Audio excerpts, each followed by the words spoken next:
Hey, what's up, guys? Welcome to Law-Splaining the Interwebs. I am your host, Nick Ricada of Ricada Law, a small law firm in central Minnesota. How are you? How's it going? Are you guys having fun yet? Are we having fun? Good morning, USA. Today, we will be watching the Senate impeachment trial of former President Donald Trump, day 5. And that is where we are. So I hope you're up for that. I hope you're into it. I hope it makes you happy. Sorry to be 1 minute late. I had my Stream Deck shut down on me right in the middle of that. So I was hoping to have a video actually up prior to the stream, but I had a couple technical difficulties getting it, so I'll be uploading that video at some point during the stream. But it is a video on the 3 reasons that the Senate should vote to acquit Donald Trump. They should vote against the impeachment articles. And these will not be a major surprise to anyone, but I tried to lay down my thoughts in a very concise way. So it's only 26 minutes long. Sorry, I'm a lawyer. I really did try to condense down, several hours of observance and video and all of that stuff into this very, very, what I think was a condensed video. Maybe you guys won't like it. I don't know. You'll have to see. I'm not sure that they will vote today. I don't know if they'll get through the debate. Let me do a real good sale of this video. Not the video I'm releasing, the video you're watching right now, this live stream. This is going to be a tortuous day. You are going to have to listen to some of the dumbest people on the planet argue over something that's very important without ever addressing any of the reasons why it's important. Oh, I think I know what's going on with the video. I think it's because this other video is rendering. So it might happen for another 6 minutes. I apologize for that. I don't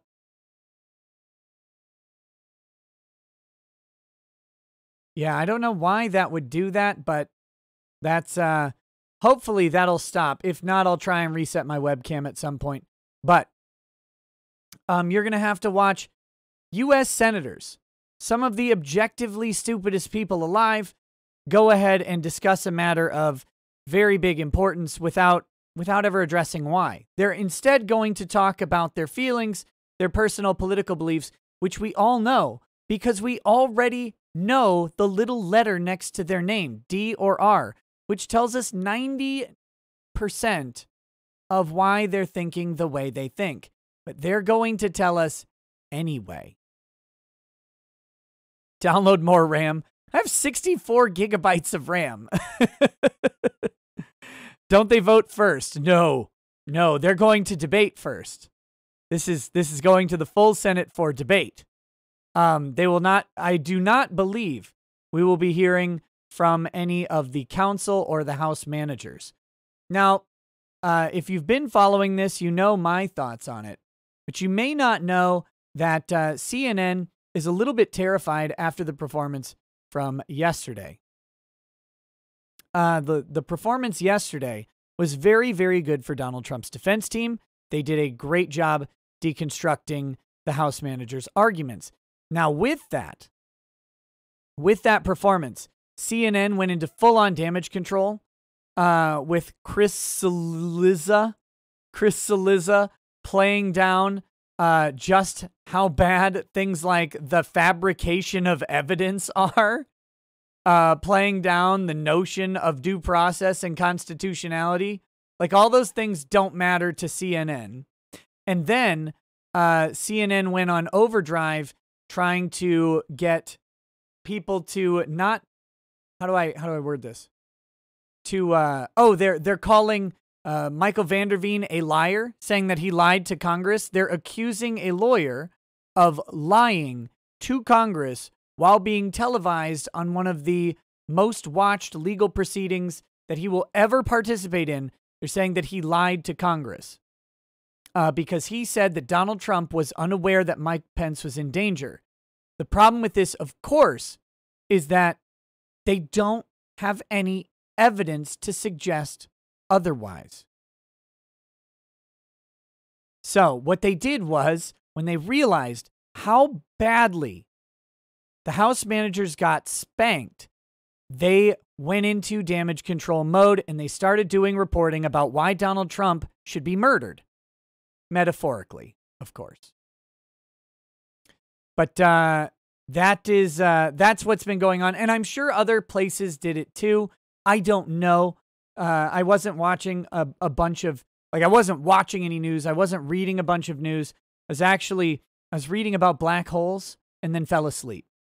That's what happened last night. So I mentioned I may go on Twitch last night, but I ended up not doing that because I was sleeping. And it was glorious. It was glorious, wonderful sleep. And then I got up for this. So that being said, we will get to see how people react. They're supposed to consider the case before them. However, CNN was desperately hoping they could give someone ammo to debate that today. So they rushed that report out. But in other news, and by the way, I hope the flickering should be done in about 2 minutes. My video should be done rendering and it should free up. I'm guessing there's just maybe less cores available. I don't know. I don't know how this works. In other news, I hope you guys have seen that 3 critical enemies of Donald Trump are crumbling right now. Governor Cuomo in New York, Governor Newsom in California, and, of course, the Lincoln Project. To Gavin Newsom's credit, he's not wrapped up in the same type of scandal that Cuomo and the Lincoln Project are. Cuomo, it happened to come out just after inauguration that Governor Cuomo of New York was hiding the amount of people who died in nursing homes by as much as 50%. Just half of them, though, and if you don't know about COVID and how it kills people, it kills old people fast, and frequently it kills young people less so, because old people tend to have more comorbidities. We maybe shouldn't even talk about that. That might be verboten on YouTube, but it tends to kill old people. So the underreporting of deaths in nursing homes downplays the fact that Cuomo was bringing COVID patients into nursing homes, which ended up killing lots of people. And he was doing this during the peak reporting months when every other state was sort of spiking. And they're like, oh, no, New York's not so bad. Well, you just want to report this data. And they did it because they didn't want criticism leading up to the election. The Lincoln Project. The Lincoln Project. Thinking they were so smart and well-funded were, of course, the useful idiots that they probably would have made fun of just a little bit earlier. The Lincoln Project has been rocked by a scandal where one of the founders of the Lincoln Project was saying very inappropriate things to men and boys, not just men, teenagers, and making advances towards them. And when I say teenagers, I mean under 18 teenagers. So making advances toward them. He, of course, has been removed, and the Lincoln Project is on full-on damage control. The only problem is it kind of looks like they knew that this was going on the whole time, and there was a DM leak where the Lincoln Project may have hacked one of their former employees' DMs and delivered them and posted them on Twitter. Twitter, of course, was fully happy to leave that post up until the Lincoln Project took it down. Now, if you remember, Hunter Biden's email, which was not hacked, but actually lawfully acquired because he abandoned it entirely. That was, they couldn't let you see that. But these DMs that were only acquired by hacking and without the consent of either party, those were able to be kept up. But it's the Lincoln Project, so ultimately they get what they deserve, and the Lincoln Project is in shambles. Those DMs along with the fact that many of those people seem to have known all about the ongoing sexual abuse. Oh, and yeah, by the way, that thing's a giant grift. That thing's a giant grift with everybody involved making hundreds of thousands to millions of dollars. They're just funneling money to themselves. But of course, anyone paying attention would already know that. The interesting thing, of course, is the timing. None of this is new. It was all just held. It's been held. The inauguration happened. The election, the inauguration, now the idiots are no longer useful. And the fact that the Lincoln Project seemed to think that they would be immune. Lincoln Project, you may be conservatives or whatever. I don't know what the proper term is. You may be whatever that is. But what you are still, at the end of the day, is Republican and ostensibly conservative, which means they don't like you. The media only liked the Lincoln Project while they were useful against Donald Trump. And the fact that they thought otherwise is baffling to me. How do people keep falling for this? Parler, why did you think you would get out of this? Why did you think that you would be, we're going to be fine. They're not going to shut us down. We've got big name backers and money, and we're well organized. Oh.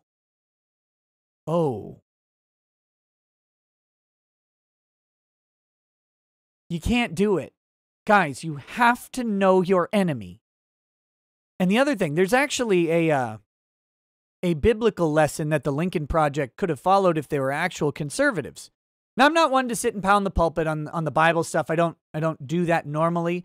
But there is an actual lesson from the Bible, and it's an often sort of poorly translated section where Paul is talking about what to do with people. And he says, don't associate with drunks, don't associate with prostitutes, don't associate with these things. And it's kind of a weird sort of section because Jesus was kind of the opposite, right? He was associating with all kinds of people. It was a message to the early church in how to run an effective business or corporate structure. Okay?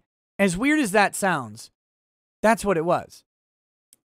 Paul was telling them not to associate, and when I say the translation, it's not just drunks. It's not just people who drink. It's people who have become associated with drunkenness. It's people who have become associated with dishonesty. Their name is synonymous with dishonesty or drunkenness or prostitution or whatever it may be. You have to get those people out because it was dangerous to the church's organization. Because if they could associate a leader with this thing, they would discredit and harm the message and the mission of the greater church. Now, this is a church that's basically in exile. It's illegal in many places. It's operating underground. It's trying to grow. And any of those things would lead to crackdowns and open them to exposure. Lincoln Project. You should have severed ties with the guy who was sexually abusing people a long time ago. Early on, just be gone. Go. Sorry, man. You got to go. You got to go. Go solicit children somewhere else, you disgusting pervert. Go do that anywhere else. You're going to ruin the mission. But they didn't. They didn't do that.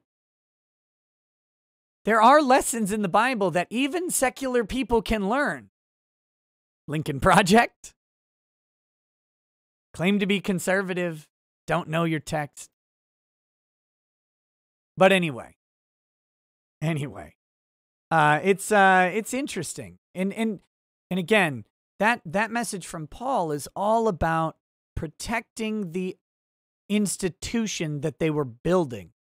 People misinterpret that as Paul saying, don't ever talk to anybody who has sinned, which is not really what he's talking about at all. But I digress. We've got it. We've got a Senate. I hope we have a wonderful prayer. Let me get get everything going here.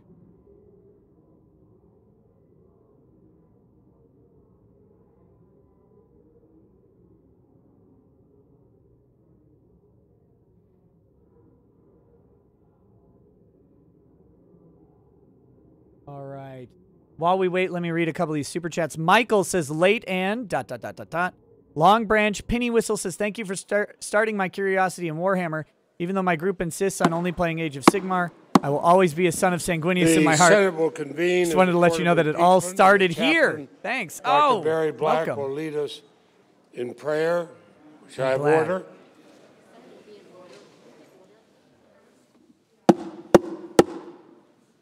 Order, and the chaplain will lead us in prayer. Let us pray.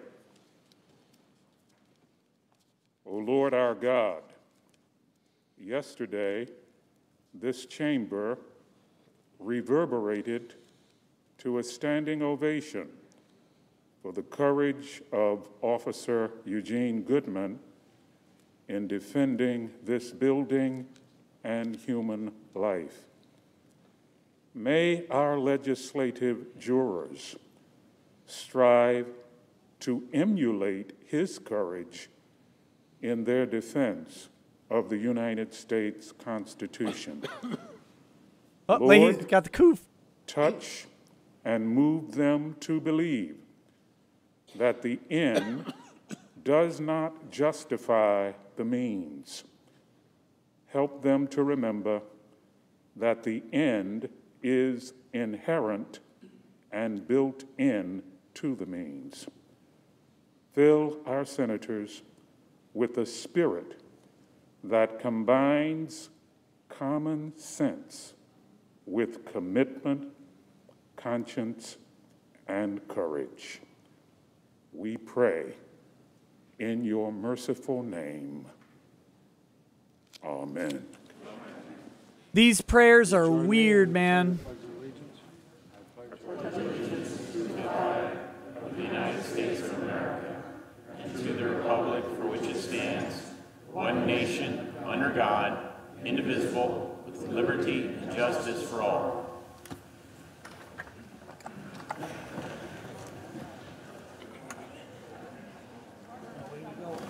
Yes. Let's get this thing on the road. Senators, please be seated. I miss my wife. If there's The mumbling. no objection, the journal proceedings of the trial are approved to date, and I'd ask the Sergeant at Arms to make the proclamation. Hear ye, hear ye, hear ye. All persons are commanded to keep silence on pain of imprisonment while the Senate of the United States is sitting for the trial of the article of impeachment exhibited by the House of Representatives against Donald John Trump, former President of the United States.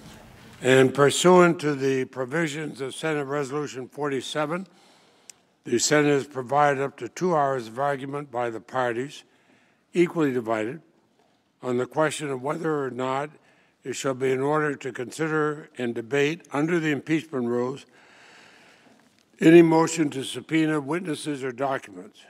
Are both parties ready to proceed at this point? Oh, God. 2 hours of debate over whether or not they'll subpoena documents. They may proceed. It looks like counsel is actually there today. So it's not just, oh, God. Thank you, Mr. President. Good morning, Senators. Over the last several days, we presented overwhelming evidence that establishes the charges in the article of impeachment. We've shown you how President Trump created a powder keg, lit a match, and then continued his incitement even as he failed to defend us from the ensuing violence. We've supported our position with images, videos, affidavits, documents, tweets, and other evidence, leaving no doubt that the Senate should convict. We believe we've proven our case. But last night, Congresswoman Jamie Herrera Butler of Washington State issued a statement confirming that in the middle of the insurrection, when House Minority Leader Kevin McCarthy called the president to beg for help, President Trump responded, and I quote, "Well, Kevin, I guess these people are more upset about the election than you are." Another Needless to quote. say, this is an additional critical piece of corroborating evidence, further confirming the charges before you, as well as the President's willful dereliction of duty and desertion of duty as Commander-in-Chief of the United States, his state of mind, and his further incitement of the insurrection on January 6th. For that reason, and because this is the proper time to do so under the resolution that the Senate adopted to set the rules for the trial, we would like the opportunity to subpoena Congresswoman Herrera regarding her communications with House Minority Leader Kevin McCarthy, and to subpoena her contemporaneous notes that she made regarding what President Trump told Kevin McCarthy in the middle of the insurrection. We would be prepared to proceed by Zoom deposition of an hour or less, just as soon as Congresswoman Herrera Butler is available, and to then proceed to the next phase of the trial, including the introduction of that testimony shortly thereafter. Congresswoman Butler further stated that she hopes other witnesses to this part of the story, other patriots, as she put it, would come forward. Oh, and if yeah, that here happens, you go. we would seek the opportunity to take their depositions via Zoom, also for less than an hour, or to subpoena other relevant documents as well. See, this is what CNN was reporting breathlessly last night. President, Damage control. Senators, good morning. And good morning to the American people. The first thing I want to say on the issue of witnesses is that the House manager just got up here and described the articles of impeachment and the charges. There is no plural here. That's wrong. There's one article of impeachment and there's one charge, and that's incitement of violence and insurrection. What you all need to know and the American people need to know is, as of late yesterday afternoon, there was a stipulation going around that there weren't going to be any witnesses. But after what happened here in this chamber yesterday, the House managers realized they did not investigate this case before bringing the impeachment. They did not give the proper consideration and work. They didn't put the work in that was necessary to impeach the former president. But if they want to have witnesses, I'm going to need at least over 100 depositions. Not just one. The real issue is incitement. They put into their case We need over at least 100 depositions. people Fuck these guys. who have been charged with crimes by the federal government. And each one of those, they said that Mr. Trump was a co-conspirator with. All right. That's not true. Depose everybody. But I have the right to defend that.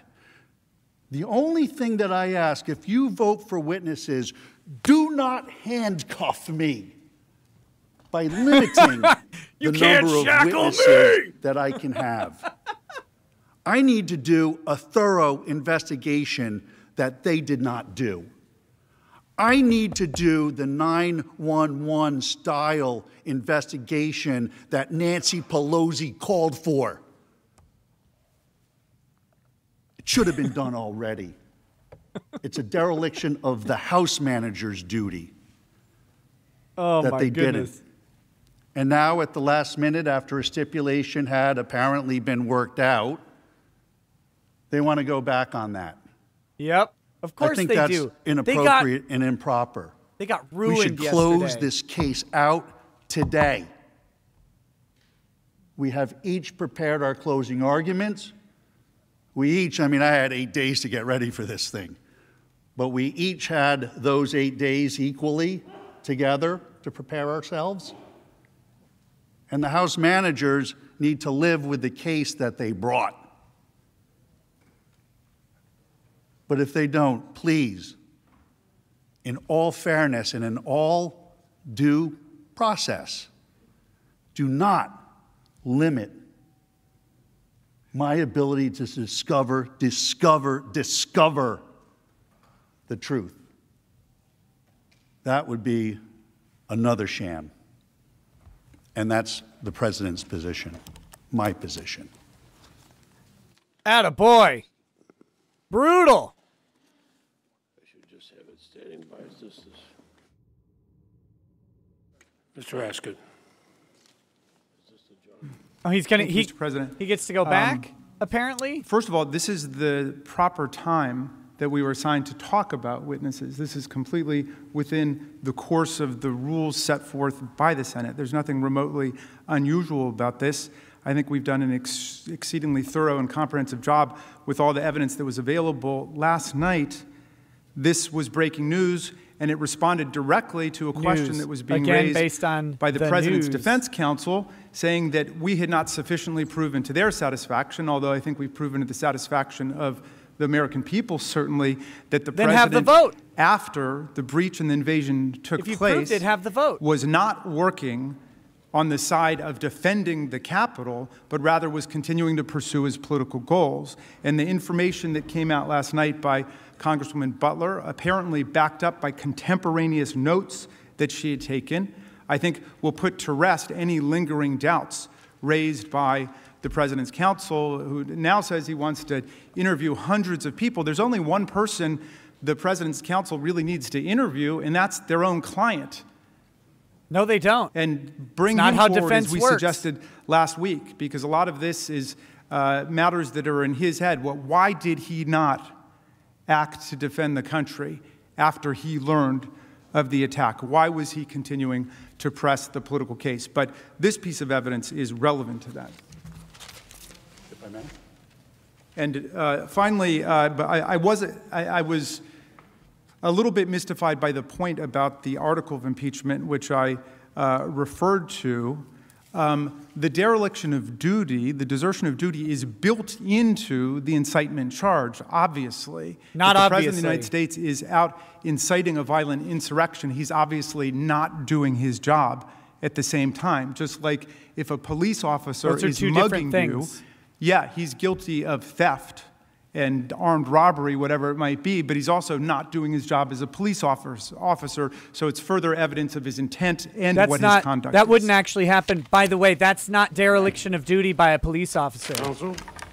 It's weird First to of say all, that it's a my police officer understanding doesn't have a it's duty been to not rob you. reported that Mr. McCarthy disclaims the rumors that have been the basis of this morning's antics, but really the rumors that have been the basis of this entire proceeding. This entire proceeding is based on rumor, report, innuendo. There's nothing to it, and they didn't do their work. Just like what happened with Mr. Lee 2 or 3 nights ago, some supposed conversation had happened, and they had to withdraw that. They had to back off of that because it was false. It was a false narrative. He's so angry. I love this guy. But it is one article of impeachment. Yeah, they threw a lot of stuff in it in violation of Rule 23. Rule 23 says you cannot combine counts. It's a defect in their entire case. It's one of the 4 reasons why you can vote to acquit in this case. Jurisdiction, Rule 23, due process, and the First Amendment. They all apply in this case.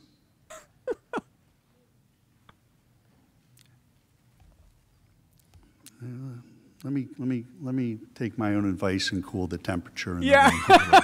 This guy is wound up. I love him. No, keep the fire. It's about the incitement. It's not about what happened afterwards. That's actually the irrelevant stuff. That's the irrelevant stuff. It's not the things that were said from the election to January 6th. It's not relevant to the legal analysis of the issues that are before this body. It doesn't matter what happened after the insurgents into the Capitol building, because that doesn't have to do with incitement. Incitement it's a point in time, folks. It's a point in time when the words are spoken and the words say, implicitly say, explicitly say, commit acts of violence or lawlessness. Yes. And we don't have that here. So for the House managers to say we need depositions about things that happened after, it's just not true. But if he does, there are a lot of depositions that need to be happening. Nancy Pelosi's deposition needs to be taken. Yep. Vice President Harris's deposition absolutely needs to be taken. And not by Zoom. No. None of these depositions should be done by Zoom. We didn't do this hearing by Zoom. These depositions should be done in person, in my office, in Philadelphia. That's where they should be done. I don't know how many civil lawyers are here, but that's the way it works, folks. When you want somebody's deposition, you send a notice of deposition, and they appear at the place where the notice says. That's civil process. I don't know why you're laughing. It is civil process. That is the way lawyers do it. We send notices of deposition. I would remind everybody that we will have order in the chamber. Congress laughing at a lawyer presenting to them is embarrassing to Congress, not the lawyer. I haven't laughed at any of you. And there's nothing laughable here. He mentioned my client coming in to testify. That is not the way it's done. If he wanted to talk to Donald Trump, he should have put a subpoena down. Like, I'm going to slap subpoenas on a good number of people if witnesses are what is required here for them to try to get their case back in order, which has failed miserably for 4 reasons. There is no jurisdiction here. There has been no due process here. They have completely violated and ignored and stepped on the Constitution of the United States. They have trampled on it like people who have no respect for it. And if this is about nothing else, it has to be about the respect of our country, our Constitution, and all of the people that make it up.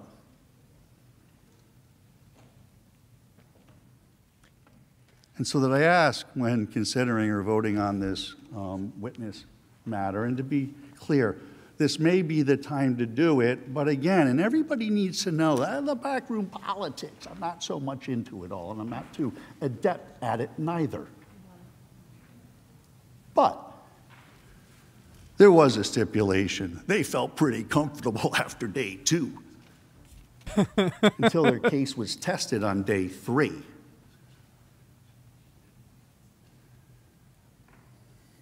Now is the time to end this. Now is the time to hear the closing arguments. Now is the time to vote your conscience. Thank you. Congress laughing at him is embarrassing for Congress. These people lord over you. They think we were involved this guy in no is a discussions peasant. about a stipulation, and I have no further comment. Thank you, Mr. President.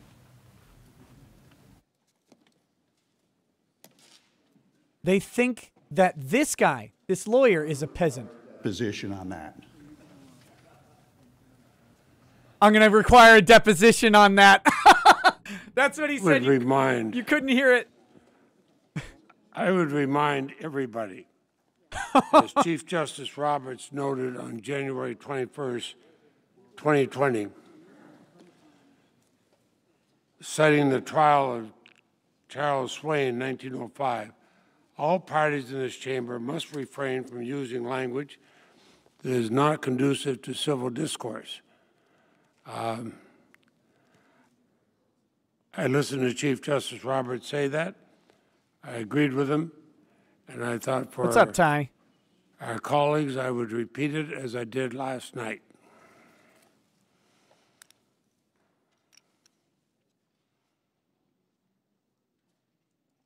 All right, we got a couple live streams here. Mithra Nemris says, Base Vanderveen is becoming my new favorite character. His character arc is fascinating. I'm going to be kind of sad if the series ends early. On the other hand, Him walking away in triumph will be a nice So ending. the question we have before us is whether it shall be in order to consider and debate under the rules of impeachment any motion to subpoena witnesses or documents.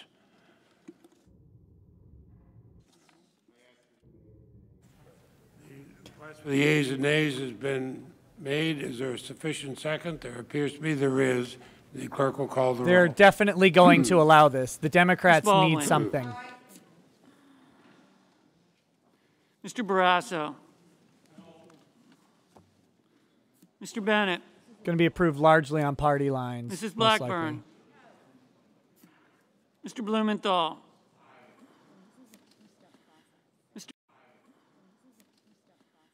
Mr. Blunt. Mr. Booker. Mr. Bozeman. Mr. Braun. Dragon's Treasure says inappropriate grift. Brown. Daddy Rackets needs more tea money. Dragon's Burr. Treasure has a brand new tea, Phoenix Down. Cantwell. Slightly smoky, spicy rooibos tea Capito. to revitalize your life. Please do not mix any of my teas with Gorilla Glue. Mr. Cardin. Mr. Carper. Mr. Oh, gosh. Casey. Mithrin Emmer says, Raskin is Cassidy. kind of a weak villain having to face off with Base Vanderveen. Ms. Collins. He is more of a Weasley bureaucrat. His analogies are just Coons. horrible. Base Vanderveen has been beating him badly these last 2 episodes. Oh, Mr. Cornyn. terribly.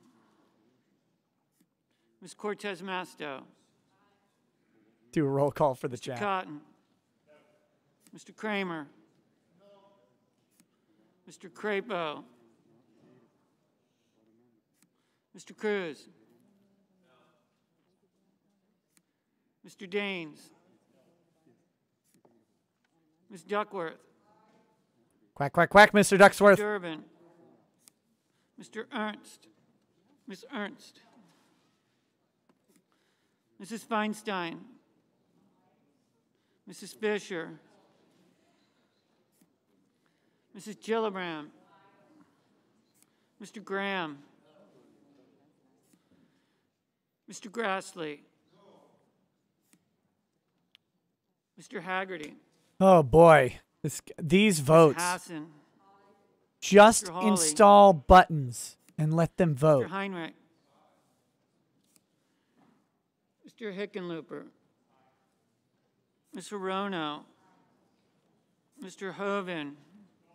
Shockingly, Hirono said Mrs. aye. Hyde-Smith. Mr. Inhofe. Digmar, no, they need 51 Mr. votes Johnson. to allow witnesses. Mr. Kane. Mr. Kelly. Mr. Kennedy. Mr. King. Oh, my gosh. This is... Klobuchar. Aye. Mr. Langford. Mr. Leahy. Mr. Lee. Mr. Lujan. Ms. Lummis. Mr. Manchin. Yeah, unfortunately, these votes are going to be just Mr. Marshall. part of whatever they talk Mr. about. McConnell.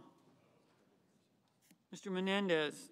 Puggernaut says, watching this, Merkley. congressional politics seem Moran. like the final form of the Peter Principle. Also, get Ms. Tyon. We need his Murkowski. pure hatred for Cajun food to see us through. Stop it. Mr. Murphy. He's banned from the channel for hating Cajun food. Mrs. Murray. Mr. Ossoff. Mr. Padilla. Mr. Paul. So this will be interesting. I wonder if this will end up with a very short discussion about the Peters. impeachment. Because if they vote to Mr. Portman. call depositions, Mr. they can't Reed. go on. Mr. Risch. Mr. Romney. Mr. Romney Rosen. voted aye, by the way. Romney's Mr. still Rounds. being a chump. Mr. Rubio. Mr. Sanders. Bernie Sanders. I vote Mr. aye. Aye. Mr. Schatz. Mr. Schumer. Mr. Scott of Florida. Mr. Scott of South Carolina. Mrs. Shaheen. Mr. Shelby. Ms. Sinema. Ms. Smith. Oh, my gosh. Stabenow. I'm going to read some of these other chats that have come in. Sullivan. Timothy Reaper says technical difficulties Chester. equals I haven't slept in 3 days. Mr. Stan. Wolfgang Dale says, hey, Nick. Ha! I'm watching Dogecoin Gillis. going through the cycles and making a few bucks. Hey, Mr. nice. Toomey. Mulfiard says, amen, a Somerville. woman, and a Ricada.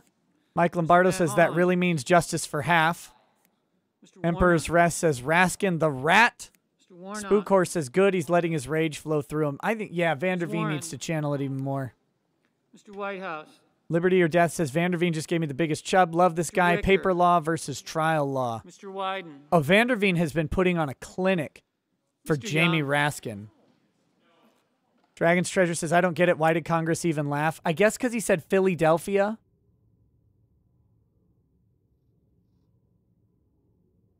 Maybe that was it. Or because they're laughing at the notion that you could call one of them out of their sacred capital of Washington, D.C. and make them show up in a different state. How dare you? How dare you suggest that they would go down to that peasant's office? Don't you know who we are? We're Congress. You think we will come down to you? You come to us. That's how they think. These people believe they are the lords of the land.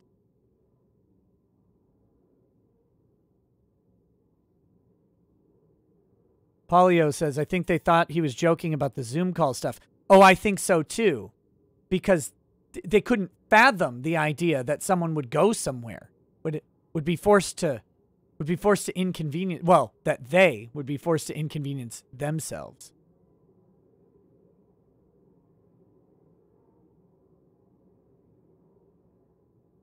Bowser Jr.'s descendant says, don't know if you already talked about it, but my roommate was watching CBS last night and they were claiming Trump's lawyers were taking clips out of context. This is why I hate the news. Yeah. CNN also, oh, here we go. Senators voting in the affirmative.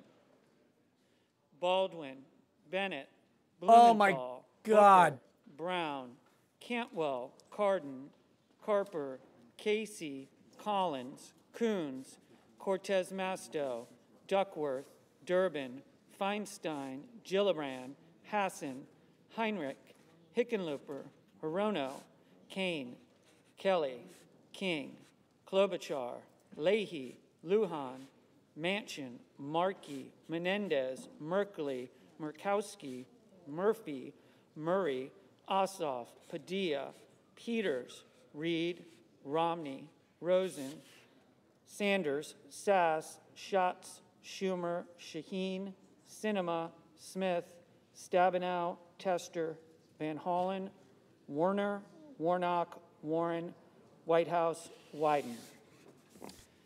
Senators voting in the negative.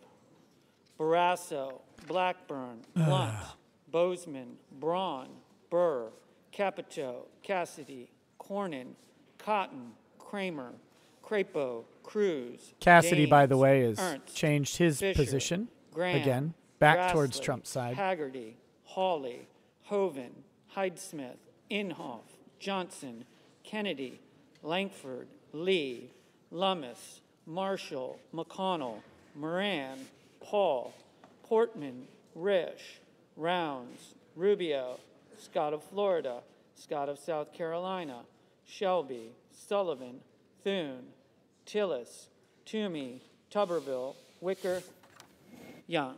Mr. President.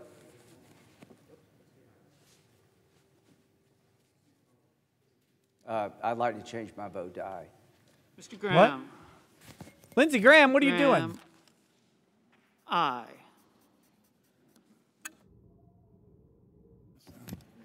Why would Mr. President, why? Mr. Sullivan. just a point of inquiry. There's a little confusion here. Was that a vote on one witness The or many witnesses? debate is not allowed during the vote. I advise the Not debate, it's a Senator point from of Alaska. inquiry. Mr. President, it's a point of inquiry on what we just voted on. That is, I'm advised that is not allowed during the vote. You don't get to find out what you're voting on? Can't know immediately before they start to cast.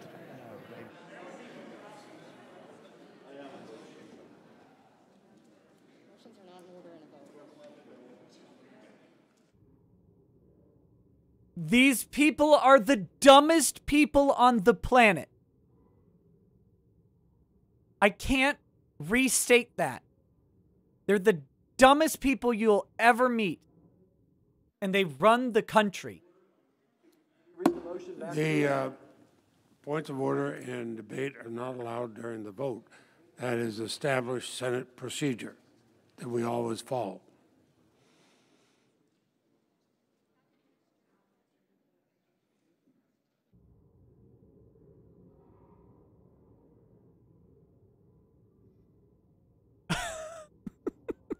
They literally don't even know what they voted on.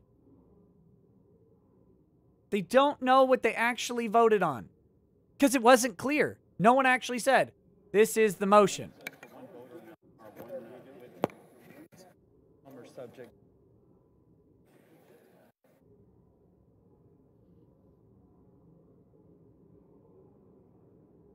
That might explain why Lindsey Graham changed his vote. If he's voting to impeach or to deposition everybody, he's like, okay, fine, we'll deposition everybody then.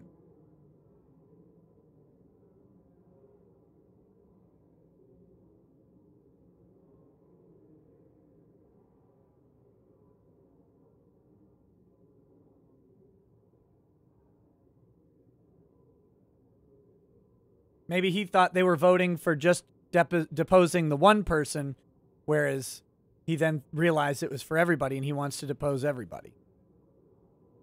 They literally don't know. They don't know what they voted on.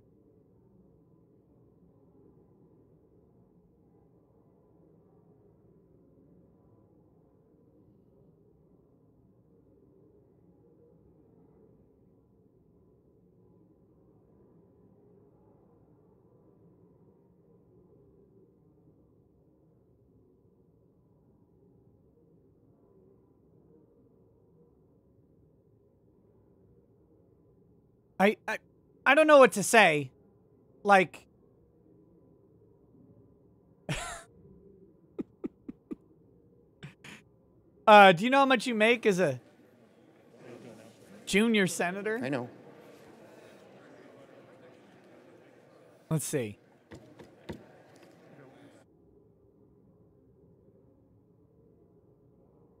U.S. Senate salaries present. $174,000 a year.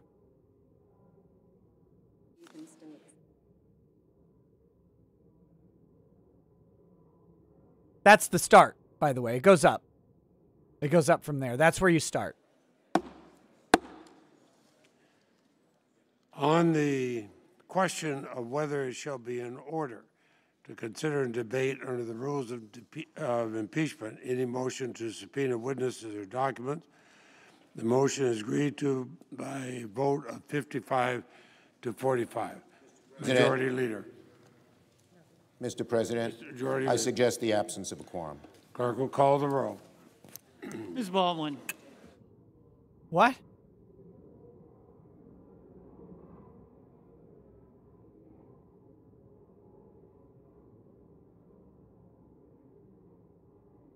What are they even doing? Suggesting the absence of a quorum, so everybody's going to leave to void the vote, I think. Hey, Doug Tenaple in exile. What's up, buddy?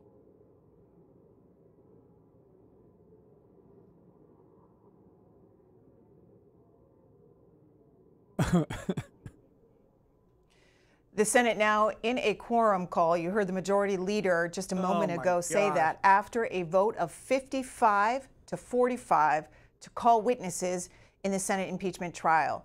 We came in today, by all reporting, that they would go to closing arguments and then there would be a final vote. After last night's reporting by CNN's Jamie Gangal that of a phone call between the Minority Leader Kevin McCarthy and the president, her statement by Congresswoman Herrera Butler has now put the proceedings up in the air as they have approved witnesses. Now, you may have heard 5 Republicans they have to figure out what for to do witnesses. next. It included Senators Romney, Collins, Notice how the Murkowski, reporting and goes on Sass, this. and then Senator Lindsey Graham at the end changing his vote to yes. Why? Because he said in a tweet this morning before 10 o'clock, if you want a delay, it will be a long one with many, many witnesses. Let's That's watch. what I was. That's what I was saying about Lindsey Graham. We're not going to watch it back.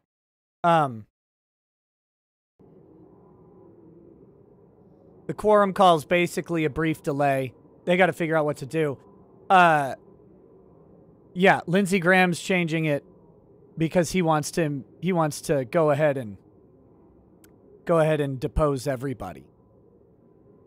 So we'll see how that goes. We'll see how that goes.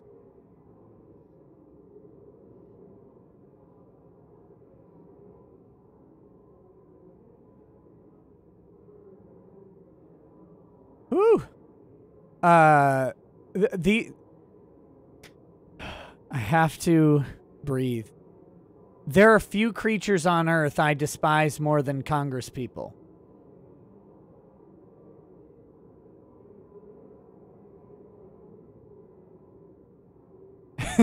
They're some of the most loathsome things on the planet. Just below lawyers in general. They are, ugh. All right, let me read some more of these chats. Charles Argo number 2 says, Raskin is now inciting violence. Has the U.S. become 14th century England? Yes. Yes, it has. Midwest Rail Fan says, I'm just in shock at the immaturity of Congress. I'm not. They're awful people. They're awful. Mithrin Emmer, I would never laugh at someone in court unless it was like a theatrical, like, aha, this is obviously ridiculous. You know, that sort of thing as part of my argument. You don't laugh at someone in court. You don't do that. There are rules of decorum that you follow in any decent conduct of serious matters. You don't do it in court. You don't do it on the floor of the Senate during something like this. He didn't tell a joke. Wasn't being funny. 200 Watt Studio says Leahy passing out as we speak. You have to understand that Leahy doesn't sleep because Leahy is the undead. He is the undead. He is immune to sleep and anything that may resemble it. Mithrin Emmer says, we approved witnesses, but we don't really want to hear a bunch of witnesses. Oopsie. Base Vanderveen will be deposing Erwan. Yep. He should go ahead and he should just depose every single member of Congress. All of them were there. They're all witnesses. Depose AOC and have her testify about her experience. Every single one of them. All of them. And their staff. Thousands of depositions.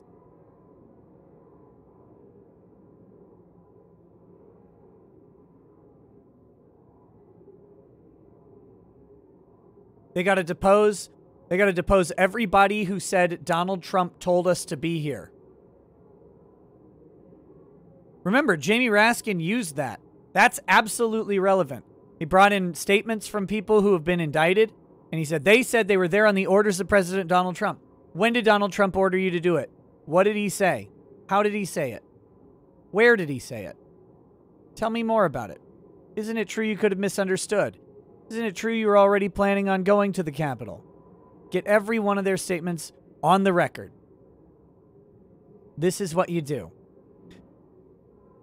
The House managers may... Now that's, if you notice, that why they put, we want to depose this one person who supports our case. And again, this will show whether or not this court has any integrity. It doesn't. This court has no integrity. Because in a real proceeding, you would be required to allow the other side deposition. By the way, there's not a limit on depositions, the number of depositions that you can do.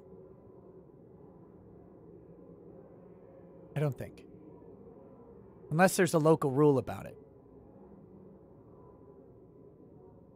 There are limits on the numbers of interrogatories you can send. There are limits on the amount of time you can do for a deposition. But they need to deposition tons of people. depose, I should say. Mike Dolan says, so if they go for witnesses, then this could go on for weeks. Oh, yeah. Oh, yeah. Bill Clinton's trial went on for almost 3 months. Now, the depositions will not be, well, they might not be televised. Then again, they might. Then again, they might. There's actually a strong argument that you have a right to televise a deposition of a public figure, a public official. If Van der Veen is super hilarious, he will depose every member of Congress on camera and broadcast it.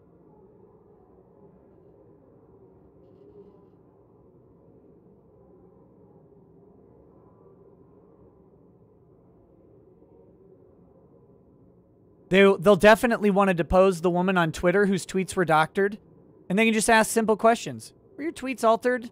Yes. Did you consent to have your tweets altered? No. Is this the tweet that you made? No. That's not my tweet. How do we know it's not your tweet? I don't have a blue check mark. That's not me. Who is it? I don't know. They're using my name. They've got my tag there, but I didn't make it. Couldn't possibly be me. Was your account compromised or hacked? Not that I know of. Well, then how could this tweet have come to be? The only conclusion I can come to is it must have been altered. Must have been fake. Fabricated. Oh. Are they under oath if deposed? Yes. By the way, there's an interesting thing where the House managers have not been under oath during this process. Now, the senators are sitting on oath or affirmation now. But if they depose the House managers or members of the House who are not on oath while in session, if they depose them, they are on oath. So deposing Jamie Raskin, asking him about photoshopping that thing. Isn't it true you edited that thing? Well, I didn't answer the question. Yes or no answer will be fine. Yes, I altered it. But nope, that's no more. Yes or no, did you alter it? Yes. Thank you.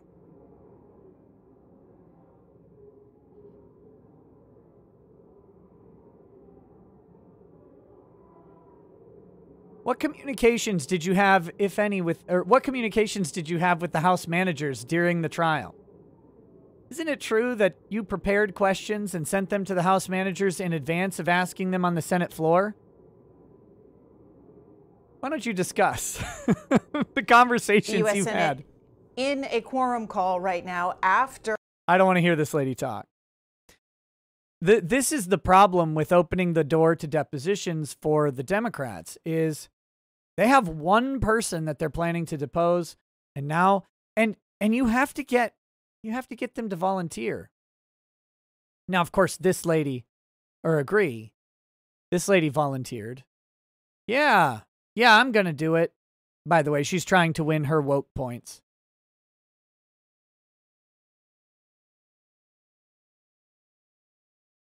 Okay. Anime Moon says, someone get Van der Veen a paddle for spankings. Ulashed1 says, the Dems should have just hired Lemon. He would still botched it for them, but not this bad, which is really sad because he's horrible. This is the difference between a law professor going to trial, which is Jamie Raskin, and a trial lawyer going to trial, which is Van der Veen. Van der Veen taught the law professor how to practice. Law professors teach you how to research. There's a big difference. A big difference. They should have gotten a trial lawyer to lead the House impeachment panel. But they're like, oh, Jamie Raskin, he's a professor. And remember, of course, how the left versus the right view the professorial ivory tower. The left thinks these are the greatest thinkers and minds on the planet because they are professors. Therefore, it makes sense to pick a professor. He's smarter than everyone else. He's a constitutional law teacher. He must know how to win the case. Ooh, nope. Ulash1 says, Imani Malik Butler says, subpoena the cops that let the folks in and took selfies. Oh, yeah. Don't forget that. They're going to find answers on everyone who died and how they died. Exactly. What were the causes of death? Depose the guy who shot Ashley Babbitt.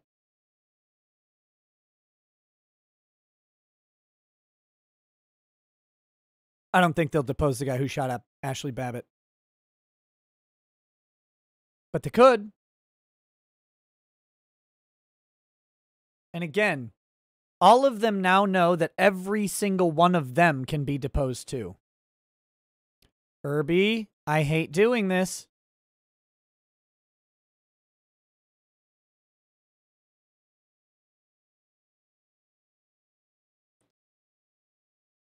McConnell tells Republicans he plans to vote to acquit Trump, calling it a close call. Well, yeah, McConnell sees how the political winds are blowing. That's no surprise at all.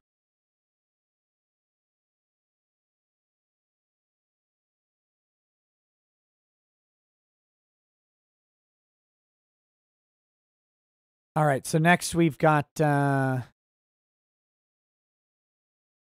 a bunch of inaudible muttering. Pirate Skeleton says, Democrats keep forgetting you should never set a precedent that can be used against you. They're going to be in power forever. That's what they think. Falstaff says they believe they're lords because we all capitulate to it. G-Man says, no voting buttons, Nick. They can be hacked by the Russians. Provolone Loaf says in Kermit voice, hey there, my young intern. It's called the Slink Onto My Project for a reason. I'm Rick Wilson, and I love young boy booty. Oh, God. Polar Bear Diego says, late to the party, what did I miss? NGE Fan 76 says, Vanderveen has brought the hot fire today.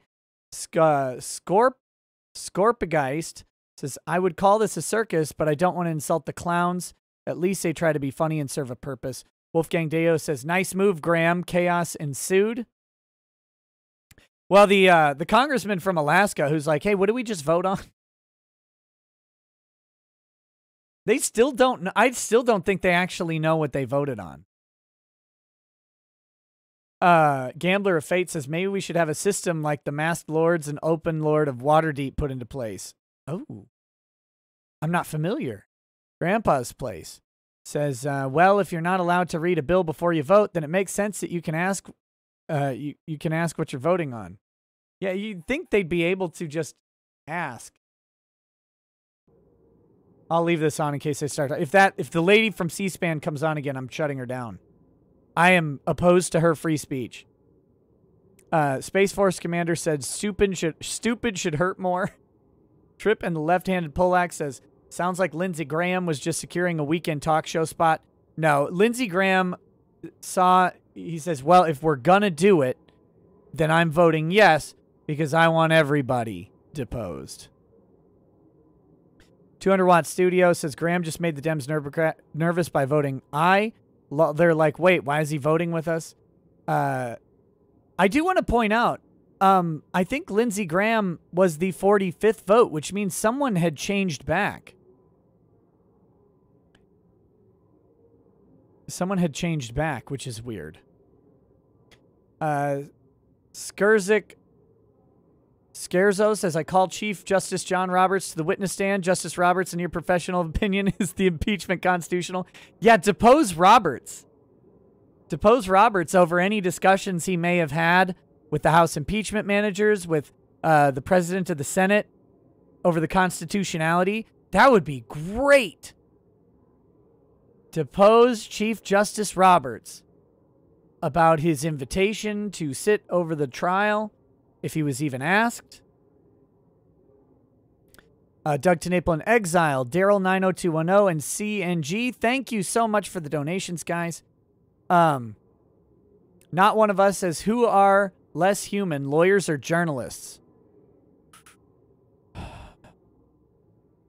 I don't know if that's possible to figure out. Haja Z, thank you for the donation. Mike Dolan says, as this trial thing drags on for weeks, the Senate cannot do any other business. So more executive orders coming? No, the Senate has been splitting their time, I believe. That's why they've been starting at 11 a.m. because they've been actually doing business before. That's why today was so early. They didn't have business before. This was the business. Seraph Creed says, are they allowed to post pose statements as questions. Isn't that against the Senate rules? I don't know. Or do you mean in deposition? I guess there's a question about what rules depositions have when they're part of the Senate process. They don't really respect any of the other rules. Puggernaut says, "Who's your daddy and how does he grift you?" Chocolate Noodle says, "The American people vote 100 and 0 on having real ins redacted." Ooh. Saber Shock, welcome to the channel. Thank you for joining. I Loves Chicken says, "Can we get together and sue them for using and wasting our money?" Serious question. No, because they use all of our money equally, so none of us are individually damaged and we lack standing. And that is the real answer. Isn't that awful? Let's see. Daryl 90210 says, as embarrassing as this going on for them, they should not want to extend it. What idiots. Oh no, you've got to realize their arrogance. They think they'll do better. Lord of the Nerds says we need to depose the people deposing and again, too. the U.S. Senate in a holding pattern right here. You can Stop talking. Anime Moon says, what if this impeachment lasts the next 4 years? According to House Manager Jamie Raskin, they could impeach someone and never deliver the articles. That's what they could do that. You just never deliver the articles. They'd be impeached forever. Perpetually impeached. That's what the House actually argued. There's no time that impeachment actually attaches. Grandpa's Place says, the longer this goes on, the fewer BS laws the Dems can push through. Just a silver lining. Oh, make no mistake. This won't stop them. A Burley Knoll says, on a positive note, Congress won't be able to do anything till this is over. I don't think that they can just stop. Like while depositions are going, I think they'll still address other issues.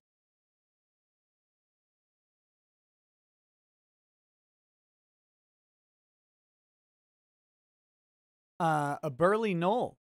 No, Doug to Naples in Exile says, which senator paid your bail so you're freed to burn down a Wendy's? Yes.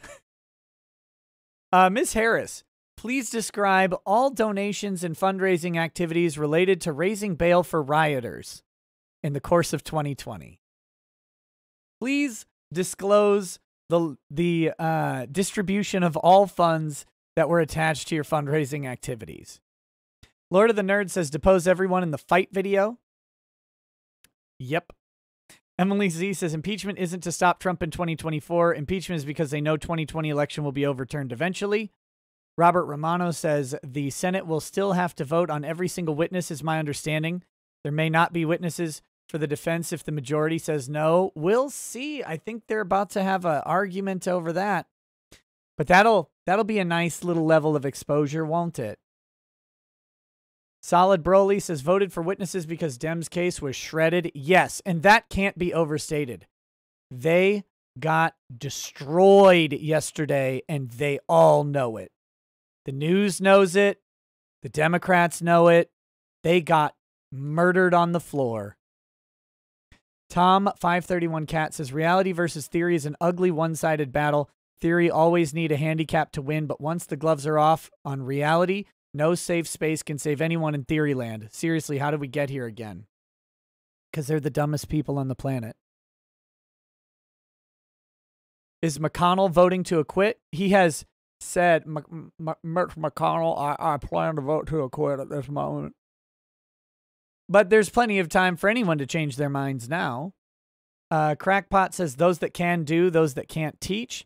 Bowser Jr.'s descendant says, if D&D has taught me anything, intelligence and wisdom are very different stats. Twisted Puppet says, Raskin couldn't even do research correctly.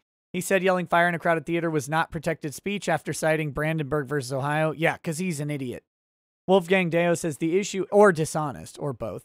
The issue with American universities is that the professors should be the best on their subject, yet they conflate knowledge as being better than wisdom. Ref Leon says, can they depose the media because they are evidence? In theory, yes. But it's hard to depose the media because they have protections for their sources. Florian Eischatten says, damn, That proves politicians are as bad of a joke all around the Western world. Yeah. Oh, don't look to American politicians as exemplars. They're usually just people. If you don't disdain American politicians, it's only because you don't watch American politicians. I Am Flag says, if this drags out, you should get yourself a professor that you spoke of yesterday as a guest for a stream. Yeah, Radson would be a great guest for a stream in general. He's a foremost expert on Obama killing people with drones. Ty Beard says Jack Daniels is a good whiskey. Just a bunch of inaudible conversations. Ty Beard, what? Jack Daniels is not a good whiskey. You need to stop. We need to have an intervention for you, Ty. Falstaff says Nick and Doug T should run for office. Oh, that would be great. Let's do it, Doug. The Crow 751 says lawyers are inhuman on others' behalf. Journalists are inhuman for themselves. Ooh, good question. Or good comment. This poor C-SPAN lady was not planning to have to fill time. I love it. DC Perspective says, you talk like Malice, not sound like. What do you think about him? Michael Malice? I don't really... Presented overwhelming evidence. Oh, they're replaying. We got to replay Jamie Raskin's brilliance. I don't really listen to Michael Malice, so I don't have an opinion on him. Not personal. I just don't. I don't really listen to anybody these days. Thanks for doing this, by the way. Been fun listening to you. Hey, thanks. Much appreciated. Flatfoot74 says in Kermit voice, Tiffany, I love you. Wolfgang Deo says, since government provides a service, regardless of quality, can we tax it? Flat tax of $1,000 per citizen represented by their service. No, I don't think so. Chibi IRL says, sorry I'm late. What's going on? The Senate is in chaos and disarray because they don't know what they actually voted on.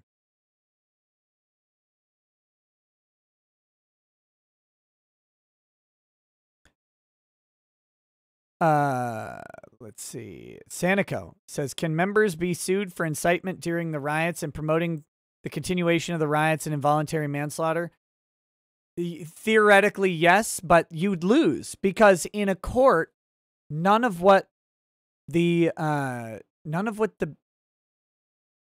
have been the one lady who said soldiers make them pay or whatever, but just about everybody, all their speech is protected. Even though they may be screaming, fomenting, in some cases inciting riots, their speech is protected because those protections are so important. They go farther than many people think they even should. And that's a good thing. Speech protection should always go farther than common sense would say they should. Otherwise, they're not protections. It's not protected if everybody would just agree to it anyway. Richard Fata says, what does deposition also include the thousands of people that were at the Capitol protesting, rioting? Their words, not mine. Maybe. Depends. Probably anybody who is federally indicted would be a good candidate for depositions. Certainly anyone they quoted is a good candidate. But anybody who was there, get some of the people in to testify who would testify that nothing bad was happening. They were just having a good time or whatever. But anybody who, most people are not going to actually, I wouldn't agree. If I was in the Capitol and I had not been federally charged and they offered to depose me, I would not do it. I would plead the Fifth Amendment and stay away. Let's see. Sabershock says they're still trying to spin the defense as lacking. Washington Post posted a video called Unraveling Trump's Misleading Impeachment Defense. Hilariously bad. Oh, yeah. The media went into full meltdown damage control last night because the House managers failed so bad that journalists had to do their jobs. Some generic name says, if a government official were to raise money for the bail of a rioter because they support the violence, would that be considered government speech? Yes. Or do you mean like official speech? It would be considered protected speech. I don't know if it would be official speech. It depends, I guess, in what capacity they're acting. But probably personal. Reckless says, what are the odds the House managers are now passing themselves over the Pandora's box? Probably pissing themselves over the Pandora's box they just opened. I think they're too arrogant to do that, but maybe. F, welcome to Lawyer Status. Lord Blackwind says, hi, I hope you all enjoy the show. Just want to remind you all that Jack Daniels is a preferred drink of real Americans. Nick Ricada 2021. Ace Brain 2003. I'll remember that, Lord Blackwind. Ace Brain 2003 says, the saddest part about this trial isn't just seeing the sleaziness of Congress in real time, but rather knowing the general population won't ever learn about said sleaziness due to the mainstream media cherry-picking clips that favor the Democrats. Yep. Renal Ryan says, Nick, can Ty Beard please get banned? He's just a troll and detractor. On that note, get Ty Beard on the stream so we can have a legitimate lawyer giving commentary. Ouch! Oh, gosh. Wolfgang Deo says, Congress is always in chaos and disarray. It's just that this time it finally seems intelligible because Trump threw a proper lawyer into the works. Unmute. This isn't new. This is a replay. I need to do a thorough investigation that they did not do. That's good. That's a good place to mute anyway. No, this is just a replay of the argument from before. Richard Fada says, I want the shaman wizard to testify in his Chewbacca outfit. Super Heaven. Haven says, Trump needs that cat lawyer in his corner rather than the other guy. Oh my gosh. A says, Vanderveen is a super lawyer. Have we found an exception to the rule? Yes. Yes. 3-7 says, establishment, elite, populists that covet power were pedos. I am absolutely shocked. The Cuomo thing was known about by everybody paying attention since last year. The MSN conveniently protected him though, and everybody pretended it was fine. Arcane Sidious says, Ty, repeating from yesterday, Jack Daniels is for women, Gentleman Jack is for men. It's okay that you like a woman's drink, just don't forget to put an umbrella with ice in it. Ooh. Shots fired. Shots fired. Tom Norris says, why would they depose this woman and not Kevin McCarthy, who was the first-hand caller to Trump? Oh, because they would much rather use hearsay because Kevin McCarthy won't do it. Because Kevin McCarthy knows that he won't get reelected.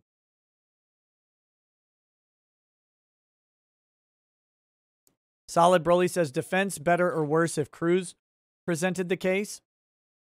Hard to say. I don't know. Cruz is a good lawyer, an excellent lawyer, has demonstrated over years of being an excellent lawyer, but he's been a politician a while. Maybe he's not. Maybe he's last step. But Vanderveen has been brutal, and that's important. Seraph Creed says, if a senator...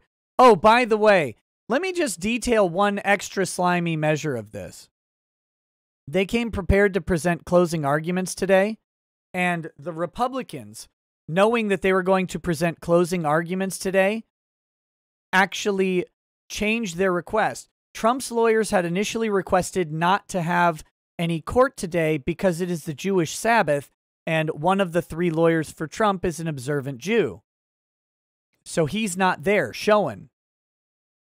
So Trump's lawyers don't actually have their full team present and weren't expected to deal with this because they were going to have closing arguments today, as everybody was prepared to do. Now they have to debate without one of their attorneys present, with no preparation, no information about it. Again. And they weren't going to have anything to do with the impeachment on Saturday. But Trump's lawyer said, we'll be done on Friday. We don't need to. We don't need to have that. But then again, the rules got changed. Seraph Creed says, if a senator lies under deposition, is it a criminal offense or punishable/sanctionable? It's criminal. That's perjury. They're under oath. Saber Shock says Jack Daniels is absolute garbage, and Wolfgang Deo says best drink right now is Everclear. Hello, darkness, my old friend. Oh, guys, my video is uploaded. I'm getting a thumbnail on it, but I will share it with the chat. Since we seem to have a little bit of time going on right now, let me go ahead and share this video in the chat. If you want to go watch it, you won't find it if you search because I don't have the thumbnail uploaded, but I'm posting the link to the video in the chat right now. You're welcome to watch it. It is 26 minutes. It's just a summary of the last 3 days. But since nothing is going on at the moment. I figured I'd go ahead and throw that link out there. As soon as I get a thumbnail up on it, I will actually go ahead and we'll go ahead at that point and once we get the once we get the thumbnail up, we'll go ahead and have the what the hell?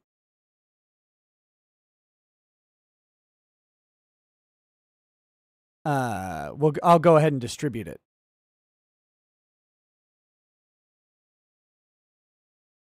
Let's see. Here we go.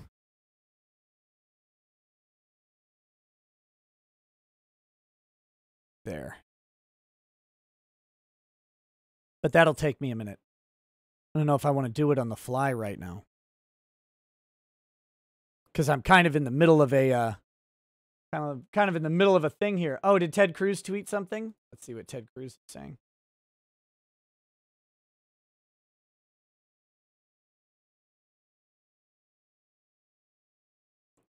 Ted Cruz has a thread going. Let me pull it up here.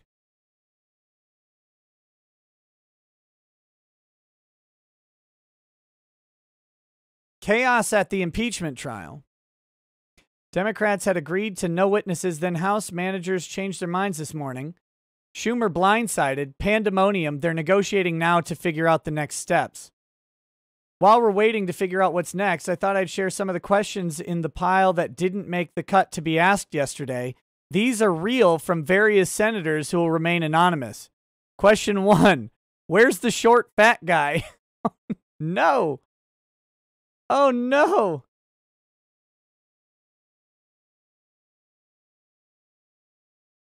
Oh, my goodness. Goodness gracious. Let's see. The Neon Outlaw says, what's your speculation on this trial if Democrats absolutely shite the bed and get nowhere by the end of it? The same exact thing. Trump will be acquitted by a vote of 55-45. On civil law, can you find the exact wording on the motion they voted on related to witnesses? No, I don't think they can either.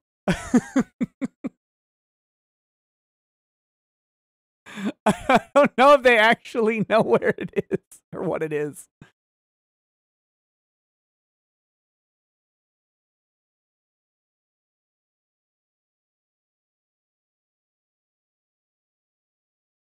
Lane K 1978. I'll put those links in there when they're fully up. YouTube has been giving me just a wonderful time stalling out processing one of the some of the impeachment videos.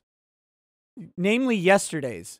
I've tried uploading it 3 times and it's failed all 3 times. It's great. I love it.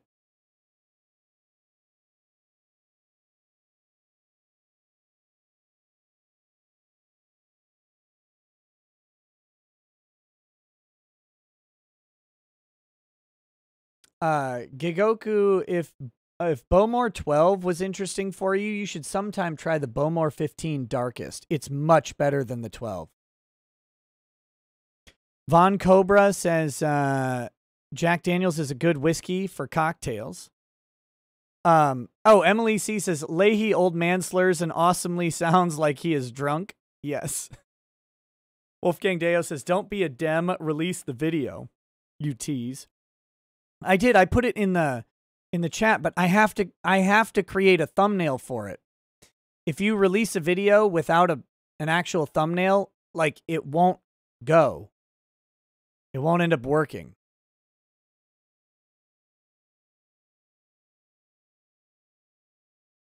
Where is my what I want there?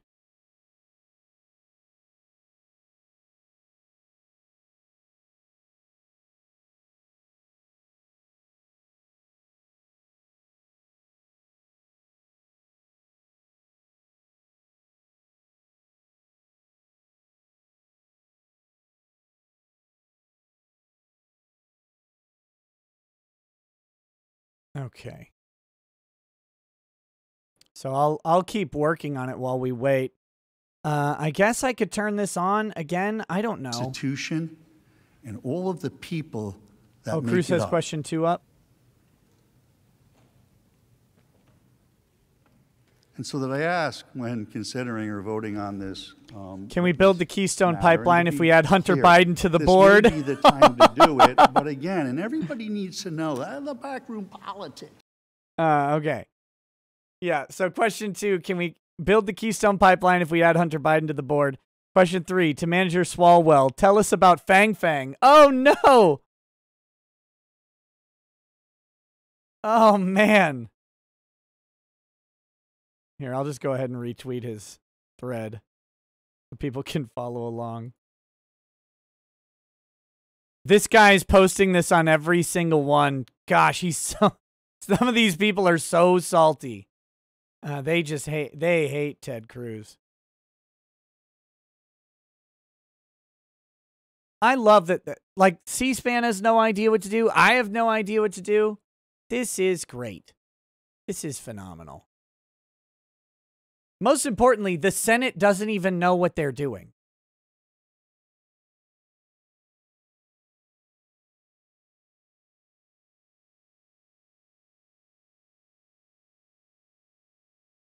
Let's see.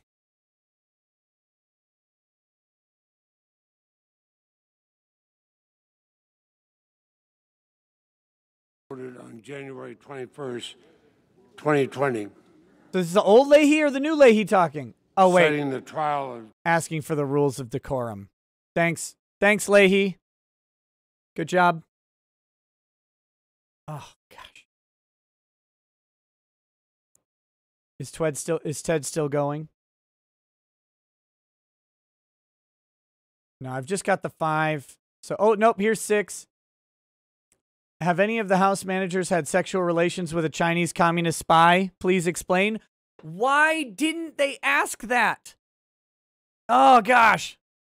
There is no way to object to the contents of a question or to the contents of the answer. So that would have been great. They should have done it. Bunker housing, what is happening? What is happening is the Senate is in complete disarray because no one planned for this. They got absolutely blown out of the water yesterday, and now they're trying to recover from that, and they don't know what to do. That's what's happening right now. So we're just trying to wait until that actually is resolved. So they did a quorum call, which is used as a delay tactic without actually adjourning the session. This is, who knows how long it's going to last? Who knows? Let's see.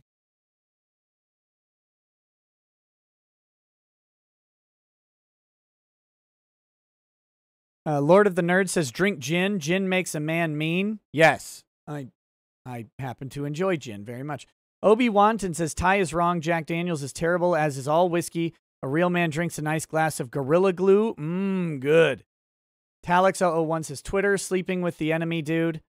Well, if you guys would follow me on Minds and Gab and interact with me on Minds and Gab, I would stop using Twitter. So follow me on Minds and Gab. I'm there.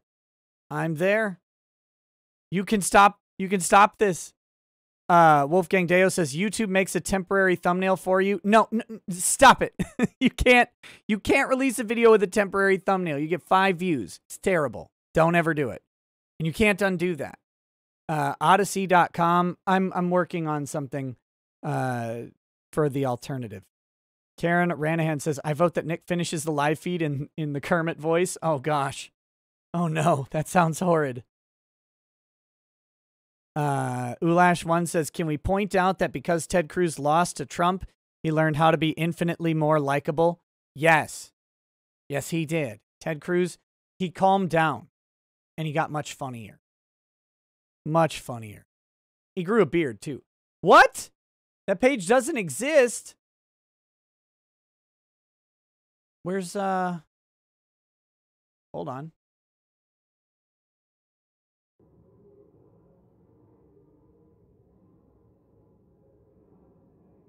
What happened? It does exist. I'm looking at it right now. I wonder if he reposted it.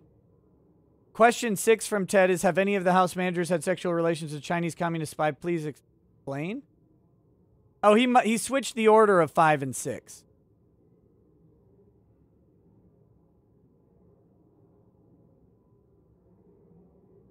So, again, we're watching the U.S. Senate floor. They are in a quorum call, which means a holding pattern as negotiations are underway as to what happens next after witnesses have been approved for this Senate impeachment trial against former President Donald Trump.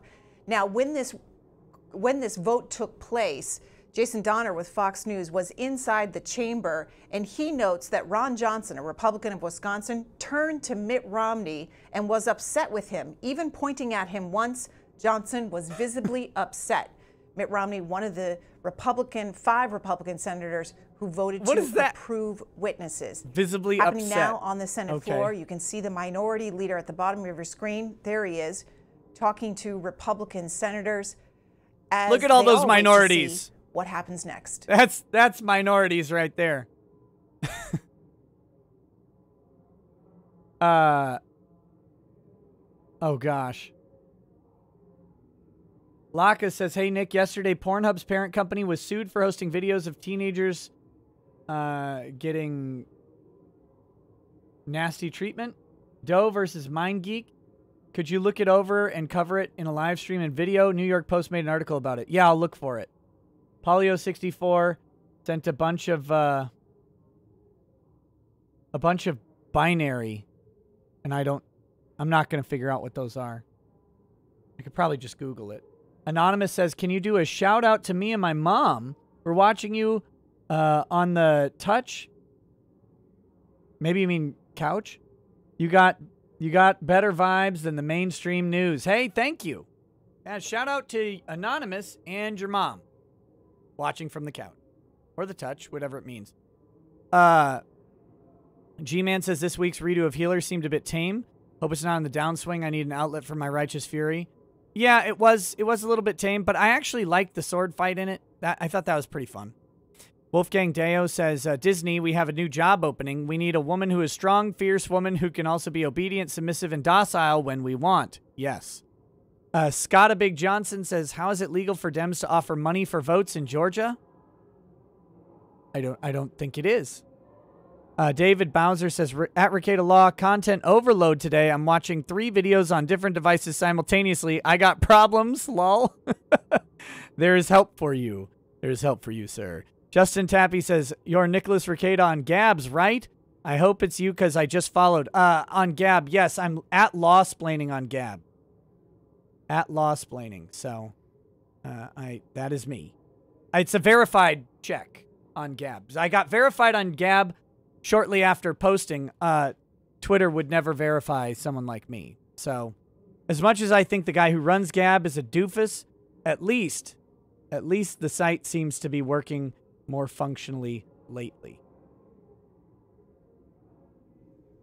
The minority leader, Mitch McConnell, has left the floor in his conversations with senators. Negotiations are happening behind the scenes as to what happens next here after witnesses have been called. The best way for democracy to occur John is in Santucci, darkness. who reports for ABC News, tweets out that sources close to former President Donald Trump are floored by what just happened. Quote, stunned, stupefied, digesting this are the words that he and others are hearing from sources close to the president.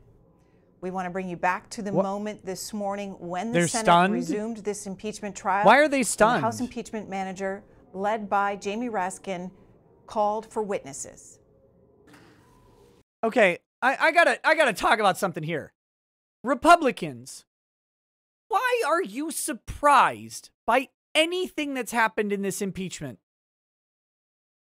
Please, somebody. They were apparently caught off guard the first day by the most predictable arguments, the only arguments that they were likely to make at all, that threw them off in some way. Why were you surprised? And now, because, we're suddenly going to call witnesses when we weren't, after getting blown away and having the news go into overdrive about a specific witness who has testimony to go ahead and confront Donald Trump. Like this morning, they should have woken up. I'm not surprised that they voted for it. The second they were going to have a vote on calling witnesses, this is the answer. Of course they're going to. They got manhandled yesterday, and they know it. And anybody watching knows it. The media knew it. That's why they went into overdrive. That's why they ran defense. The House counsel knew it. That's why they suddenly demanded to have witnesses. The senators who were negotiating that deal, the stipulation, they knew it. They knew it. That's why they stopped negotiating it. That's why they didn't just have a unanimous motion to call for the vote. They could have done that today. They didn't. No one should be surprised, floored, stupefied, stunned. That's nonsense. Allison C. says, sources close to Trump equals stuff we just made up. Yeah, that also could be. That could be, but I'm just saying, there have been plenty of stupefied Republicans throughout this endeavor. Wolfgang Deo says, Republics work best in darkness. We ain't a we ain't a democracy. Republics don't work best in darkness either. Transparency is a key function of any civil society, in my opinion. Okay. Looking for a good picture for this thumbnail.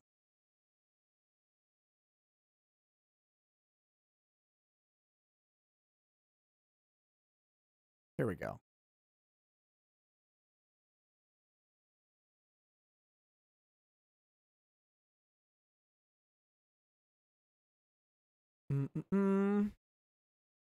We'll see if they ever come back.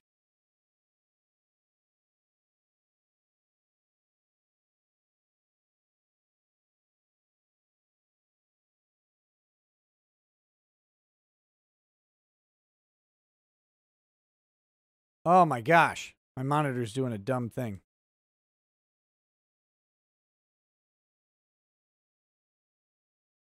Windows did an update that has just been messing with graphics drivers lately. Hopefully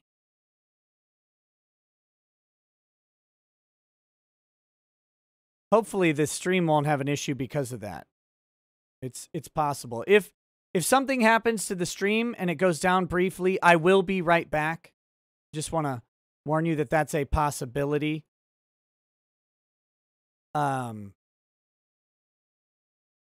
Because of what's been, I don't know what's going on my monitor here. I'm just a little concerned with that. But like I said, everything will be back if something happens. That's only if. There's no guarantee that something will. By the way, if you are not a subscriber to this channel and you like coverage of this type of stuff, make sure you hit the like and subscribe button here on this live stream. It helps the channel very much and allows me to keep producing this type of content, which I like to do a lot. If you like the legal and political commentary, hit like and subscribe. YouTube doesn't distribute these live streams very well. It's not something they've ever been good at. Live streams are not a thing for them. So if you like them, I do live streams every weeknight at 11 p.m. They tend to cover some sort of legal topic, 11 p.m. Central Time.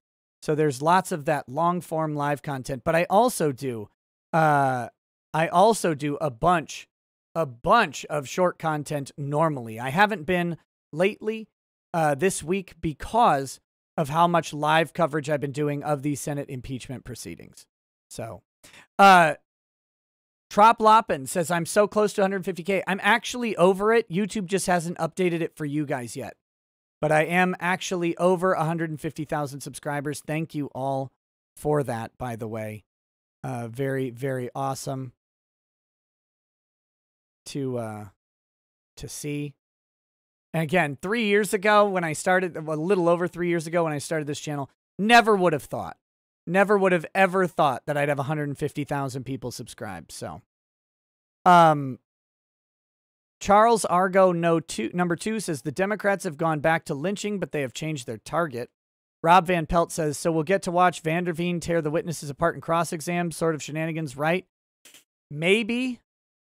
It depends on if they just do it through deposition. only if they choose to air those depositions.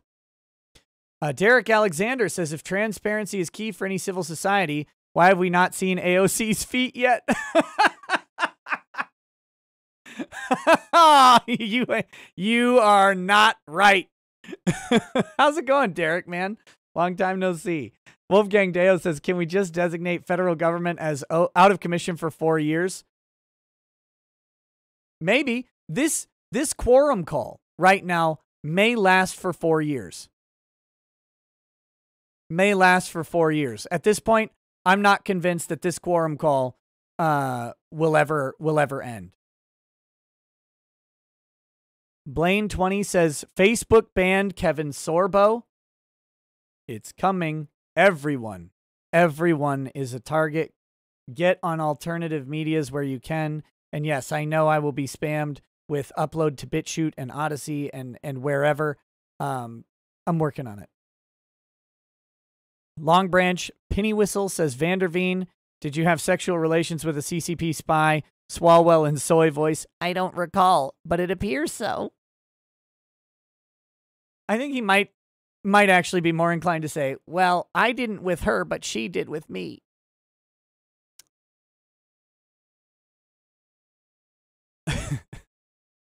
Rumble removed Mike Lindell. Rumble's funding was likely threatened. That's the nefarious thing. These alternative media sources as well are still subject to deplatforming from their finances, and that's the risk. BG Willia 21207 says, just woke up and found the Senate in a mess. Should I go back to bed? It's up to you, man. I'm glad to have you here. Kiwi Goes Live says, me as a kid, man, I can't wait to see what amazing things the future will bring us. 2021. Best I can do is giant vampire mommy.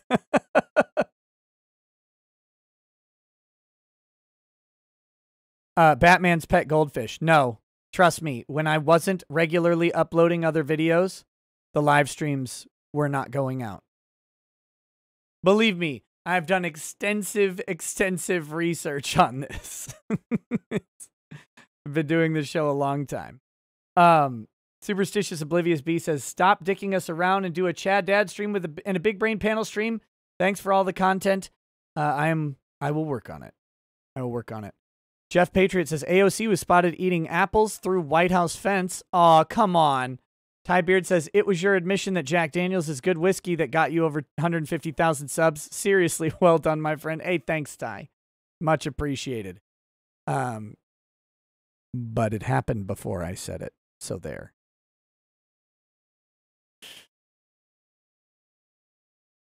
Oh my gosh. Let's see.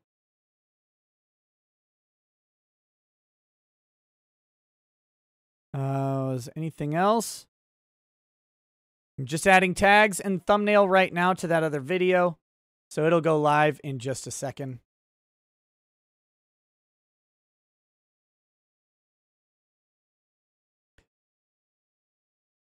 I don't know.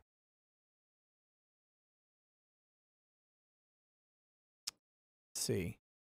I'm not sure about the thumbnail. Hold on. Oh, boy. Now we're going with it. We're going with it. 1 second. Save this. And we will run it public.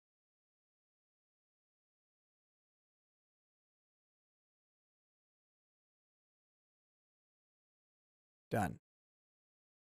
All right. Well, set that live. Might as well. Might as well. Nothing else happening on screen right now. They're just still yakking with each other. You can see this is how bad these people are when things happen sort of off the cuff or on the fly in the open. When deals aren't pre-existing and made behind closed doors, none of these people know what to do. They're not competent to handle any fluid situation. Any.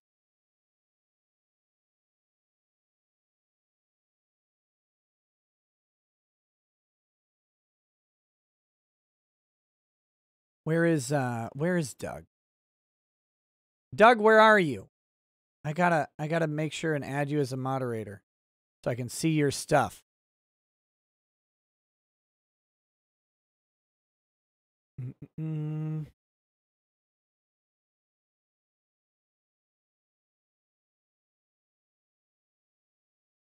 By the way, guys, if you are not familiar,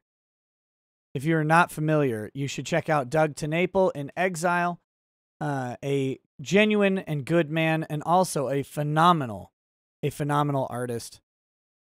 He's a good friend of mine, and proud to call him a good friend. So, Baron Wolfsbane says, you never set up Minds Chat. I would like to do a shameless call for help on this social platform I'm working on. Theory, it can't be deplatformed. How do I set up Minds Chat? I don't even know what that means. And Wolfgang Deo says, if current government is illegal, can military keep them out? The current government is not illegal. By the definitions of what a legal government are, the current government is legal. Joe Biden was inaugurated following an electoral count that followed all of the procedures. Now, you have the freedom to disagree with the legitimacy of the government. You have the freedom to disagree with the legitimacy of the count. But according to the legal processes that we have under the Constitution, it was legitimized and it is legal. Again, your opinion of it can be different than that, but I'm telling you what the legal perspective of it is. So that being said, no, the military will not be deployed to keep the government out.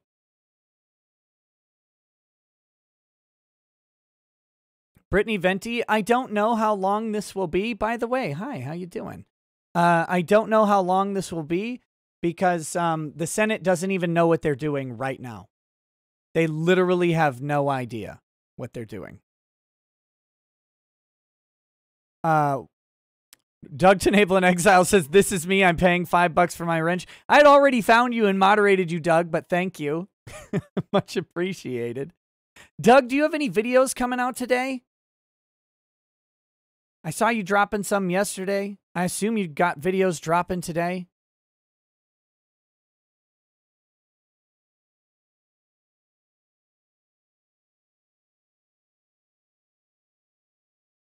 Ty, you're supposed to get 3 to 5 inches of snow in East Texas?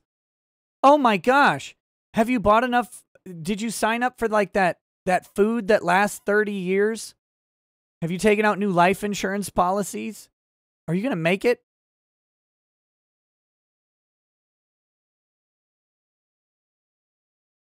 Oh my goodness. I don't know what East Texas is going to do. Like legitimately, I have no idea. I have no idea what's going to happen there.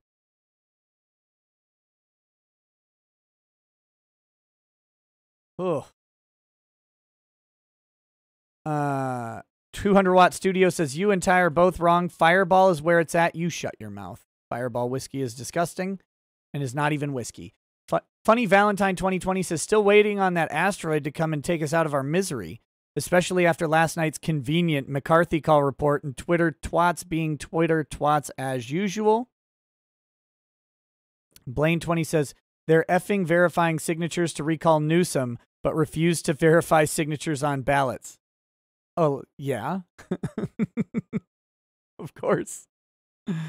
Of course. Ooh. Yeah, while you guys get your 3 inches of snow and cry about it or whatever, it was negative 15 this morning. Wolfgang Deo says, my opinion is current government is legit, but I was asking in a hypothetical where a current government were found to be objectively illegitimate for a friend. Yeah, I'm not sure what that situation would look like in the United States other than civil war, so I don't know. That's how you know when a government is illegitimate. It's when the people have declared it so.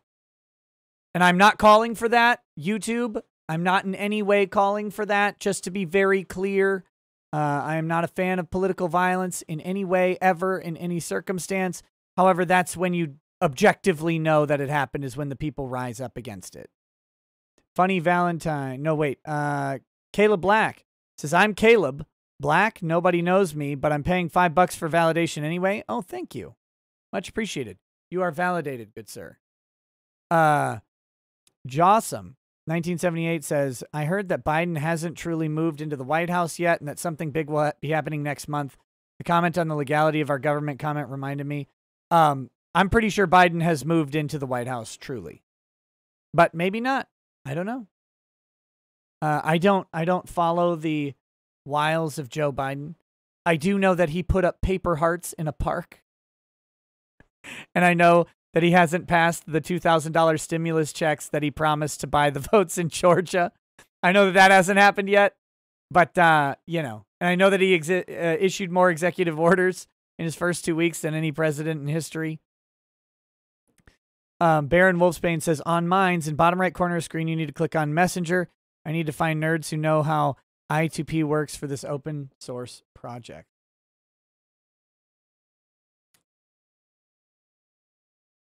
Oh, I have Minds Messenger.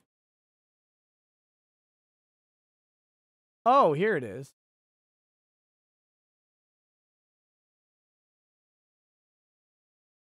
Okay.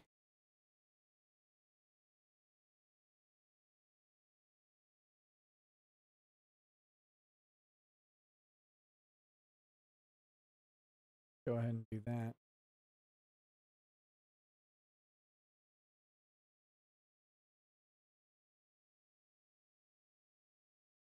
Okay, I'm on Minds Messenger now.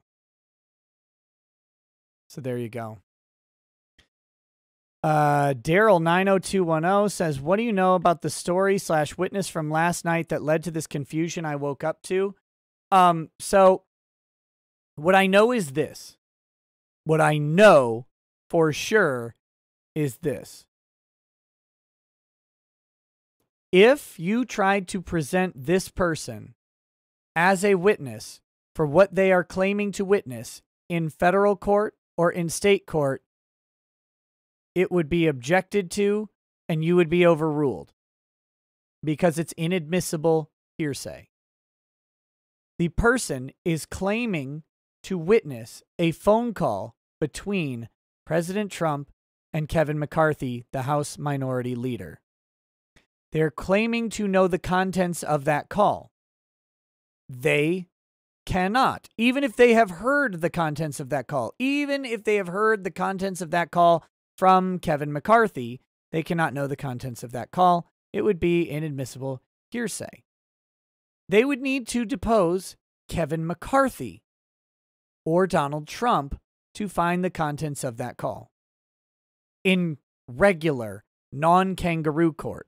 But we are in impeachment, and Jamie Raskin, remember, lead counsel for the House impeachment managers, as well as allegedly a former constitutional law professor, has said of these proceedings that the constitutional protections of due process do not matter in impeachment. That is his argument, that the Constitution does not matter. That is what we're up against. We're up against people, and when I say we, I mean the public. I don't mean Trump supporters. I don't mean Republicans. I don't mean right-wingers. I don't mean anti-Democrats. I mean the public is up against someone who does not believe the Constitution applies, that there's some exception to the Constitution that exists. Well, the Constitution is a great thing that protects us at all times, but not here, because I don't want a Constitution here. So therefore, it must not apply. Well, if the Constitution doesn't apply where you don't want it, then it isn't real. Then it doesn't exist.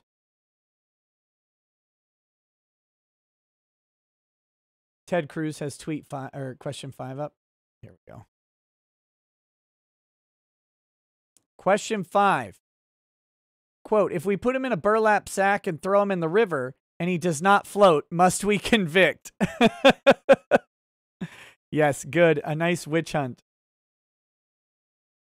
Unmute? Why would I unmute? This is just callers and stuff calling into C-SPAN. Oh my gosh, I don't want to talk about them at all. Wolfgang Deo says, what is political violence? It is violence that is motivated by a political position. That is political violence. When is it different from military operation or from freedom fighting? Well, military operation is authorized through a series of processes that start with the whatever process creates a leader or commander-in-chief. In our country, that starts with a vote that then informs an electoral vote and a constitutional process to elect a commander-in-chief. A military operation has to be commanded by the commander-in-chief, and at some point, that military operation needs to turn into a declaration of war or end. The declaration of war is a check from Congress. And similarly, if they decide not to declare war and the president as commander-in-chief decides to persist with the military operation, they can remove funding for that, and they could impeach the president at that point. Those things would be something they could do. So there's a constitutional process. That's what makes it very different from a military operation. It has some level of authority behind it, which should grant it legitimacy. It doesn't always. It's not automatically legitimate, but it's in some ways subject to the will of the people. Political violence is, I disagree with your political position, or I disagree with some point of policy, so I enact personal violence against you, or I bring others to do personal violence. Or from freedom fighting. Freedom fighting is, look, freedom fighting is political violence when you win. That's the answer there. Or an expression of the people, or 1776. Yeah, they won. That's what made it not insurrection, or not, treason, was that they were the victors. So then it was glorious revolution. Masako Y says, is there ever an instance where hearsay can be used? Yes, there are hearsay exceptions. Is underway, and so I ask unanimous consent the Senate recess until 12:30 p.m.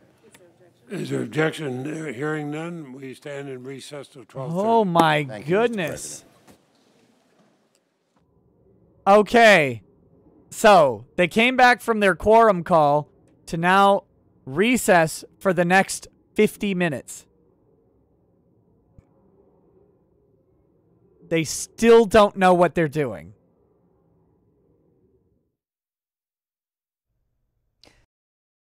Okay, so there you go, guys. We will be here.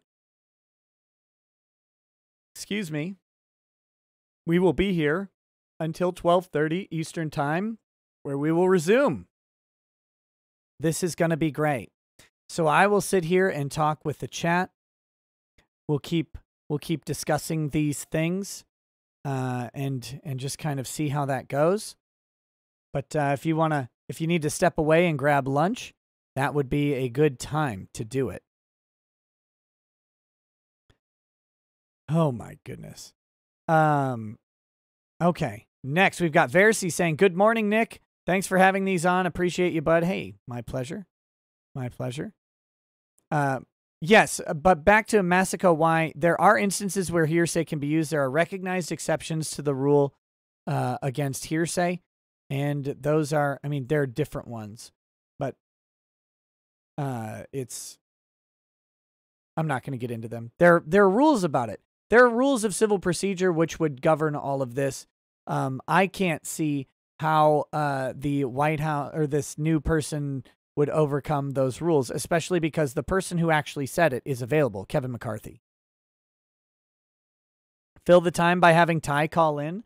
I don't know if Ty wants to or is available to call in, guys. So, it's very easy to say have Ty call in, but that's kind of up to him. Mike Dolan says, just saw Republicans have a list of 301 people they want to call so far. Oh, yeah. That'll just keep going. That can just keep growing. Wolfgang Deo says, can constitutional exceptionists be detained? No. Yes, they can. No, they cannot. Am I being detained? Jossum 1978 says, do you think that some sort of legal fallout will happen to some of the Democrats that have lied in this escapade? Not a chance. Not a chance at all. William DeLong says there is still court going on about 2020 election. What happens if they find out Trump really won? Then they will have to impeach Biden. The court will not overturn the election. People need to understand that. The court, the Supreme Court, even if today the Supreme Court found conclusive evidence of fraud, they will not overturn the election. That would have to be done through the impeachment process. Sabershock says, Dems have been telling me for years that free speech is only in regards to the government. Now they're trying to say it doesn't matter in the government. Yes. Yep. Blaine20 says, P-Hub keeps removing a sex worker's videos for non-consenting because she happens to be loud. Okay. 200 Watt Studio says, this recess is for PR TV time, lol. Oh, yeah. I'm sure they're going to be on phone calls to CNN right away. RMS Gaming says, fill the time by having Ty call in. Ty just said he has to go to his office for a little bit, and he may be able to call in later. We'll see. Wolfgang Deo says, any delusions about Burma? Their constitution includes a vote by the military, and then they work to diminish the military's vote. I've not been following Burma at all. Penultima says, say what you want about the Emperor's Inquisition. These procedures would be done, sentence would be carried out, and the flamers would already be cold. Yes. Spook Horse says, what a well thought out and perfectly planned bit of complete nonsense. And Tina says, you should stream a game to fill time. No, I'm not going to stream a game in the middle of the Senate impeachment trial live stream that I'm doing. Wolfgang Deo says, so you're saying there's a path and a way? Yes, and I know the way. Timothy Reaper says, how many questions has Ted Cruz released so far? 5 questions so far. 7 tweets in his thread. Let's see. Timothy Reaper says, 12:30. How long does it take you to call it Planned Parenthood for some baby blood? Oh my gosh. Oh my gosh.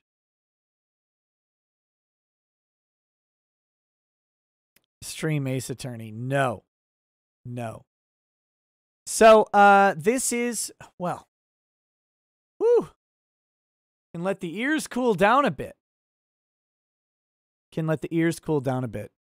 This is, of course, the type of fiasco you expect when Congress is involved in anything. They are here. I'm just going to take this lady off the stream for a little while. I've got it still here in the background, but this is what happens when you allow Congress to exist in the way that it does. Pandemonium. As I said before, I said at the beginning of the stream, and I'll say it again, these are the dumbest people in any room that they're in.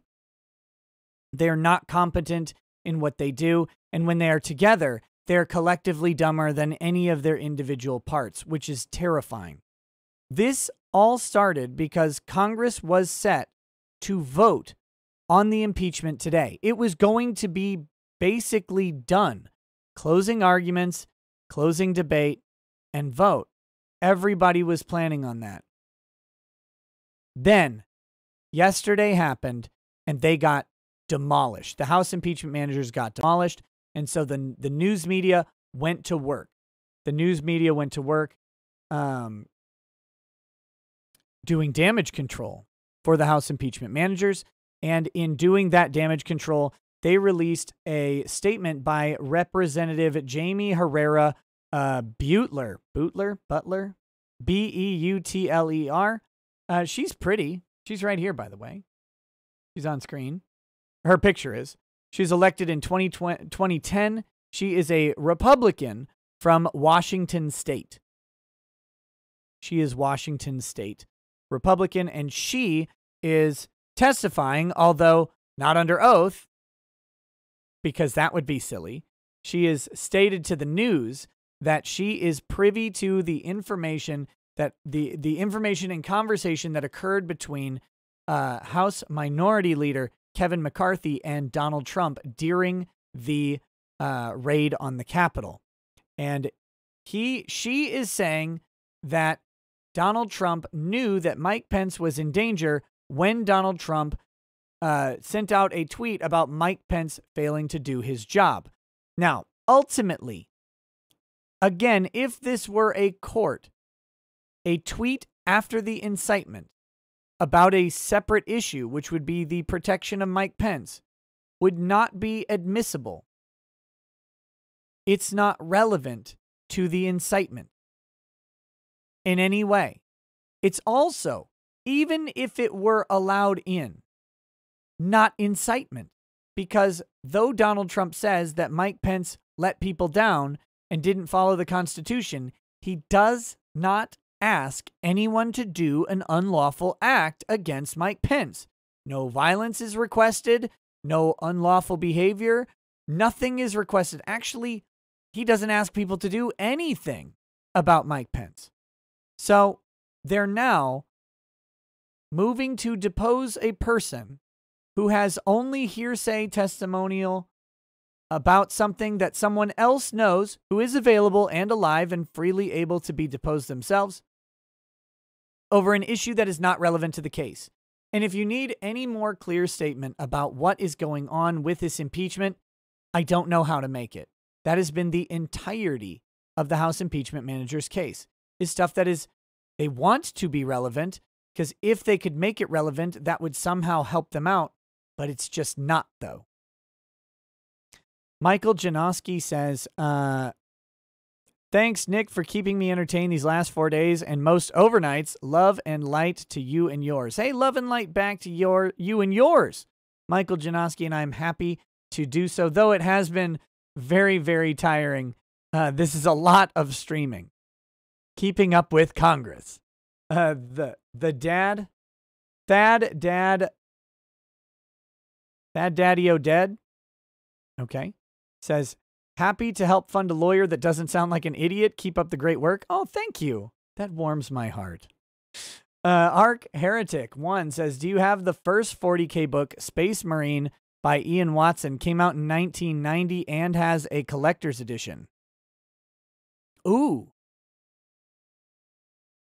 I don't know if I have that one. When did they do the collector's edition of it? I'll have to see. I don't think so. Now I must find it. Thank you. Thank you for ruining my day. Wolfgang Deo says, Nick, they started again. They started only to say they're stopping, so that was very brave of them. BGM says, my disappointment is ruined and my day is immeasurable. I wanted to keep watching the Senate fumble more. At least Nick gives great comments. Puggernaut says, Washington Republican. That's a weird way of saying rhino. Andy Marcelli says, tip for the overtime you've been pulling. Much appreciated. Wolfgang Deo says, what if that Washington Republican was trolling Raskin? Well, they didn't make the statement to Raskin. Uh-oh, Ted Cruz is about to speak. Let's hear this. Witnesses in your view, and who should they be? Listen, I don't think witnesses are necessary. It's kind of a bizarre morning because it is chaos that has played out. We were coming into this morning and the Democratic senators had agreed witnesses were not needed. Everyone expected that we'd have closing arguments and a vote today. And then at the last minute, the House managers changed their mind and they decided they wanted to call a witness, Jessica Herrera Butler. I think what happened is leftist Twitter got really upset last night that they weren't calling witnesses, and I think the House, this is a political theater. Yes. And I think the House managers were feeling heat on their left flank, and so they decided, they surprised Schumer and the Democrats by saying they wanted witnesses. At this point, nobody knows what's going to happen. I will say this. If we do call witnesses, it's not going to be one-sided. It's not going to be only the House managers get witnesses and President Trump doesn't get witnesses. And so if the House managers call Representative Herrera Butler, I think it is very likely that President Trump's lawyers will call Nancy Pelosi. Nancy Pelosi is clearly a relevant witness to this matter. Speaker Pelosi can testify as to when she knew about the threats on the Capitol, what she knew specifically, and in particular, she can testify. We heard already that the House Sergeant at Arms turned down National Guard protection for the Capitol on January 6th because of, quote, the optics. And I think Speaker Pelosi can testify as to whether she made a decision based on optics, based on politics, not to have additional protection at the Capitol to prevent the terrorist attack that played out.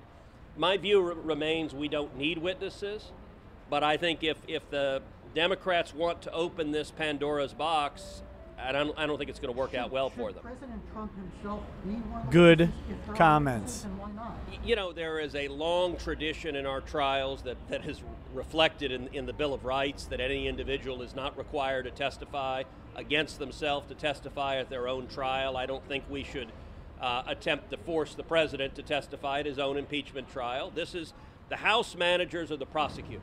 They have the burden of proof. They haven't proven their case. The reason you're seeing this Hail Mary is everybody knows the outcome of this proceeding, which is that President Trump is going to be acquitted. It takes 67 votes to convict. There aren't 67 votes, and those on the extreme far left are angry right now, and today is a reflection of that anger. Cruz is nailing it here.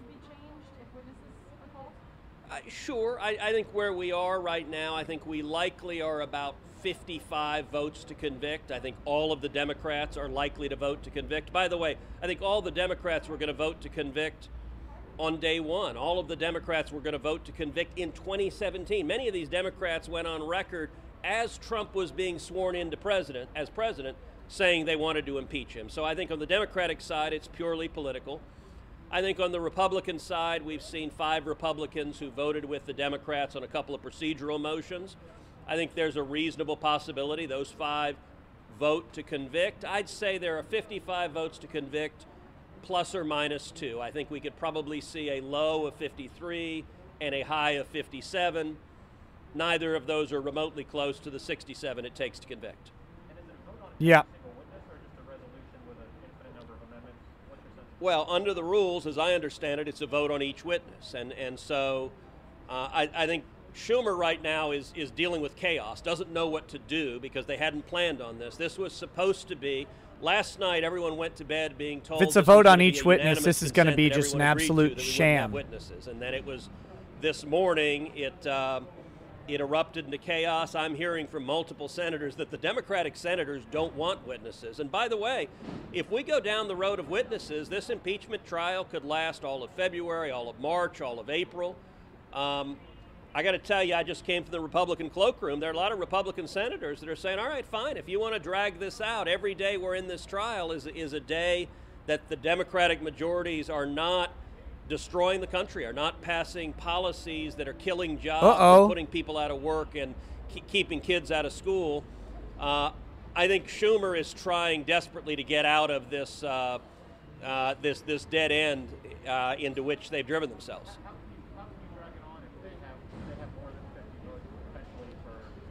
Well, look, there are considerable discussions about that. Under the rules, impeachment is supposed to set aside all other business pending before the Senate.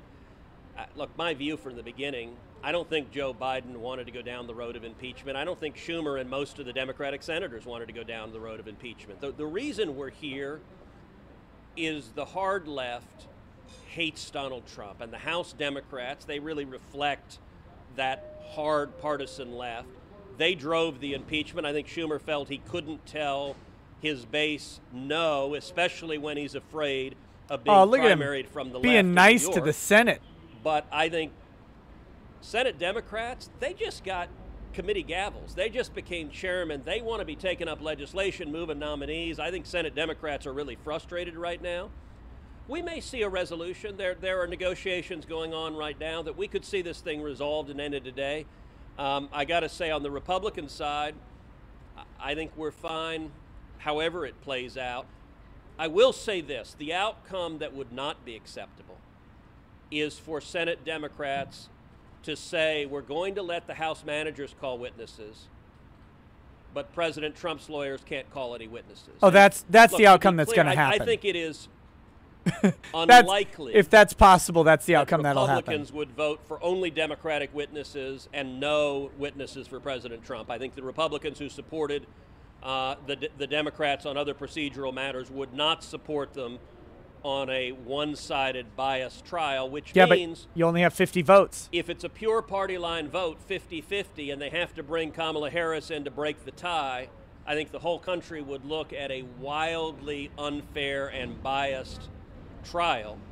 There are many aspects of this trial that ignore even the faintest hint of due process, and I think having a party line vote that says only Democrats get to call witnesses and the defendant in the proceeding doesn't get to call any witnesses, I don't think that passes the laugh test. I think you might even see some Democratic senators say, look, this is ridiculous. If one side gets to call a We'll witness, see. the other side Ted has does. way more I don't faith think than we'll me. go down that road because it's so obviously unfair. But at this point, it's pandemonium. I have no idea. I mean, at this point, it's hearsay or even double hearsay. I've spent a lot of my career as a practicing lawyer. I can tell you in any court in America, if you have a witness who gets up, who begins their testimony with, well, I don't know, but I heard a guy who told me, that witness gets laughed out of court. That doesn't get allowed in any ordinary circumstance. The entire House manager's case is based on hearsay and double hearsay and someone told someone. None of that is credible and reliable. I actually thought the president's defense lawyers did a very effective job with their montage of all the times the House managers said, well, this has been reported, that's been reported. With all due respect to our good folks in the press, the fact that it gets reported in some story does not establish it as a fact that is considered proven in anything resembling a court of law. And at this point, that's the entire basis of the manager's case. All right, thank you, guys. Yeah, stop interviewing Ted. I need him to go back to tweeting out the questions. Cruz, Republican. Okay, I'll watch to see if there's any more interesting people popping up in the questions. I do not want to listen to C-SPAN or the C-SPAN callers. I think that is basically akin to drinking bleach. That sounds terrible. However, if any other Congress people are interviewed, I will gladly play. I will gladly turn the audio for them back on. You think Ted was a good lawyer, Nick? I mean, Ted seems to have been a good lawyer. He has one of a very successful career in litigating cases all the way up to the Supreme Court. So I would say that yes. Yeah, Ted seems to be a good lawyer, I suppose.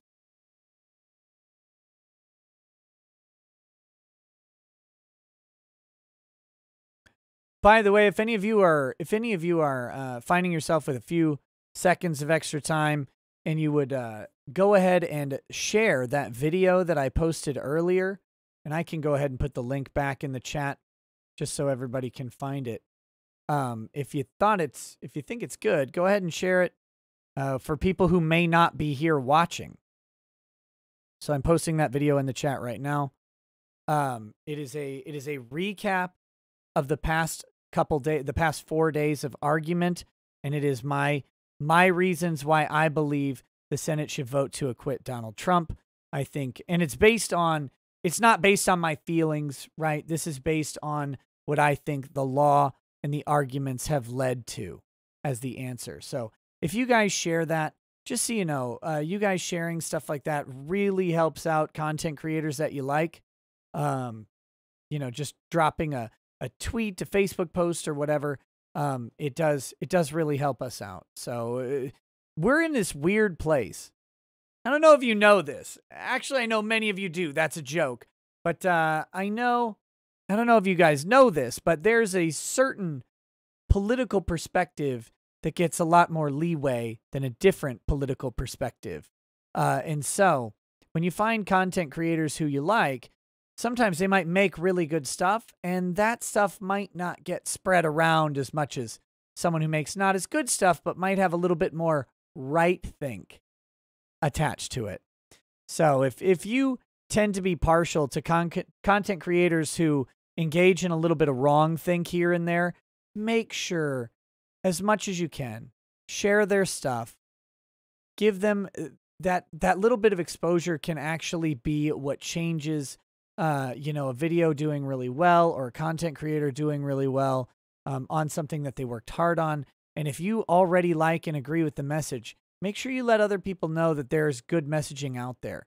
So I can't tell you enough how much the organic nature of this stuff matters to people like us, because we work really hard, but we're in some ways still subject to the algorithm of whatever platform we're on. It's not just YouTube. Every platform has to have some method of distributing content. No platform literally is just like, this is the most recent video uploaded to our platform.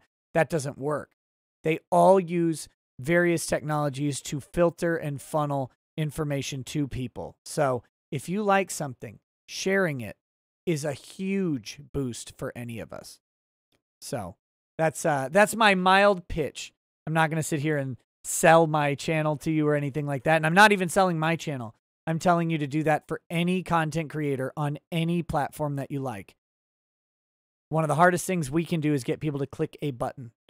But that button click means the world to us. So thank you. I'll step down from my soapbox and get back to these chats. Arctic Pride with a big donation. Thank you so much. Says, what is this morning? Stuck in San Antonio for 4 weeks with Texas freezing over. Nick is streaming in the daytime. Democrats and mainstream media in panic overnight. And I scared half the hotel burning butter trying to cook eggs. At least I'm not on call. Also, enjoy some of my rays. Hey, thanks, buddy. Stay safe down in Texas. No joke. Texas with ice is... I was making fun of Ty earlier because in Minnesota, 3 inches of snow isn't a big deal. But in Texas, 3 inches of snow or ice on the road is horrifying. Horrifying. I'm from Texas. I've driven through a blizzard in Texas. It's one of the scariest things on the planet. So stay safe down there, and hopefully everybody else will be safe. I know there were some deadly crashes that happened, one in Dallas and one in, I think, Austin or San Antonio. I don't remember. But I just hope everybody does stay safe. The people are not used to driving in the winter, and they're not as good at sanding and clearing roads as they are up here in the north. Sheep Cityan says, hey, can I get a shout out for my channel? I play games and will have media reviews later, but exposure is always a good thing. Also in Kermit voice, Ted Cruz doesn't give any F's about a mask. Neither will I. COVID can watch this wiener slap right quick. Yes, Ted was eschewing his mask for that interview. I think he still wears one when he's not talking into a microphone. Oh, excuse me. Yes, guys, check out Sheep Cityan, his channel on YouTube for games and media reviews as well. I'm not calling into C-SPAN, Nernieth. Let's see. We've got Puggernaut says, reminder, Twitter, Facebook, and Wikipedia's facts are entirely based on what was written by, quote, trusted sources in the mainstream media. Yep.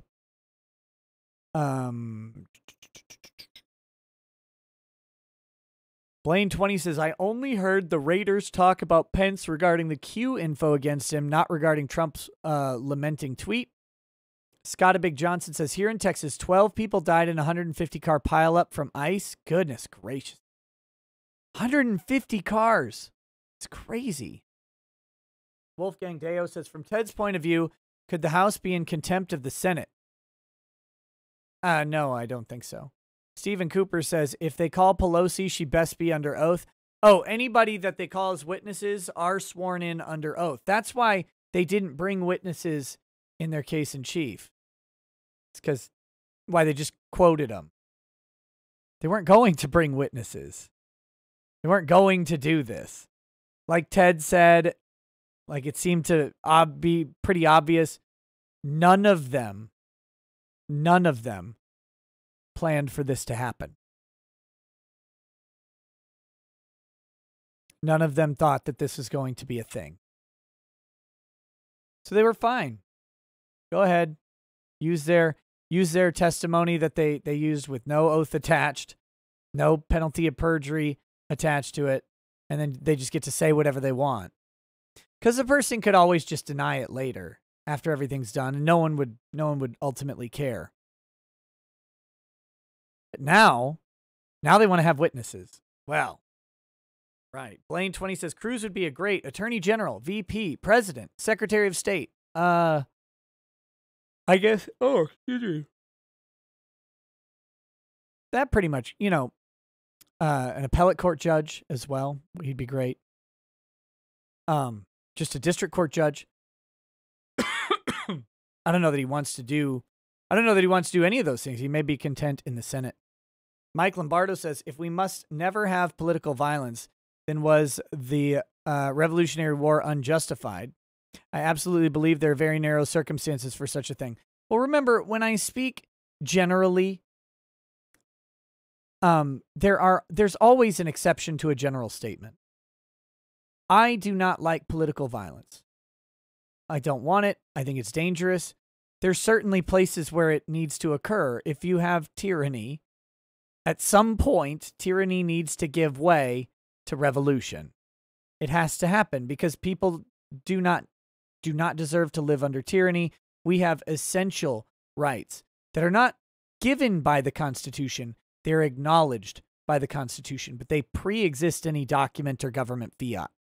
And those are life, liberty, and the pursuit of property. Property rights are an essential human right.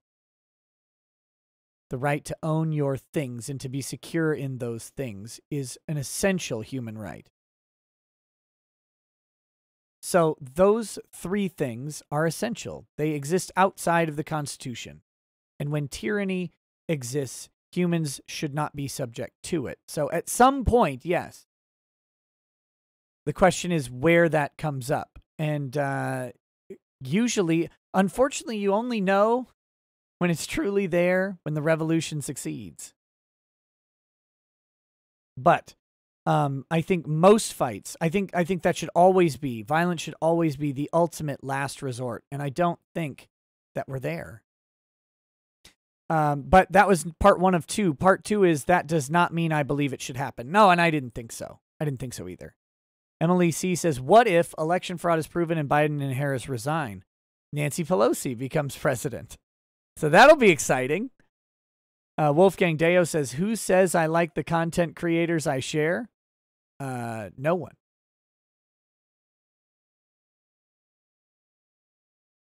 Wolfgang Deo says, Irby says, so F the pursuit of happiness. The founders wrote the pursuit of happiness as the pursuit of property, but they were holding off.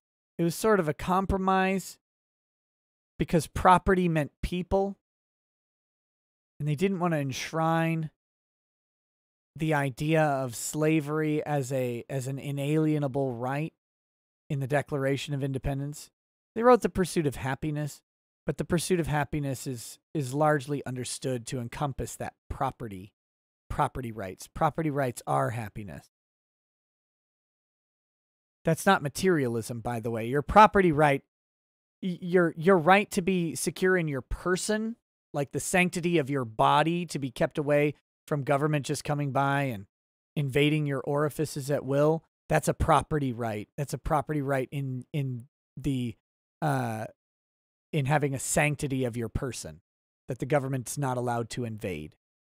So, property rights are the pursuit of happiness. Wolfgang Deo says, Dallas drivers can't handle good conditions. I was rear-ended and then 2 hours later front-ended by a different guy, never going back, 5 stars. Yeah, I've always managed to squeeze through Dallas without getting into an accident, but man, it's a lot of close calls. Excuse me. When I was driving through the Texas blizzard, it was actually through Fort Worth, and I mean, there were cars going in the ditch all around us. It was pandemonium. Mike Lombardo says, oh, tweet number 3 out of 3 says, RW equals Revolutionary War. I was asking the question generally. Despite the anger I feel regarding the election, I believe people have, and 4 out of 4, learned a lot about government over the last 5 years. Trump exposed a lot, so I'm glad for that. Hashtag always question government. Yes, always question government. That is true. Charles Argo, number 2, says, Mitch's secretary puts her finger up his you-know-what to put his tie on every morning. That's disgusting. Backseat Mario says, Akashi and Tuborg is a great combo for this stream. My pants about to go numb. Akashi and Tuborg, what is that? Wolfgang Deo says, so Dems are pursuing happiness of us as property. Yes. Yes. Oh my goodness. Budget Coin Hunter says, I'm not sure. There's nothing in the Constitution that says what to do in case of an invalid election. Now, again, I know this makes people mad, but I have to say it. Under the Constitution, we had a valid election. I know that upsets people, and you can disagree with the integrity of the election. I'm not saying you have to agree with all of that. But under the rules the Constitution set forth for the election, the states certified their electors in their way, and they sent those electoral votes to be counted. Now, you can disagree with the state certifications, you can disagree with the procedures, the laws, the vote that happened, all of that stuff, but according to the Constitution, it happened in the way it's supposed to happen. So, the Constitution wouldn't be any help in this area, except in some narrow cases of issues that are potentially still before the court. And one issue that is not, which was, of course, Texas versus Pennsylvania, that the Supreme Court decided not to hear. And I think that is an absolute travesty. I think the Supreme Court did the country a disservice. But there are some other questions still outstanding. In 6 days. 6 days, the Supreme Court will determine whether or not they will hear those cases. So that'll be interesting to see whether or not the Supreme Court decides to hear the 3 election lawsuits that are pending before it. If they do, we could get some interesting legal takes from the court. I suspect they will not hear them. Anime Moon says, who is for this impeachment trial of Trump gumming up Congress for the next 2 years and by extension gumming up Biden for the next 2 years? Oh, I think that'd be great. That'd be great.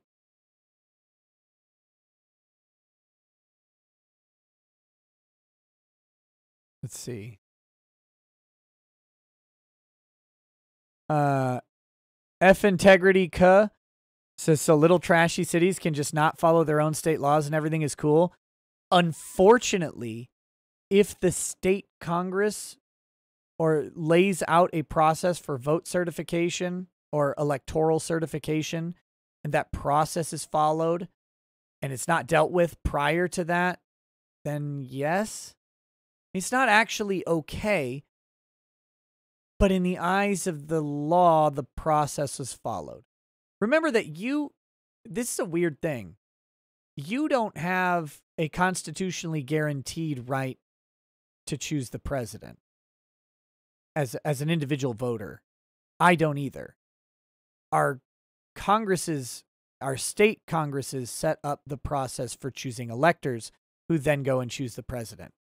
So with that, in theory, even if there were massive negative impacts on a voting system for the Democratic part of the vote, where every citizen gets to go vote, if the state legislators still adopt the results, or they set up a process by which those results are adopted and the process is followed, I should be very clear on that, then it's still valid under that legal interpretation.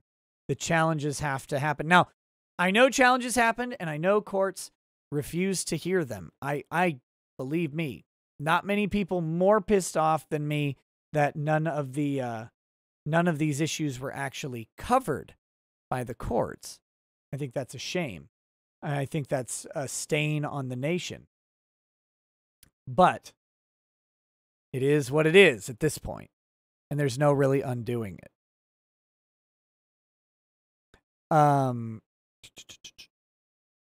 Thermasius 1980 says, just woke up. What's the big thing that just happened? The big thing is that Congress has no idea what's going on in their own chambers. They were supposed to go ahead and close out this impeachment today with some closing arguments and probably hold a vote on it. And then the House managers decided to ask for witnesses, and now they're going to be pursuing witnesses after a vote. But once that vote happened, Congress broke down. They didn't know what to do, and so now they're on a break for 10 more minutes, probably plus a little more. Wolfgang Deo says, yes, I agree the election was legit. Wink, wink. The issue was that all protections were subverted by Democrats, cite Time article here, or ignored by the Republicans. Excuse me. Well, yeah. I mean, it is. You won't catch me saying there weren't issues at all. Tons of issues. I still have tons of issues with it. However, now that inauguration has happened, and the constitutional process was arguably followed, you can't undo it. The only way to undo it is impeachment. That's it.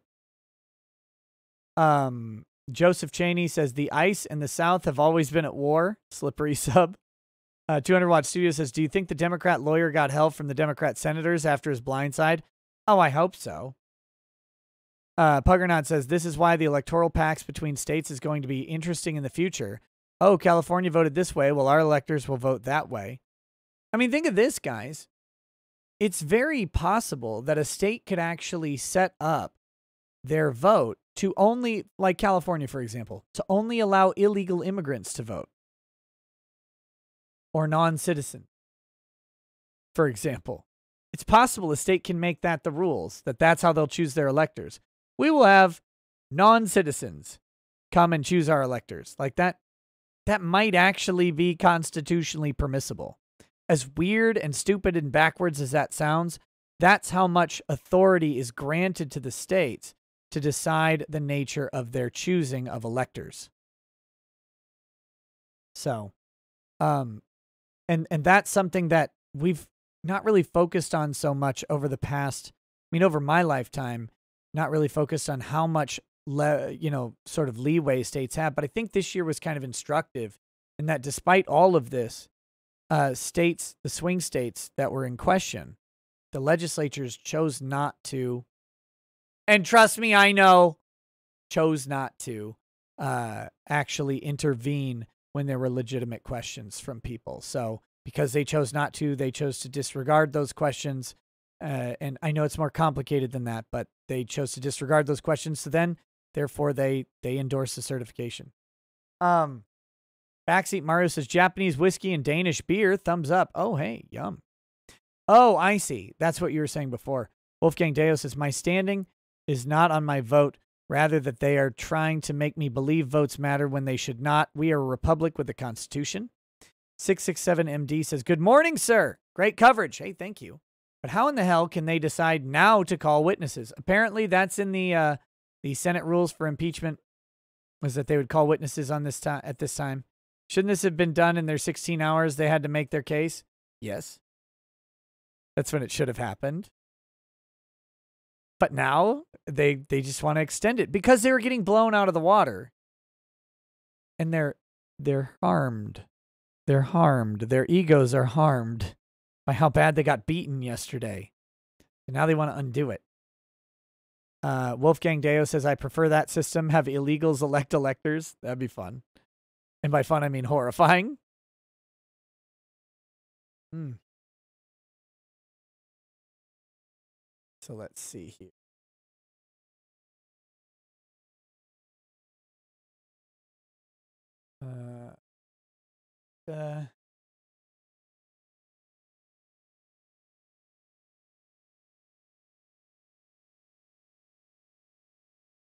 Let's see. They're just replaying stuff. They've got another 6 minutes, but they've been late basically every time so far. So we'll have to see. Oh, whew. Gotta let the ears have air. Over 2,000 likes, drink a shot. It's 11 in the morning. It's 11 in the morning. Okay, so we could pull up this. Here we go. You want to see the genesis of what's going on here? We can take a look at this article. This is the article, one of the articles that happened late last night. Notice this, 10:29 p.m. Eastern time on Friday. This was the mainstream media scrambling to do damage control on behalf of the Democrats. In an expletive-laced phone call with House Republican leader Kevin McCarthy while the Capitol was under attack, then President Donald Trump said the rioters cared more about the election results than McCarthy did. Well, Kevin, I guess these people are more upset about the election than you are, Trump said, according to lawmakers who were briefed on the call afterward by McCarthy. This, right here, is hearsay. McCarthy insisted that the rioters were Trump supporters and begged Trump to call them off. Again, this is hearsay. This isn't coming from McCarthy. None of this is. Trump's comment set off what Republican lawmakers familiar with the call, hearsay, described as a shouting match between the two men. Hearsay. A furious McCarthy told the then president the rioters were breaking into his office through the windows and asked Trump, "Who the F do you think you were talking to?" According to a Republican lawmaker familiar with the call. Hearsay.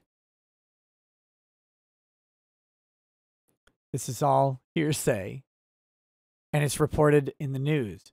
The newly revealed details of the call described to CNN by multiple Republicans, hearsay, briefed on it, not Kevin McCarthy, provide critical insight to the president's state of mind as rioters were overrunning the Capitol, which is irrelevant to the question of incitement. Again, it's a relevant question in general to the competency of a leader, right? Like, we can agree on that.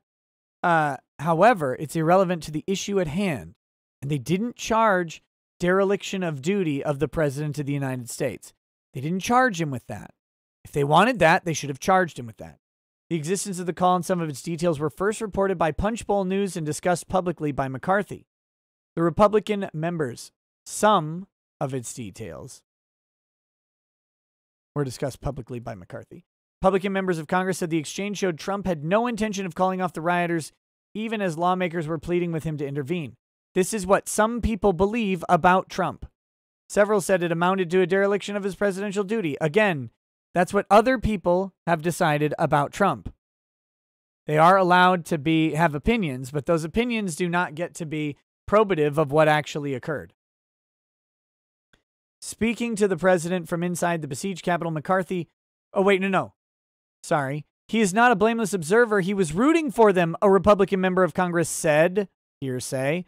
On January 13th, Kevin McCarthy said on the floor of the House that the president bears responsibility, and he does. Speaking to the president, this is probably the only admissible statement, because Kevin McCarthy actually said it on the House, on the floor of the House, in public. That would be admissible. Speaking to the president from inside the besieged Capitol, McCarthy pressed Trump to call off his supporters. Actually, no. I should be very clear. This would specifically not be admissible. Let me, because you cannot use a statement to prove, a hearsay statement to prove the truth of the hearsay. Now, Kevin McCarthy can say on the floor of the House that the president bears responsibility. If it stops here, it's admissible. Once it says, and he does, then it's not. Speaking to the president from inside the besieged Capitol, McCarthy pressed Trump to call off his supporters and engaged in a heated disagreement about who comprised the crowd. Trump's comment about the would-be insurrectionists caring more about the election results than McCarthy did was first mentioned by Rep. Jamie Herrera Butler, a Republican from Washington State, in a town hall earlier this week. It was confirmed by CNN by Herrera Butler and other Republicans briefed on the conversation. So again, this was known earlier this week, not raised at the impeachment. You have to look at what he did during the insurrection to confirm where his mind was at, Herrera Butler. This is an opinion. You don't get to comment on another person's state of mind. That's not how testimony works. The point in all this is all of this would be inadmissible in any court of law. Herrera Butler, one of 10 Republicans who voted last month to impeach Trump, told CNN. And this is what you need to know, right? This is why this is going on. That line right there demonstrates to me that either he didn't care, which is impeachable. That's not impeachable because you cannot allow an attack on your soil, or he wanted it to happen, was okay with it, which makes me so angry. The other one doesn't make you angry?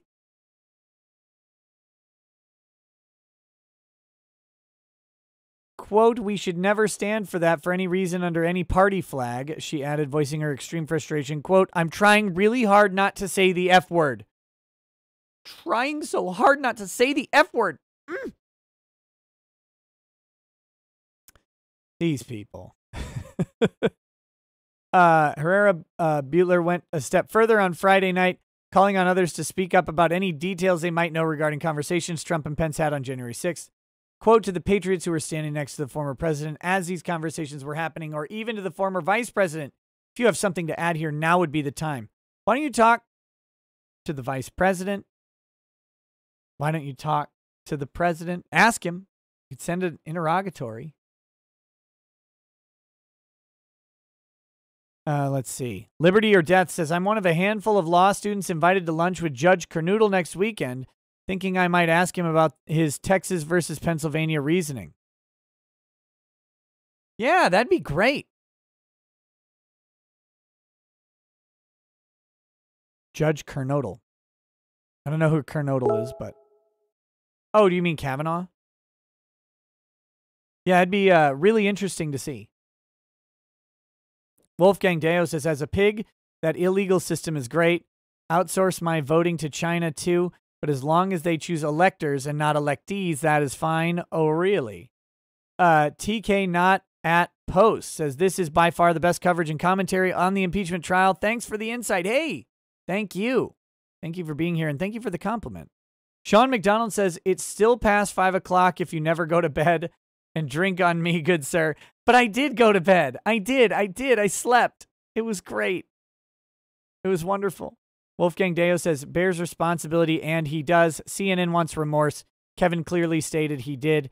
Even if Trump is not responsible, he can still feel sorry. So there you go. We've got Night of Hope says, I still think the argument stands up to reason that if one state acts arbitrarily in how it chooses its electors, becomes despotic, etc., that the other states have cause to censure it in that action as the ones being potentially enslaved by that action. I do believe that, well, I mean, that would come in the electoral vote challenge. Oh, wait, are we going back?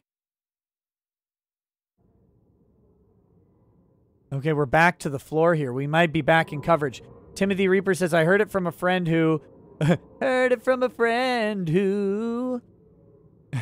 heard it from another, you've been inciting riots. Oh my God. That's not the same amount of syllables.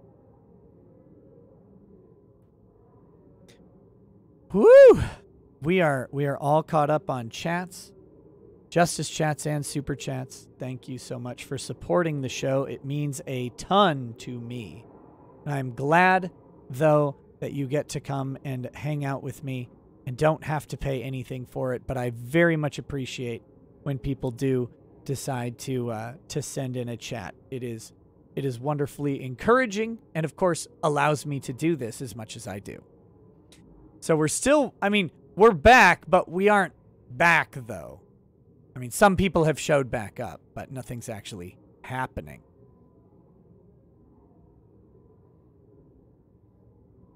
Human Stone, I've read all of the Streamlabs comments. So we are good. Tell me the show's not over yet. Oh, no. Show's only getting started, apparently. We'll see what happens when the Democrats actually come back, but they needed a lunch break to figure out what to do.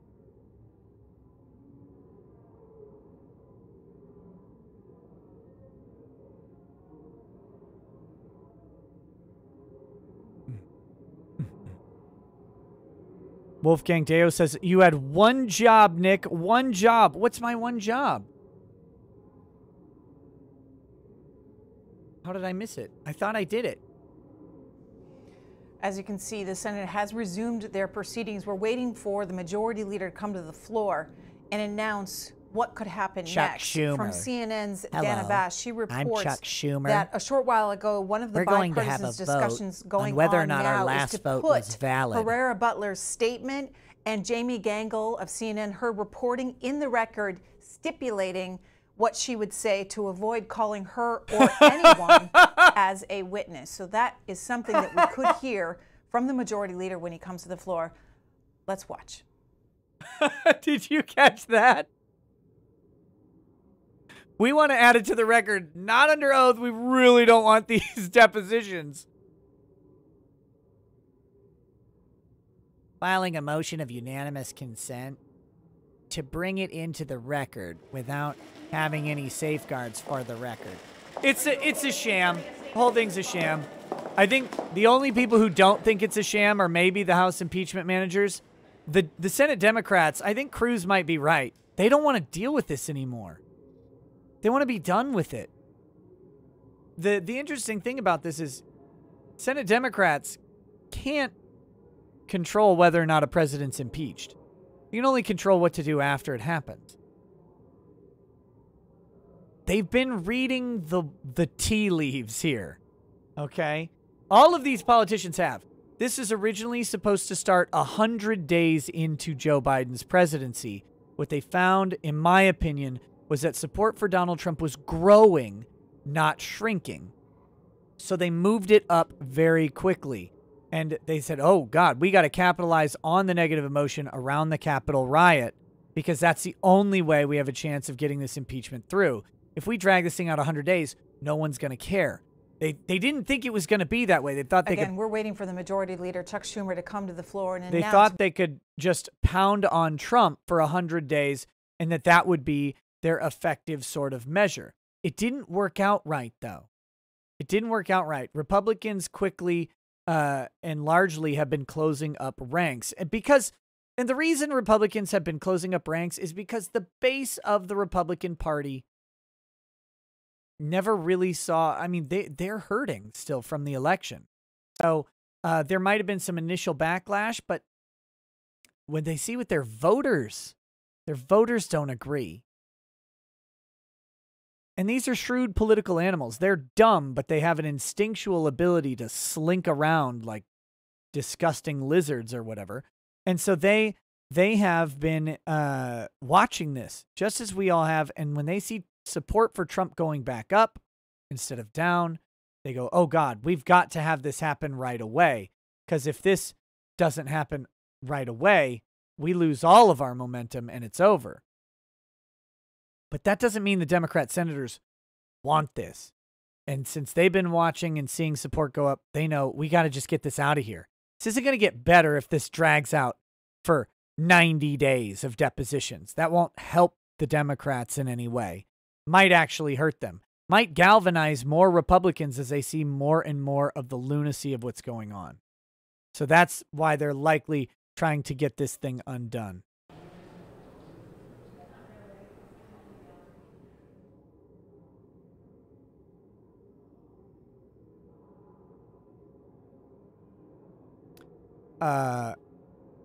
Let's see. Judo Cricket says, important question. What's your favorite bourbon? Hold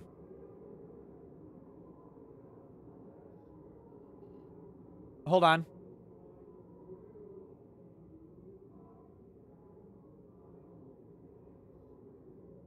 My favorite bourbon is...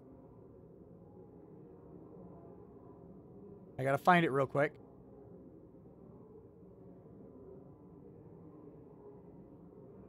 I never remember what it's called.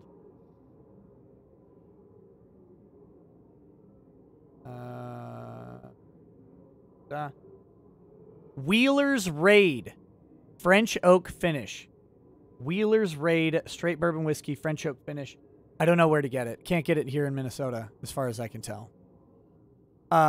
Mithrin Emrys says, so we're going to add hearsay to the record and not allow Trump's team any sort of chance to ask questions and chance catching a charge of lying to Congress. This went from a farce to a shit show quickly. Yeah, but they know where the votes already are. The votes are not going to change from this. So it's fine. Tom531Cat says, this election has shown how powerful state legislators are, plus how wise the founding fathers were in this design. Literally, our goal should be to become very sociable on our own states, in our own states, and keep our unique state history. Yeah. State pride is something that doesn't really exist in the way that it used to, and that's a shame. Kaiser TV says, the 17th Amendment destroyed the Republic, warped us into mob rule the founders tried to avoid. We pick leaders like a high school picks prom queen, get exactly what we deserve. Hope we've learned our lesson when CW 2.0 happens. I hope it doesn't. Radley Feet Cow says, Jesus has it right. We're all flawed from the beginning and we can't fix it. We have to start over, aka born again. John chapter 3, clean sheets, wiping mud, ends with just dirty sheets and still mud. Wolfgang Deo says, never mind, you did your one job, was just early. Comical Kramer says, so does this waste Trump's money? Having lawyers there, just wasting money? And he's spending money. I don't think it's a waste. I mean, his lawyers have been doing a very good job, especially yesterday and today. Van der Veen has been doing great today as well.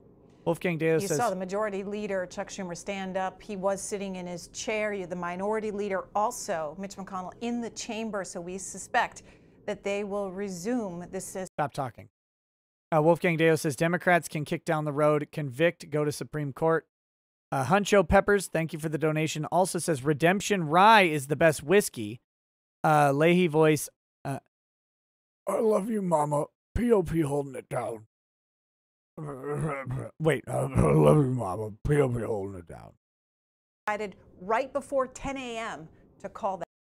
Okay. I don't think Redemption Rye is the best whiskey. It's a good whiskey.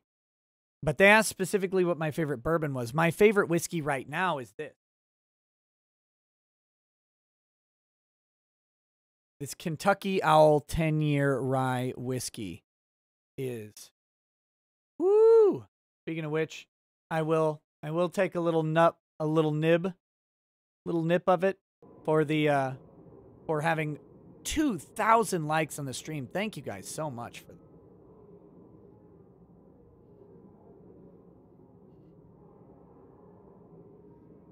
This, unfortunately, is the last run that they're doing of this bourbon, because it is seriously, or this rye whiskey, it is seriously one of the best whiskeys I have ever had.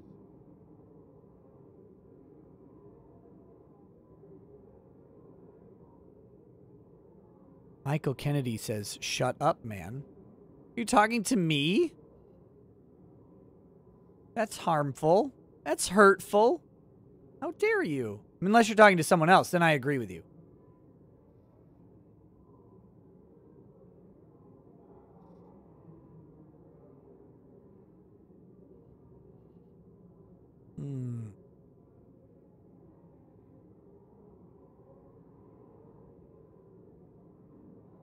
You mean me? Why do you want me to shut up? This is my show. You shut up.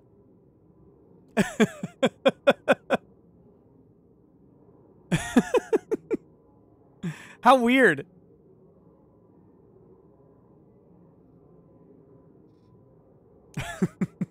I'm just kidding. You're welcome to tell me to shut up. I think it's funny. Oh. Let's see. We've got Cal Clay says, assuming impeachment is a fluff trial as why he ain't there, since the judge/witness was named as a prime members in the Times article, can a real lawyer use that in kangaroo court? Plus my petition removed for Biden, use honor over cowardice, and leave Trump family alone. I mean, yes, they could use the Time article in the trial. I think they don't want to really mess with any of that. They don't need to prove that Trump believed that the election was stolen. Trump clearly believes the election was stolen. Like, I don't think they have to do anything to prove or solidify that. That's something that they, that's apparent.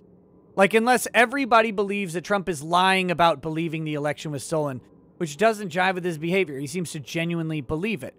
So the only thing the Times article would say, Trump was justified in believing that the election was stolen because the Times article says the election was controlled from blah, blah, blah, blah, blah. Right? Like, that would be how you would use that, and that doesn't really help their case in any way. Again, Trump is allowed to believe the election was stolen either legitimately or illegitimately. Like, it doesn't matter if he believes it or not. That's not a relevant question to whether or not he incited an insurrection. So it's not really useful for them to fight it. And in fact, I will maintain that if Trump's team would have brought a big argument about how the election was definitely stolen to the floor, that would have been bad for Donald Trump's defense, because that is one of the very few things that could have flipped enough Republican votes, in my opinion, to actually convict on impeachment.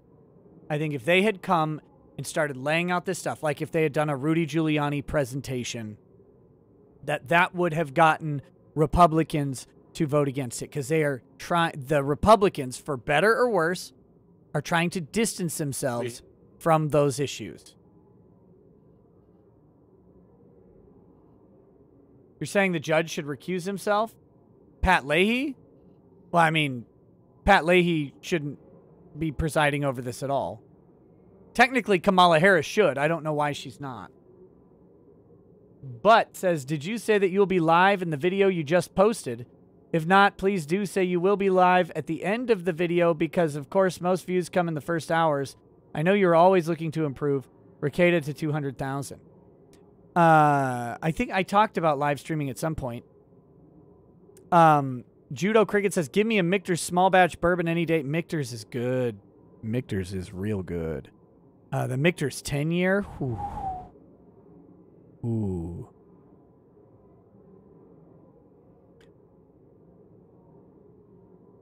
Well, Fotrius, when I say Kamala Harris should be presiding, I mean, since Roberts is not there, the next in line is Kamala Harris, not Pat Leahy. That's what I meant by that. She is the president of the Senate. She should be presiding. Roberts, of course, should be the one presiding ultimately. Sorry, I skipped disclaiming that I believe Roberts should be presiding. I think that this is wholly unconstitutional because Roberts is not presiding. But given that he's not there, that's what I'm trying to clarify there. Everybody poop says, I've seen hearsay get convictions before. Yeah. It's not supposed to, but yeah. I've even seen a newspaper's lies about an active case be used as evidence. Snohomish County. Well, yeah, I mean, actually it just happened in Kenosha. With using, was it Kenosha? Where they use... No, I'm thinking of something else. Sorry. Kenosha, they allowed the parents of, or the dad of one of the deceased to testify at, not to testify, to make a statement at Kyle Rittenhouse's bond hearing, which would normally be improper, except his bond wasn't modified, so it ended up not mattering. And that's probably why the judge allowed it, in all honesty. The judge is probably like, I'm not going to modify this bond anyway, so I'll let the guy speak. Wolfgang Deo says, best part of your show is when your lips aren't moving. Sorry, lawyer, prejudice here. Kidding, love ya. Trump is acquitted, a whirlwind comes. Senate will be in order. Senate will be in order. Frederick Little says, Nick, do a shot for every lie told in this trial so far. Yes. I'll just die then. Majority Leader. Without objection, so ordered. Ms. Van der Veen? No. Mr. Castor, I'm sorry. May I be recognized? Yes, you are. You are recognized. Okay, here we go. Senators. Glasses all fogged up. Donald John Trump, by his counsel, is prepared to stipulate that if Representative Do you hear that hot mic? Butler were to testify under oath as part of these proceedings, her testimony would be consistent with the statement she issued on February 12, 2021, and the former president's counsel is agreeable to the admission of that public statement into evidence at this time. Thank you, Mr. Castor. Mr. Raskin. Thank you, Mr. President. The managers are prepared to enter into the agreement. I will now read the statement. This is the statement of Congresswoman Jamie Herrera Butler, February 12, 2021. In my January 12th statement in support of the article of impeachment, I referenced a conversation House Minority Leader Kevin McCarthy relayed to me that he'd had with President Trump while the January 6th attack was ongoing. Here are the details. When McCarthy finally reached the president on January 6th and asked him to publicly and forcefully call off the riot, The president initially repeated the falsehood that it was Antifa that had breached the Capitol. McCarthy refuted that and told the president that these were Trump supporters. That's when, according to McCarthy, the president said, "Well, Kevin, I guess these people are more upset about the election than you are." Since I publicly announced my decision to vote for impeachment, I have shared these details in countless conversations with constituents and colleagues, and multiple times through the media and other public forums.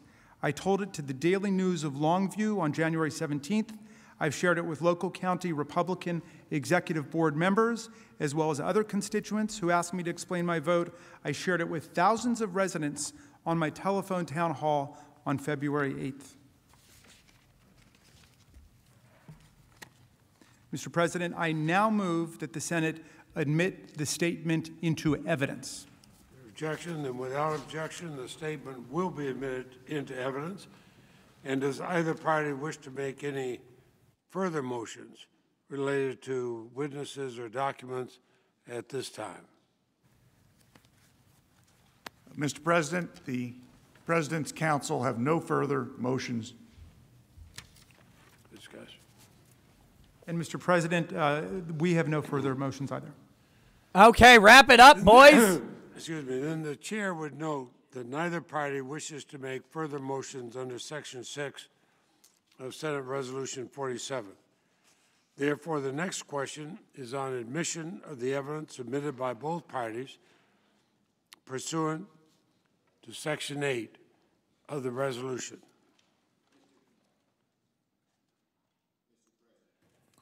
The majority leaders recommend. So now, as we move to another matter, I'm advised that the House managers have no objection to the admission of evidence proposed to be admitted by the former President's counsel under the provisions of Section 8 of Senate Resolution 47, and that the President's counsel have no objections to the evidence proposed to be admitted into evidence by the House managers. Pursuant to Section 8 of the resolution, as agreed to by Leader McConnell and myself a few days ago, both parties have made timely filings of this evidence with the Secretary of the Senate and have provided copies to each other. I therefore ask unanimous consent that the Senate dispense with the provisions of Section 8A of Senate Resolution 47, and that the materials submitted by both parties be admitted into evidence, subject to the provisions of Section 8C of that resolution, which provides that the admission of this evidence does not constitute a concession by either party as to the truth of the matters asserted by the other party, and that each senator shall decide for him or herself the weight to be given such evidence. This request has the approval of both parties and the Republican leader. Without objection, it is so ordered. Put your mask back on, you old codger. He took his mask off. I think he said, "My glasses are all fogged up," but it sure didn't sound like it. My glasses are all fogged up. It sounded like a different F word to me. Okay, then, pursuant to the provisions of Senate Resolution 47, the Senate has provided for up to 4 hours of closing arguments. They'll be equally divided between the managers on the part of the House of Representatives and the counsel for the former president. And pursuant to Rule 22 of the Rules of Procedure and Practice in the Senate, when sitting on impeachment trials, the argument shall be open and closed on the part of the House of Representatives. So the chair recognizes Mr. Manager Raskin to begin the presentation on the part of the House of Representatives. Wait a minute. Put your mask back on. Mr. Raskin, under Rule 22, you may reserve time if you wish. Put your mask back on. Thank you. Thank you, Mr. President. Members of the Senate. Trying to kill everyone. Before I proceed, it was suggested by defense his inconvenience is not just a justification for not wearing a mask. Conduct during the attack, as described in Congresswoman Butler's statement, is somehow not part of the constitutional offense for which former President Trump has been charged. I want to reject that falsehood and that fallacy immediately. After he knew that violence was underway at the Capitol, President Trump took actions that further incited the insurgents to be more inflamed and to take even more extreme, selective, and focused action. This isn't how incitement Vice works, President Mike Pence. by the way. This is not how incitement works at all. Former President Trump also, as described by Congressman Butler's notes, refused requests to publicly, immediately, and forcefully call off the riots. And when he was told that the insurgents inside the Capitol were Trump supporters, the president said, quote, "Well, Kevin, I guess these people are more upset about the election than you are." Think about that for a second. Think about that. This uncontradicted statement that has just been stipulated as part of the evidentiary record. The president said, "Well, Kevin, I guess these people," meaning the mobsters, the insurrectionists, "are more upset about the election." He's overselling that statement. We'll see if the Republicans address it or just ignore it anyway. Obviously part and parcel of the constitutional offense that he was impeached for, namely incitement to insurrection. That is continuing incitement. Imagine writing down everything you're going to say. Not only perpetuated his continuing offense, but also provides to us here today further decisive evidence of his intent to incite the insurrection in the first place. When my opposing counsel says that you should ignore the president's actions after the insurrection began, that is plainly wrong. And it, of course, reflects the fact that they have no defense to his outrageous, scandalous, and unconstitutional conduct in the middle of a violent assault on the Capitol that he incited. Senators, think about it for a second. Say you light a fire, and you're charged with arson. And the defense counsel says, everything that I did after the fire started is irrelevant. And the court would reject that immediately and say, that's not true at all. No, that is true. It's extremely relevant to whether or not you committed the crime.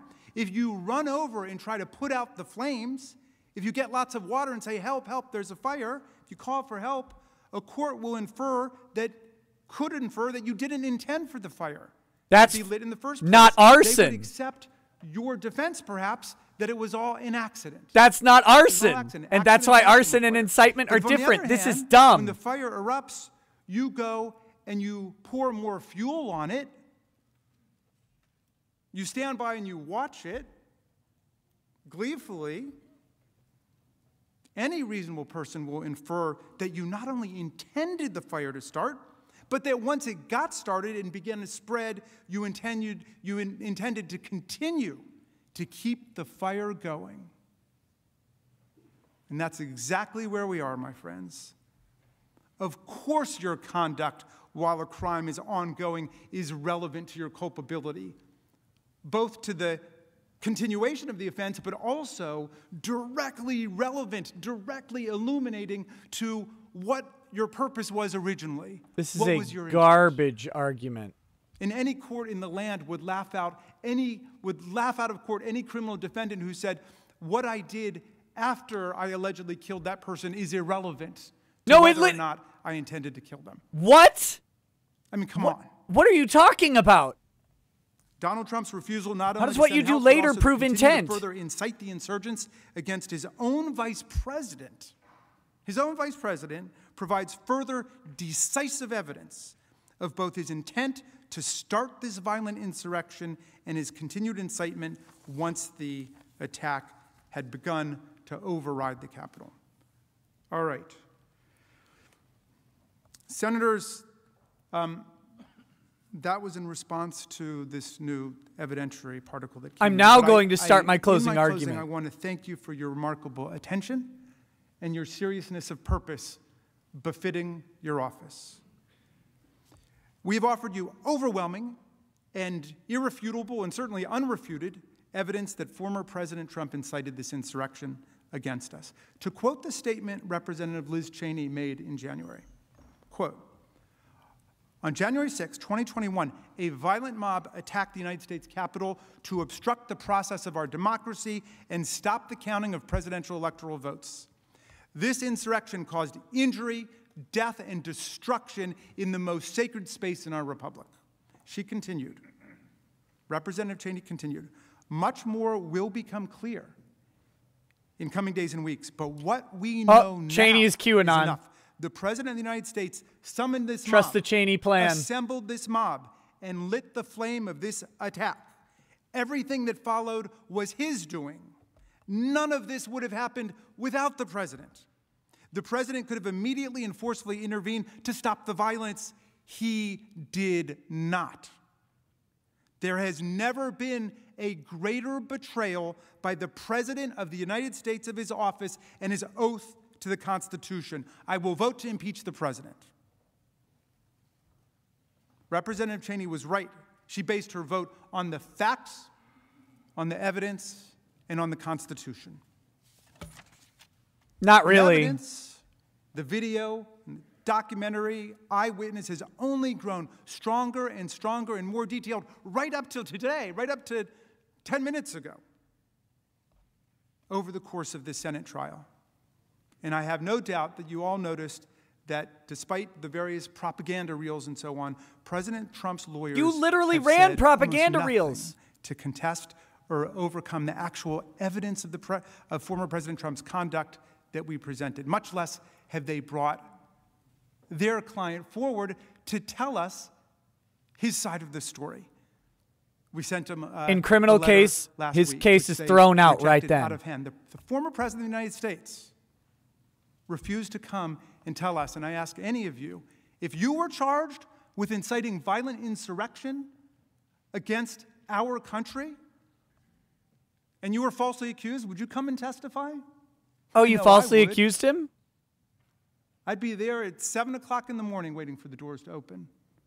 I'm sure that's true of 100 senators in this room. I hope it's true of 100 senators in this room.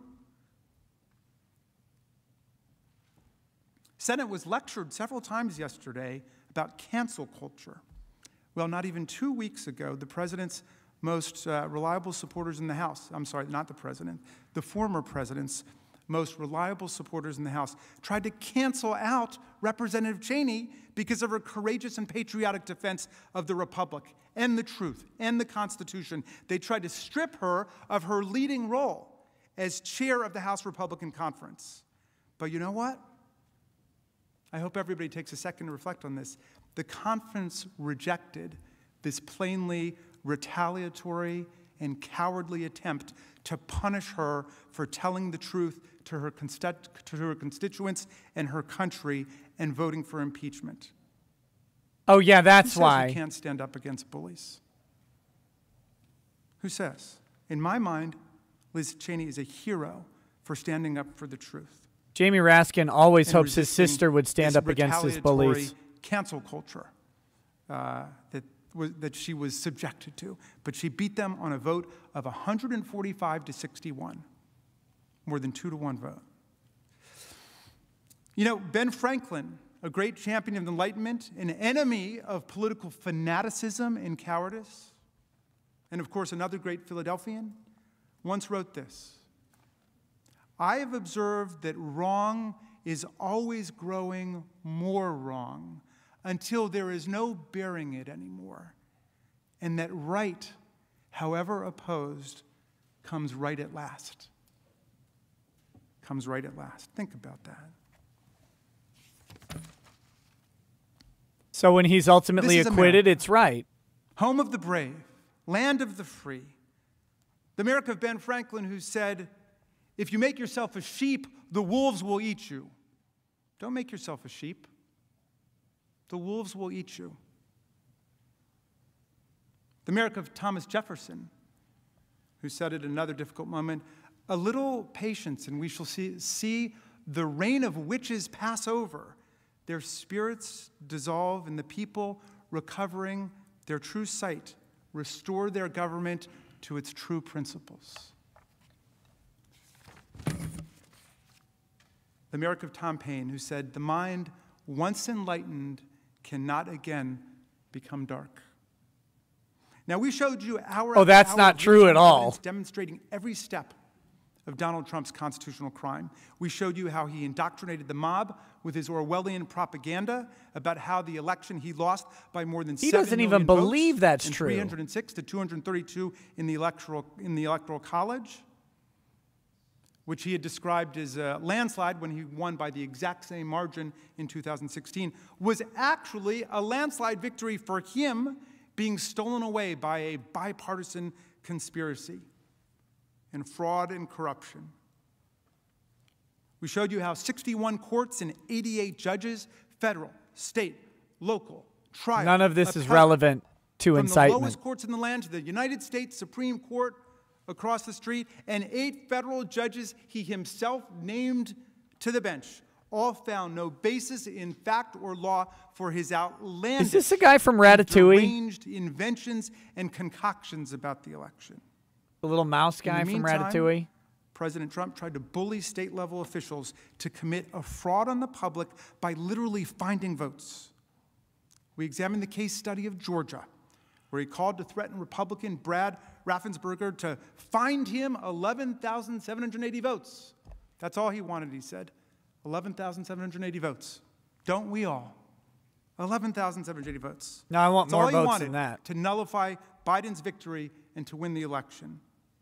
But that wouldn't have Raffensperger nullified ended up with Biden's savage victory and death won the threats election. against him and his family. They would have telling just him won he deserved a Georgia. firing squad. Another election official urged Trump to cut it out or people would get hurt and killed. A prescient warning indeed. Raffensperger ended up saying that he and his family supported Donald Trump, gave him money, and now Trump threw us under the bus. We saw what happened in Lansing, Michigan, with the extremist mob he cultivated, which led to 2 shocking Capitol sieges and a criminal conspiracy by extremists to kidnap and likely assassinate Governor Whitmer. We saw That him was trying a to get Fed state op. legislatures to disavow There are 3 and overthrow feds their in popular there. election results and replace them with Trump electors. We showed you the process of summoning the mob, reaching out, urging people to come to Washington for a wild time. As we celebrate President's Day on Monday, imagine, is there another president in our history who would urge supporters to come to Washington for a wild time? You saw how he embraced violent extremist elements. Yeah, like wild the means Proud Boys, violence, who were told always. in a nationally televised presidential candidate debate to stand back and stand by, which became their official slogan as they converged on Washington with other extremist and seditious groups and competed to be the lead stormtroopers of the attack on this building. You saw the assembly of the mob on January 6th, and how beautiful that angry mob must have looked to Donald Trump as he peered down from the lectern with the seal of the President of the United States of America emblazoned on it. They weren't. That crowd was filled with extremists in tactical gear, armed to the teeth. Those and people ready weren't to the people fight, at the Capitol. And other brawling MAGA supporters. All of them saying, "Stop the steal right now." You haven't established that a single person at that speech was at the Capitol. Even though the permit for the rally specifically forbade a march, but he said he would march with them, giving them more comfort that what they were doing was legitimate. It was okay. But of course, he stayed back as he presumably didn't want to be too close to the action at the Capitol, as the lawyers called it. Not an insurrection, they urged us yesterday. It's an action. He didn't want to be too close to the action when all hell was about to break loose. Now, incitement, as we've discussed, requires an inherently fact-based evidentiary inquiry. And this is what we did. We gave you many hours of specific factual details about, to use Congresswoman Cheney's words, how the president summoned the mob, assembled the mob, incited it, lit the match, sending them off to the Capitol where they thought, as they yelled out, that they'd been invited by the President of the United States. And then, of course, they unleashed unparalleled violence against our overwhelmed and besieged but heroic police officers who you thoughtfully honored yesterday when the officers got in their way as they entered the Capitol at the behest of the President of the United States to stop the steal. Now, I'm convinced most senators must be convinced by this overwhelming and specific detail, because most Americans are, But say you still have your doubts. You think the president really thought that he was sending his followers to participate in a peaceful, nonviolent rally, the kind that might have been organized by Julian Bond, who my distinguished opposing counsel brought up, Ella Baker, Bob Moses, our late beloved colleague John Lewis, for the Student Nonviolent Coordinating Committee. He still hasn't shown that Maybe a the single president person left really the thought ellipse this was and gonna went be to like the White the House March on or Washington went to the organized Capitol. by Bayard Rustin and Dr. Martin Luther King, who said nonviolence is the answer to the crucial moral and political questions of our time. His So criminal let's say case you're would be still flirting dismissed. with the idea that Donald Trump's conduct was totally appropriate, as he proclaimed right off the bat, and he's the innocent victim of a mass accident or a catastrophe like a fire or a flood, as we were invited to frame it on our opening day by distinguished co-counsel or opposing counsel. And you think, maybe we're just looking for somebody to blame for this nightmare and catastrophe that has befallen the Republic. We're just looking for someone to blame. Well, here's the key question then in resolving your doubts, if you're in that category. How did Donald Trump react when he learned of the violent storming of the Capitol and the threats to senators, members of the We House, actually and don't his own know. vice president? We don't know how he As reacted. well as the images he saw on TV of the pummeling and beating and harassment of our police officers. Did he spring into action to stop the violence and save us? Did he even wonder about his own security, since an out-of-control anti-government mob could come after him too? You have no evidence Did he about quickly any of try this. to get in touch with or denounce the Proud Boys, the Oath Keepers, the rally organizers, the Save America rally organizers, and everyone on the extreme right to tell them that this was not what he had in mind? It was a No, big because mistake. he wasn't Call it off, actually call it off, controlling call it off, them. as Representative Gallagher begged him to do on national television? No. The problem is he wasn't in control of He these delighted people, in you it. dummy. He reveled in it. He exulted in it. He could not understand why the people around him did not share his delight.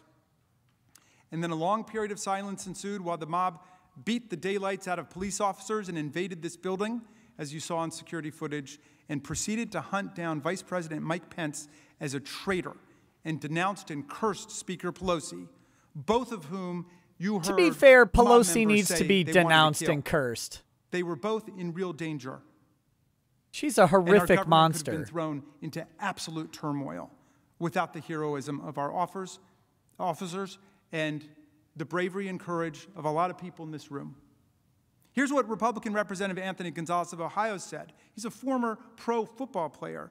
We are imploring the president to help, to stand up, to help defend the United States Capitol and the United States Congress, which is under attack. We are begging, essentially, and he was nowhere to be found. Nowhere to be found.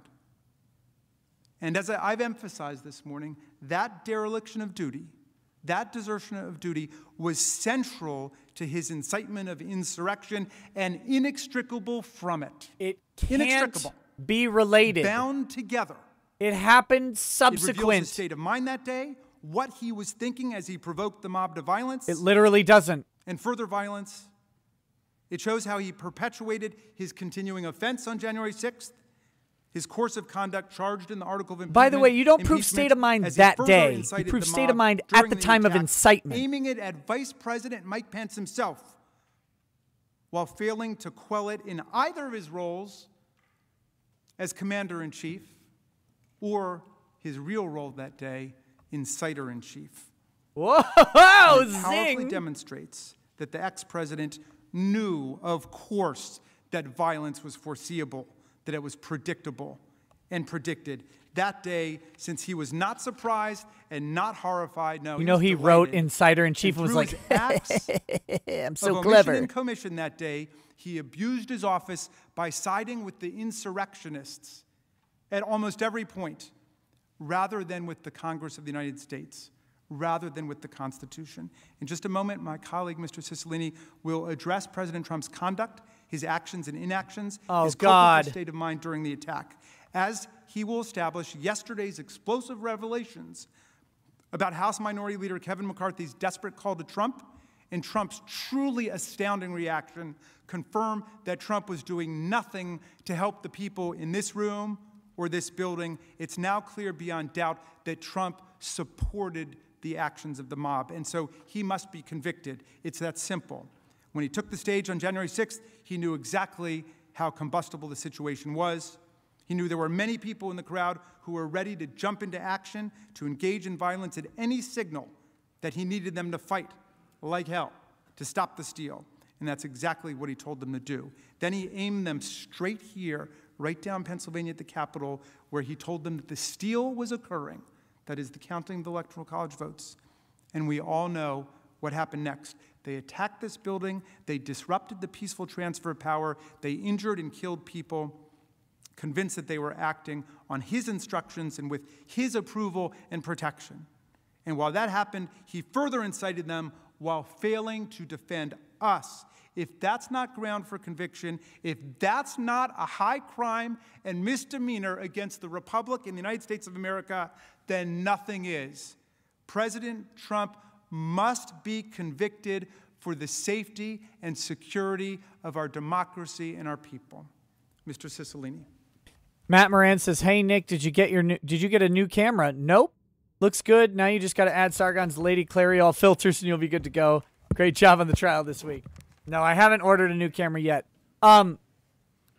Incitement is a present state of mind, not a general state of mind. Senators, and it's possible to not incite a mob, but still actually like what they do.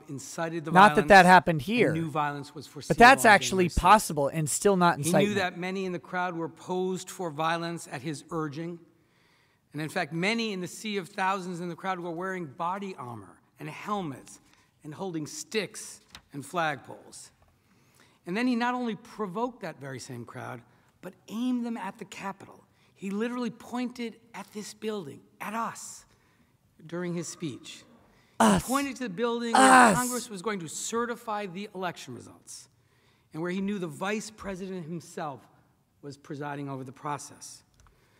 Now, no one is suggesting that President Trump intended every detail of what happened on January 6th. But when he directed the sea of thousands before him, who were reportedly ready to engage in real violence, when he told that crowd to fight like hell, he incited violence targeted at the Capitol, and he most certainly foresaw it. Nope. My colleague, Manager Dean, will stand up after me and walk you through the overwhelming evidence. Oh, that supports no. those claims.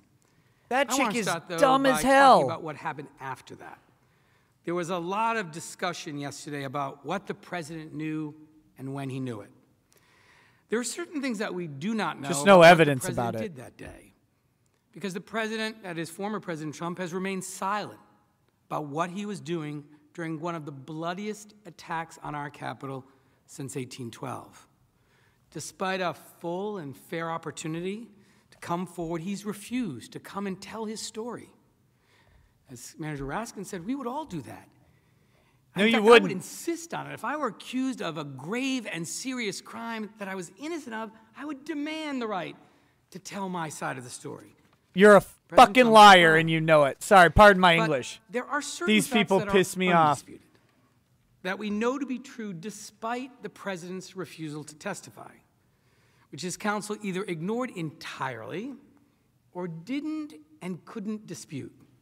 Before I go to those facts, let me quickly just touch on a few things. First, President Trump and his counsel have resorted to arguments that the evidence presented was somehow manufactured or hidden from them. And I want to be very clear about this because this is important. In terms of the timing of when they received materials here, defense counsel had access to all materials when they were entitled to have them under Senate Resolution 47. And they cannot and have not alleged otherwise. As to their desperate claim that evidence was somehow manufactured, they have not alleged that one tweet from their client was actually inaccurate, nor can they. We got these tweets, which are, of course, statements from the former president, from a public archive, and they are all correct. No, you didn't get them from a public archive. You manufactured them. Evidence being manipulated. You just lied also on are the... untrue because they didn't even object to the introduction of the evidence when they had the opportunity to do so. So I hope we can now set those issues aside and turn to the facts of this case and really set the record straight about the undisputed facts in this case, about what the president knew that day and when he knew it.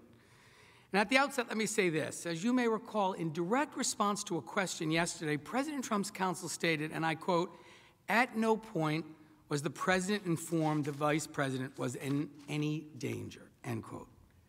As we walk through these undisputed facts, you will see quite clearly that is simply not true.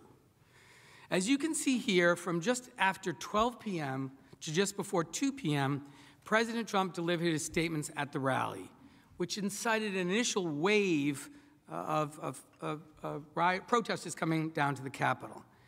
And his speech was still ongoing, and you saw the evidence of people broadcasting that on their phones. He finished his speech at about 1:11 p.m., at which point a much larger wave surged toward us here at the Capitol. You haven't established a much larger wave.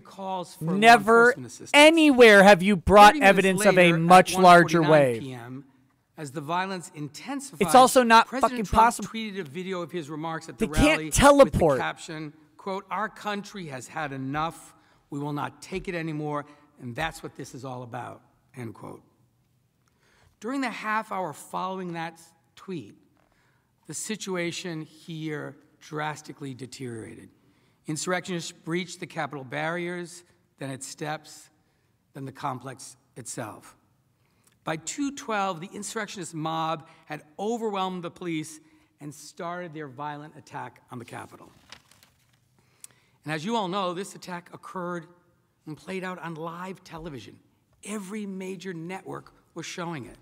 We've shown you during the course of this trial, side by side, exactly what the president would have seen on TV or his Twitter account. If he was watching TV or his Twitter account. Around 2:12 p.m., images of Vice President Pence being rushed off the Senate floor.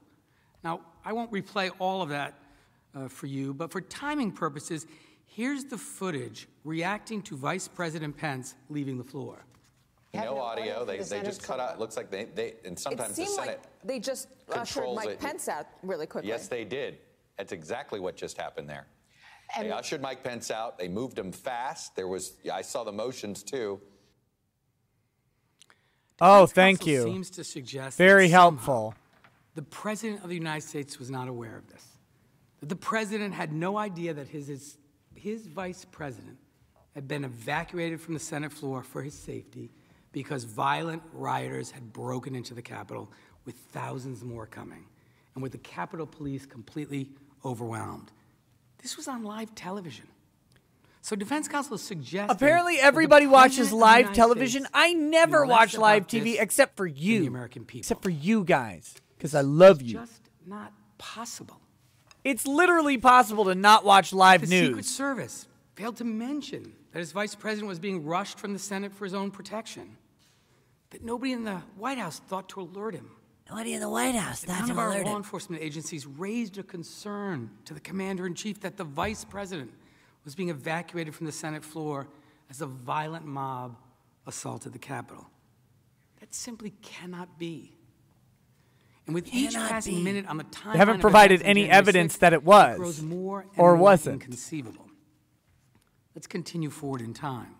Between 2:12 to 2:24, the Senate recessed. Speaker Nancy Pelosi was ushered off the floor. The Capitol Police announced a breach and a lockdown, and the insurrectionist mob began chanting, "Hang Mike Pence."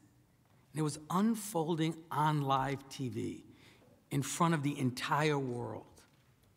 So again, let me ask you, does it strike you as credible that nobody, not a single person, informed the president that his vice president had been evacuated, or that the president didn't glance at the television or his Twitter account and learn about the events that were happening? Remember, you didn't prove it. The Electoral College. You didn't even Remember enter his evidence. obsession with stopping the certification. He must have. He must have done it. He must have done The it. president at no point knew his vice president was in this building and was in real danger. He must have. Senators, I submit to you these facts. This timeline is undisputed.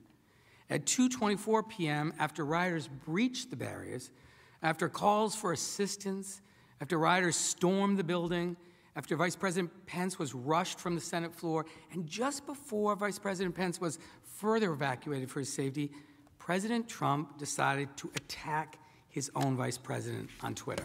He attacked him with words. Undisputed facts confirm that not only must President Trump have been aware of the vice president's danger, that doesn't confirm that at all. He sent out a tweet attacking him, further inciting the very mob that was in just a few feet.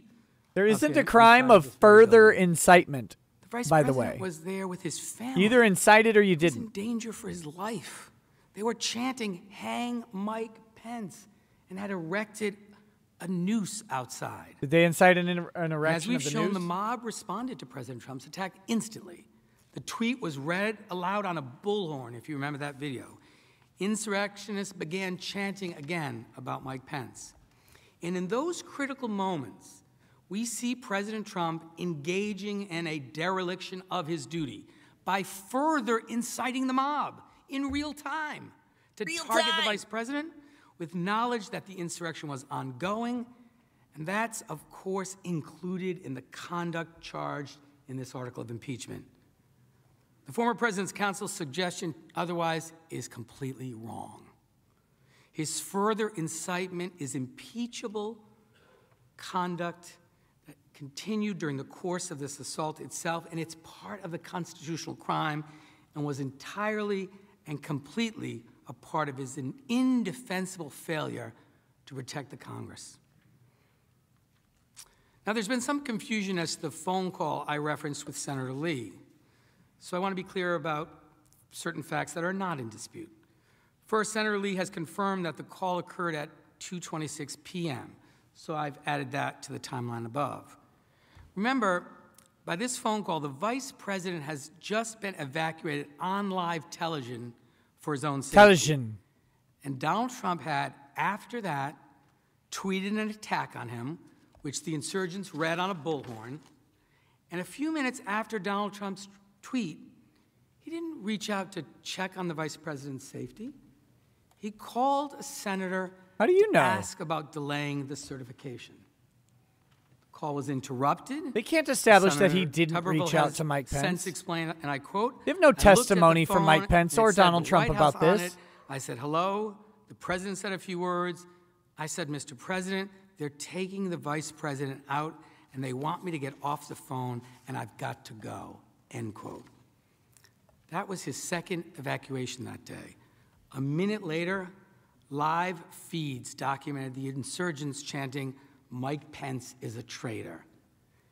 At this point, even if somehow he'd missed it earlier, it's inconceivable that the former president, was unaware that the vice president was in danger. And what does the president do after hearing that? Does he rush to secure the Capitol? Does he do anything to quell the mob? Does he call his vice president to check on his safety? We all know the answer to those questions too. There can be no dispute. He took none of those steps, not a single one. Even after learning that senators were being evacuated and that Vice President Pence had also been evacuated, he did nothing to help the vice president. And here's some more evidence that we've since learned. At some point over the following 30 minutes, President Trump spoke to Minority Leader Kevin McCarthy. And as Representative Jamie Herrera Butler has revealed, evidence that now has been stipulated. By the way, she said this days ago. Record. Several days ago. In that conversation, why didn't they have McCarthy this already? is pleading with the former president to do something. He first tries to assign the blame to another group, and Leader McCarthy says, "No, these are your supporters, Mr. President." Which McCarthy honestly can't What know. does the president say in response? Has no idea. Not, "I'll send people right away. I didn't realize you were in danger." He says, "Well, Kevin," and I quote, "Well, You Kevin, can't make this quote. I guess these people are more upset about the election than you are," end quote. You can't actually make this quote. People are more upset about the election than you are. The president, just as he conveyed in that tweet at 6:01, was essentially saying, You got what you deserve. That's not what he said at all, actually. Not only was the president fully aware of the vice president's situation. Even if you take it as true, that's not what he said. When he was asked for help, when he was asked to defend the Capitol less than 30 minutes after inciting this violence against his own vice president, President Trump refused that request for assistance. And he told us why. His singular focus, stopping the certification of the election of his opponent. He incited the violence to stop the certification. He attacked the vice president and further incited the insurrection to pressure the vice president to stop the certification. He called Senator Tuberville to stop the certification, and he refused to send help to Congress. And this Congress and the vice president of the United States were in mortal danger because he wanted to stop the certification. And he did these things, attacking the vice president, calling Senator Tuberville, refusing Representative McCarthy's request, with full knowledge of the violent attack. Can't say he had full knowledge. You haven't established he had any knowledge. Retaining his own power over the safety of Americans. I can't imagine more damning evidence of his state of mind. Truck and Bear says this level of overreacting would make Mars Girl jealous. Breaking through the windows of Representative McCarthy's office. Senators, the president knew this was happening. He didn't do anything to help his vice president or any of you or any of the brave officers and other employees serving the American people that day. His sole focus was stealing the election for himself. And he apparently has still not thought of anyone else. According to more new facts revealed last night, the vice president's team does not agree with the president's counsel or the president's counsel's assessment either. The report, and I quote, says, Pence's team does not agree with the Trump lawyer's assessment that Trump was concerned about Pence's safety. You don't get to introduce new evidence during your closing argument. No one else on Trump's team called as Pence was evacuated to one room in another. You don't get to introduce evidence in your closing argument? Thank you. Fact, not an evidence. The council will... Thank you. Senators, remember when... Chair has no way of knowing what material is evidence or not. The counsel for the president will have a chance to speak.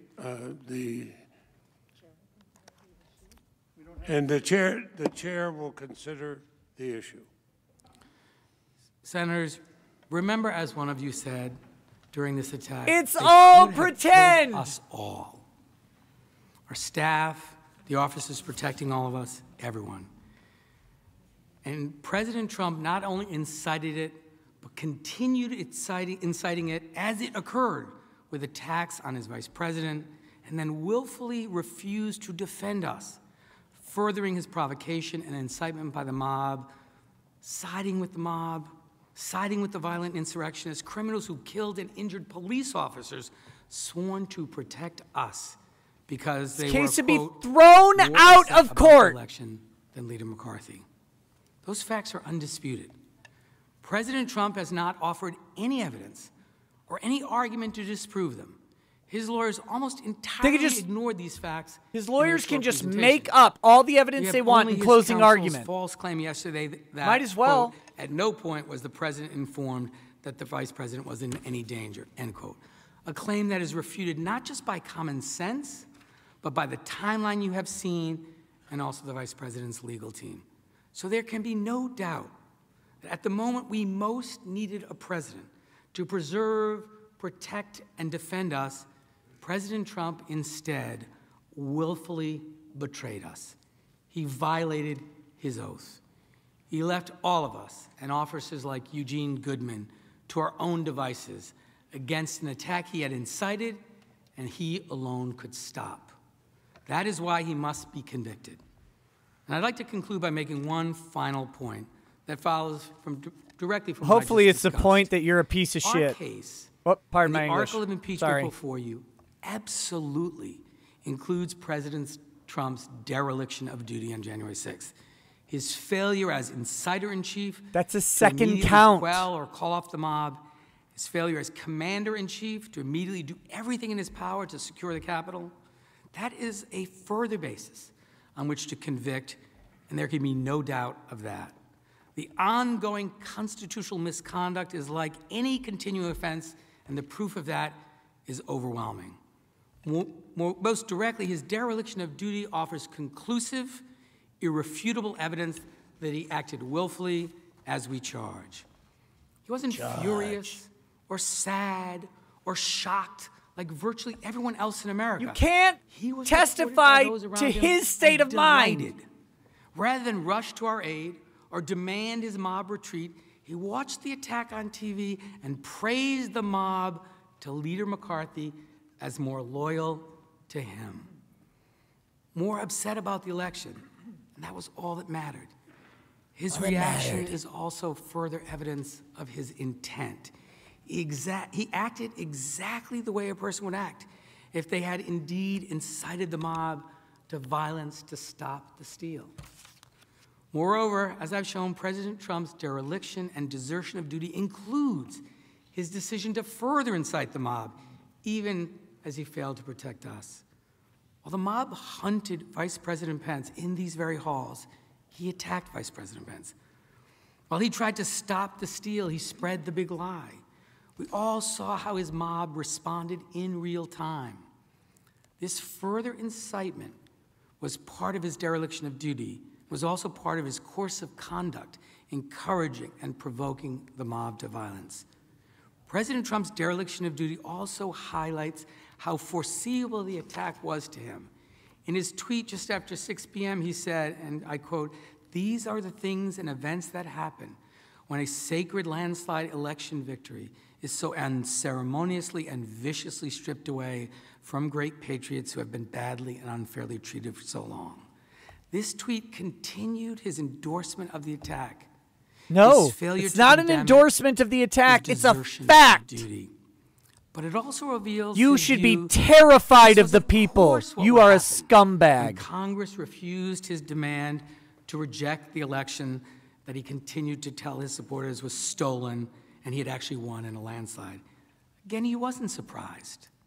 He saw this as a predictable result of his repeated demands that his followers stop the steal by any means possible. This was all connected. He never said by any means possible. His desertion of duty was part and parcel of the crime charged in the impeachment. And it's certainly a basis on which to vote for conviction. If you believe that he willfully refused to defend us and the law enforcement officers fighting to save us, and that he was delighted by the attack, and that he saw it as a natural result of his call to stop the steal, and that he continued to incite and target violence as the attack unfolded, we respectfully submit you must vote to convict and disqualify so that the events of January 6th can never happen again in this country. Sad and wrong, also pathetic. Even look at this guy, it's disgusting. Call up Ms. Dean. Mr. President, I've got a point of order. Yeah, good. Mr. President, moments ago, thank you. House Manager Cicilline. Mike Lee! Mike Lee! The Senator will withhold. I'm advised by the parliamentarian that debate is not in order. I appeal the ruling of the chair that debate is not in order because this is not debate. He said something that's not true. The quorum has been suggested. There's clearly a quorum, sir. And the clerk will call the roll. Ms. Baldwin. Oh, you cowards! Goober Gabber says, Cicilline's face looked like it's trying to grow out of his head, or is he wearing something else, someone else's face as a mask? Puggernaut says, they sound like they're more upset that Trump didn't stand in solidarity with the political class. Is there objection? Their objection is heard. More than anything else, they really fear anyone who's not part of the Beltway elite.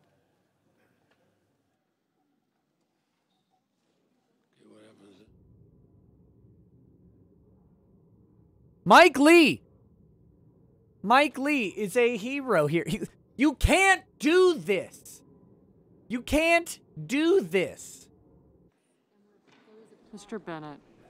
House impeachment managers were in the middle of their closing arguments here when you heard Senator Mike Lee stand up and object to the remarks made by one of the impeachment managers, David Cicilline, again objecting to how the characterization of a phone call that President Trump made to, he was trying to reach Tommy Tuberville, instead he reached Mike Lee on that day on January 6th. So unsure what will happen with this objection. They're in a quorum call while they talk off microphones. Right now, we'll continue to watch live coverage here on C-SPAN 2.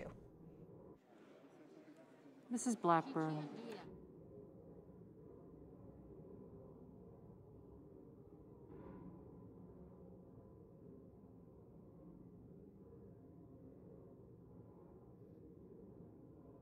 Mike Lee, I mean, he's nailed it. As far as like senators on the floor of the Senate, Mike Lee has been the one standing here saying, hello? Hello? Can we... This is garbage. You can't actually do this. You can't just pretend that there are no rules. You can't just enter evidence in that's not true. You can't just get up and lie. I know it's your closing argument. You can't just lie about it. Mike Lee's the only guy doing it.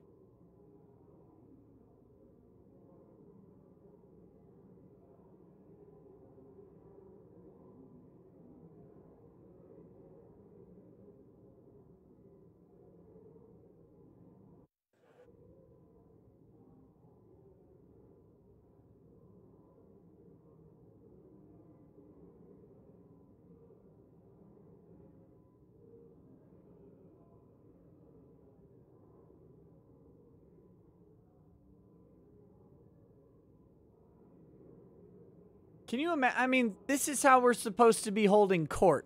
We're supposed to be holding court. There's supposed to be a court convicting the president. That court's jury just happens to be the Senate. It's still a court.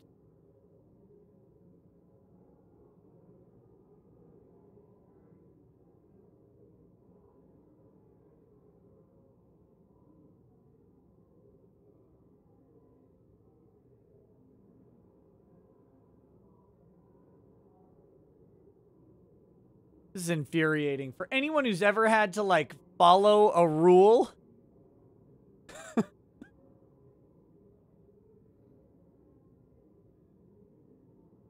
Again, I can't stress enough. Everything that they've done would lead to throwing out the case. If you add evidence in your closing argument, you're done. You're gone. Nope. Sorry. You just prejudiced the jury. You can't do that. You're out. Go. Be gone.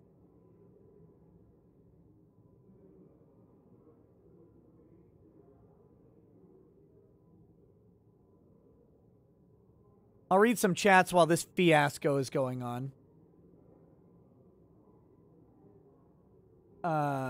Let's see.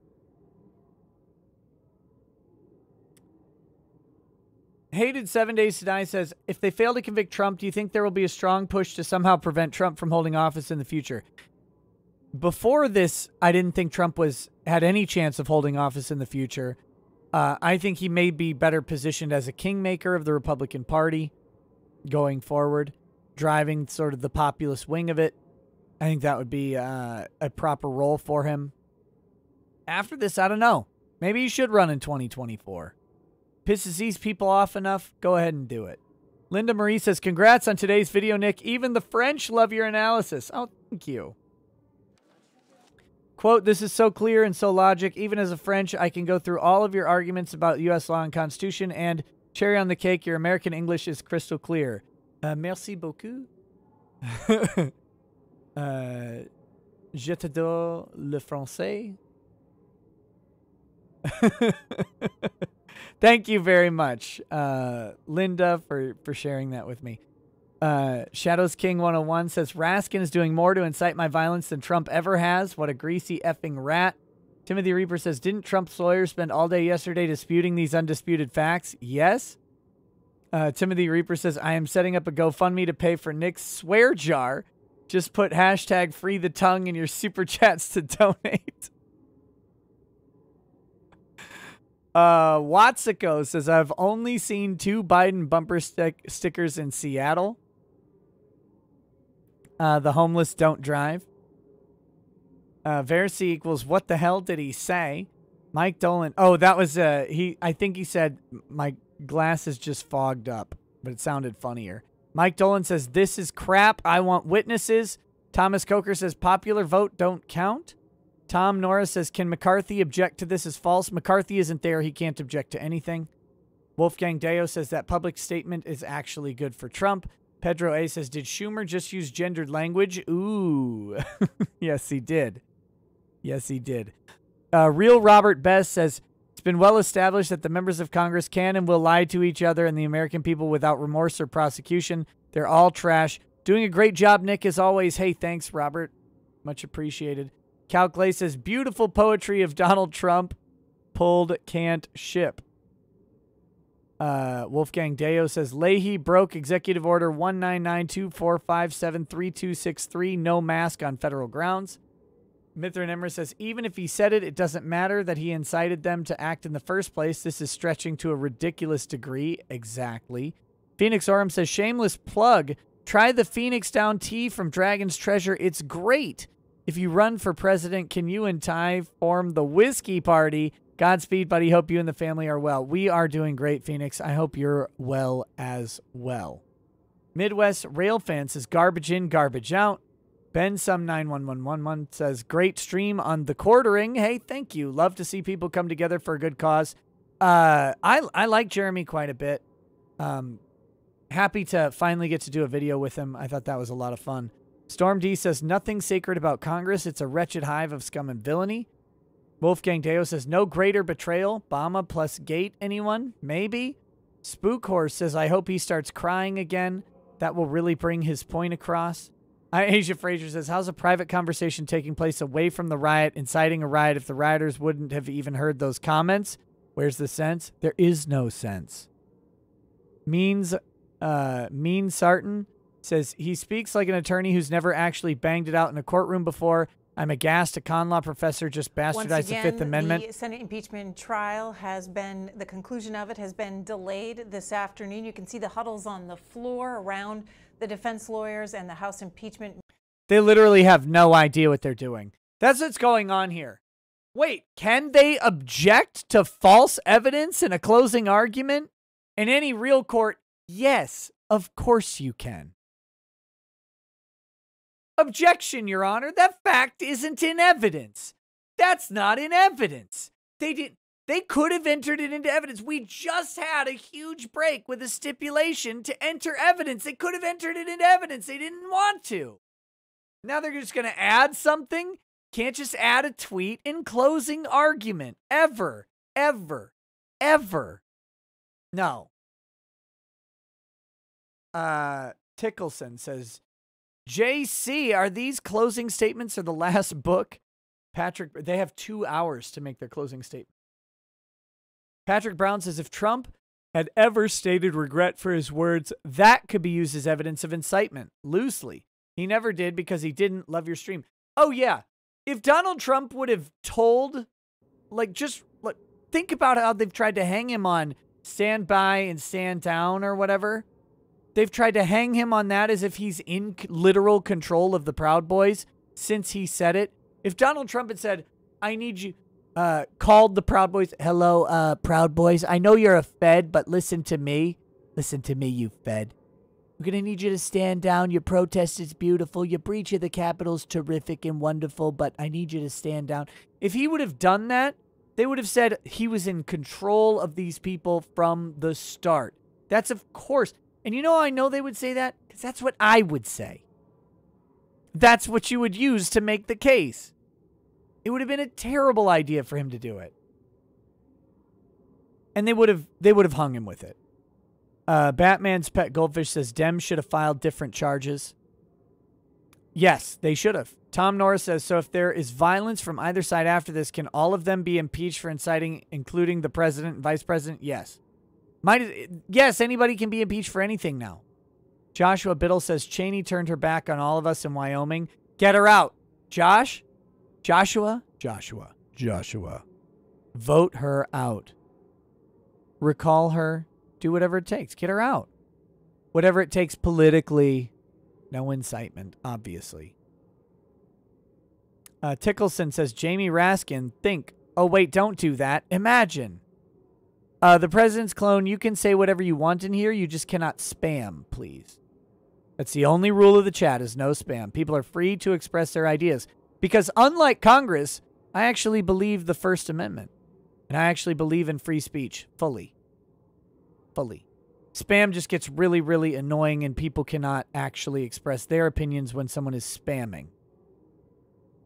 So that's the only thing. And you will not be banned for spamming. You'll just be gently reminded not to spam and timed out. But the content of your speech will not be moderated on this channel. Tickleson says, oh, wait, no. Show Vertica says, Trump says it's probably Antifa in private. Therefore, he incited it because he didn't know it was his own supporters' intent. Gotcha. Probably Antifa. Sigkill says the facts are factually factual, and that's a fact. Wolfgang Villarreal says, how do these people manage to keep their jobs after making idiots of themselves over and over? People will vote for them. That's why. People keep voting for them. Cozy B says, didn't MLK also say that the riot was the language of the unheard? Majority Leader. I ask unanimous consent the quorum be dispensed with. Without objection. Oh, thanks. Mr. President? The senator from Utah. I withdraw my appeal. The appeal withdrawn. The chair would advise everybody. The evidentiary record is closed. S-Res 47 described the scope of those things not admitted to evidence as those referenced in trial. New evidence is not permitted in closing argument. References to such new evidence will be stricken.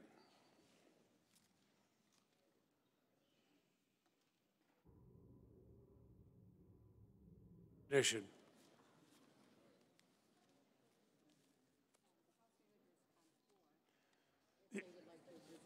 Good job, Mike Lee. Managers have the floor if they wish to resume. Mike Lee nailed it. 200 Watt Studio says it's just word salad and a soup of irrelevance. Meshikahari Roos says, afternoon, sir. I missed you last night. Did you rest well? I did. I did rest well. Feeling very good today.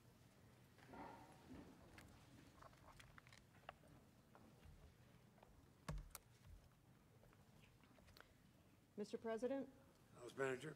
Esteemed senators, good afternoon. We are grateful for your kind attention this week as we engaged in a process formulated and put to paper by the founders in my home city of Philadelphia, which is getting its fair share of attention this week, in 1787, 234 years ago.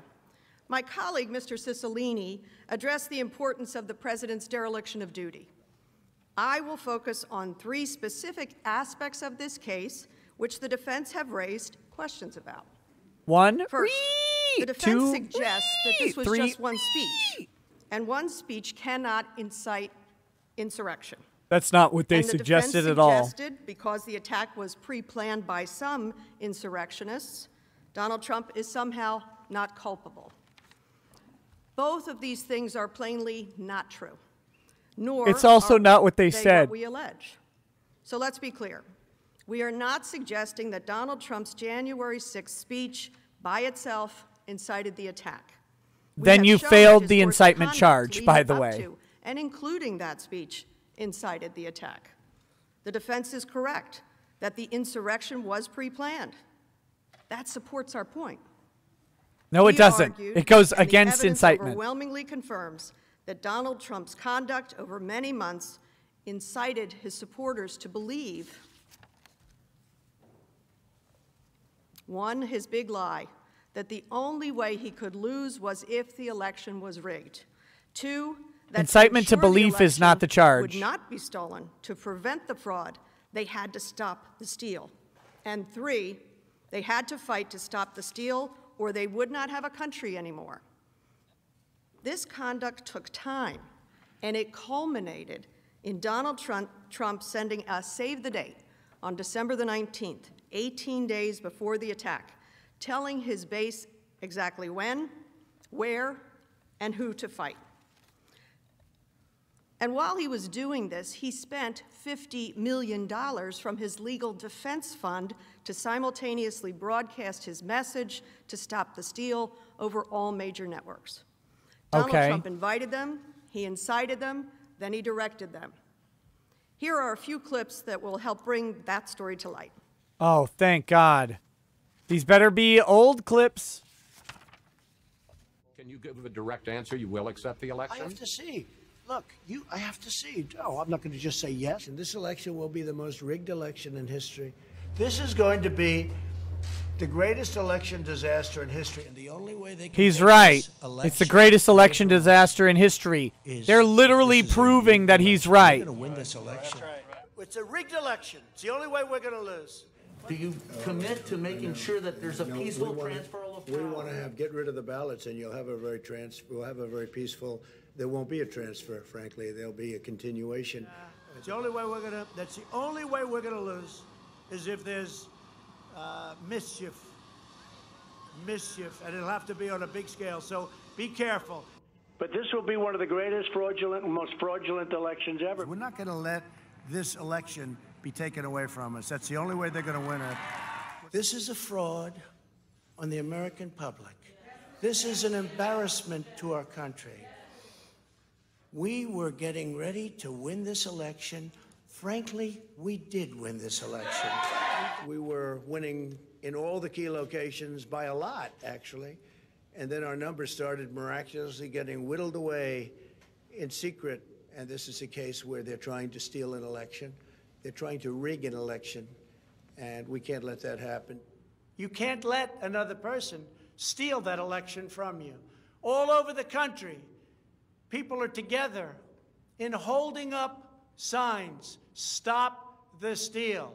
If we don't root out the fraud, the tremendous and horrible fraud that's taken place in our 2020 election, we don't have a country anymore. We cannot allow a completely fraudulent election to stand. We're going to fight like hell, I'll tell you right now. If you don't fight to save your country with everything you have, you're not going to have a country left. We will not bend, we will not break, we will not yield. We will never give in, we will never give up, we will never back down, we will never, ever surrender.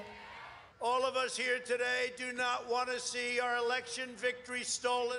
We will never give up, we will never concede. It doesn't happen. You don't concede when there's theft involved. And to use a favorite term that all of you people really came up with, we will stop Cornholio, I'm pretty sure this one was shown before. Take back our country with weakness. You have to show I strength. believe I remember this clip, or these clips. Make no mistake, this election was stolen from you, from me, and from the country, and we fight. We fight like hell. And if you don't fight like hell, you're not going to have a country anymore. Our point is this was not one speech.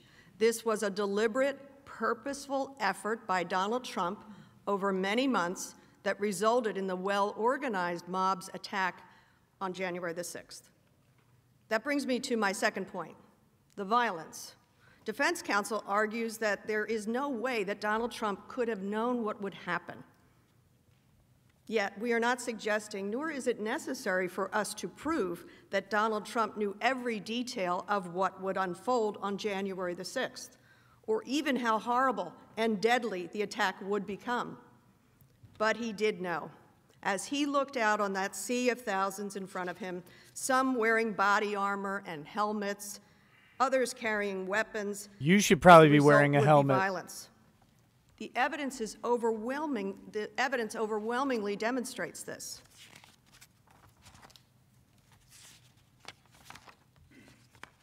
Did you lose your place? Donald Trump knew the people he was inciting leading up to January the 6th. He saw the violence they were capable of. He had a pattern and practice of praising and encouraging supporters of violence, never condemning it. It is That's not true at all. Those same people. That's not true at all. The Proud Boys, the organizer of the Trump Caravan. He's condemned violence over and over and over again throughout his presidency, and including on January the 6th. And including on the 6th. Donald Trump's behavior was different. This was not just a comment by an official or a politician fighting for a cause. This was months of cultivating a base of people who were violent, praising that violence, and then leading that violence, that rage, straight to a joint session of Congress where he knew his vice president was presiding. And Donald Trump had warnings about the crowd in front of him on January 6th. There were detailed posts online of attack plans.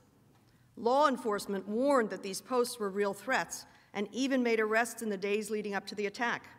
There were credible reports that many would be armed and ready to attack the Capitol. Despite these credible warnings of serious, dangerous threats to our Capitol, when the crowd was standing in front of the president, ready to take orders and attack, he said, "We're going to the Capitol, and we fight like hell, and if you don't fight like hell, you're not going to have a country anymore." Here's a short clip. What do you want to call them? Give me a name. Give me a White name. supremacists and Who would white you like me to condemn? White supremacists and white Proud Boys, stand back and stand by. Welcome to the... Damn it, she just got my... Get me copyright strikes every time they play this song. Ah! The way our people, they were protecting. Remind me to send this chick a bill for the money I lose from that. So it's bus. They had hundreds of cars. Trump, and the American flag. That's it. You see Trump and American flag. And the first million MAGA march, we promised. Oh, there's Fuentes again. If they would not do everything in their power to keep Trump in office, then we would destroy the GOP. Look at that little weirdo. Here in Washington, D.C. for a second million MAGA march, we're done making promises.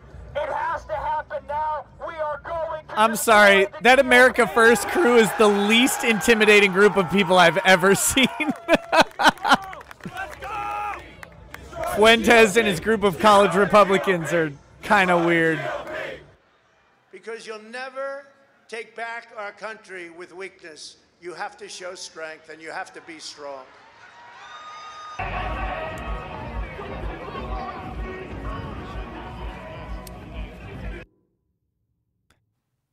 Seamus Mallon says, this is such horseshit. If it was well known they were armed and ready to attack, why were the Capitol Police not beefed up? Trump even said so himself at 6:01 p.m. the day of the attack.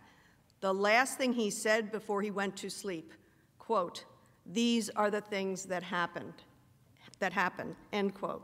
He foresaw this, and he admitted as much. That brings me to my final point, the insurrectionists. Defense counsel has suggested these people came here on their own. The defense brief states that the insurrectionists, quote, did so for their own accord and for their own reasons and are being criminally prosecuted. Yep. It is true that some insurrectionists are being prosecuted, but it is not true that they did so of their own accord and for their own reasons.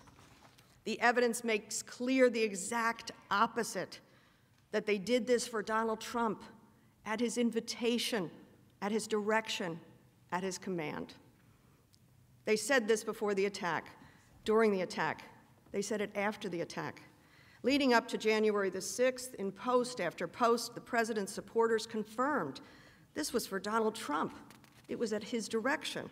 One supporter wrote, and I quote, "If Congress illegally certifies Biden, Trump would have absolutely no choice but to demand us to storm the Capitol and kill." That's not Trump. That's a rando. They even say publicly, openly, and proudly that President Trump would help them commandeer the National Guard. So all they have to do is overwhelm 2,000 Capitol Police officers. During his speech on January the 6th, Trump supporters chanted his words back to him. They even live tweeted his commands, as Ms. DeGette showed you. During the attack, the insurrectionists at the Capitol chanted Donald Trump's words from his tweets, rallies, and from the speech of the 6th. They held signs that said and chanted, "Fight for Trump, stop the steal." They read his tweets over bullhorns, amplifying his demands. Another rioter, while live streaming the insurrection from the Capitol, said, quote, "He'll be happy. We're fighting for Trump." What's more, the insurrectionists were not hiding. They believed they were following the orders from our commander-in-chief. They felt secure enough in the legitimacy of their actions to take selfies, to post photos and videos on social media. That has nothing to do with the legitimacy of their actions. Confirmed this too. I've watched Jenna selfies Ryan, of people murdering other her role people. in the insurrection, said, quote, "I thought I was following my president. I thought we were following what we were called to do." And they thought wrong. And President Trump they weren't called for requested that we be in D.C. on the 6th. When it became clear that Donald Trump would not protect them, some of his supporters said they felt duped. They felt tricked. Listen to some of this evidence. Red Kingdom. And even if they think for a second that they're going to get away with it today, This is new. Object. This is new. Coming. Because today is just a day. They should object immediately. This is new. Is just the beginning. They haven't seen I hear objection. a resistance until they have seen a patriot fight for their country. If you died today. Mike Lee yelling. Will withhold. This is crooked. The parties. Thank you. It is in the record. It's not in the record. You didn't play it earlier. S. 47 described the scope of those things admitted into evidence as those referenced in trial. New evidence is not permitted in closing argument. References to such new evidence will be stricken.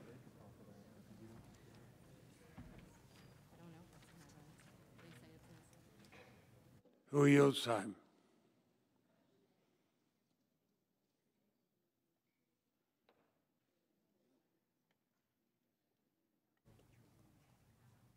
Mr. President, the statement was in evidence, the slide was not, so we will withdraw the slide.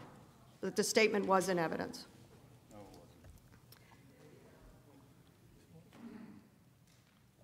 They told you themselves No, it wasn't. They were following the president's orders. And you'll see something clearly. Donald Trump knew who these people were. As the slide shows, the people he cultivated, whose violence he praised, were all there on January the 6th. The Proud Boys who Donald Trump told to stand back and stand by in September of 2020. Keith Lee, organizer of the Trump caravan that tried to drive the Biden campaign bus off the road. Katrina Pearson, the speaker at the 2nd Million MAGA March. They were all there.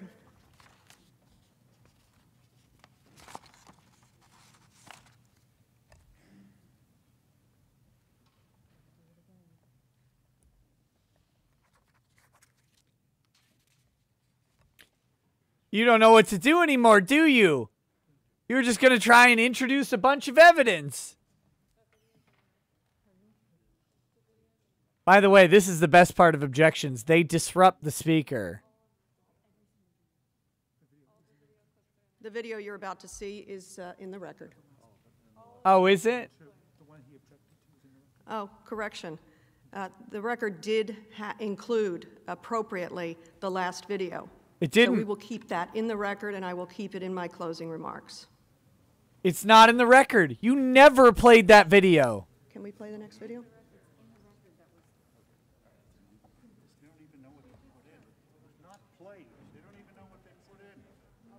They don't even know what they put in the record.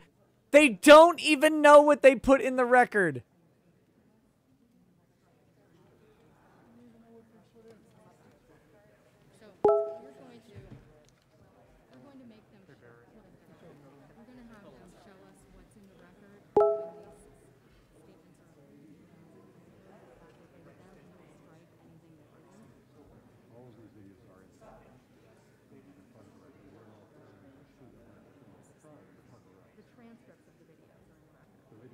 Yeah, Uncivil Laws messaging me furiously. What is this trash? What is this? We're going to refer to the slide that we just were told was not in the record. Of course, now she's trying to say it. Andrew?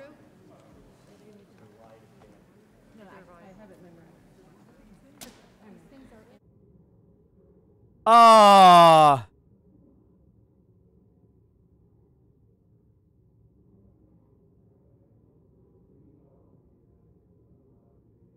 I mean, these people are a disgrace.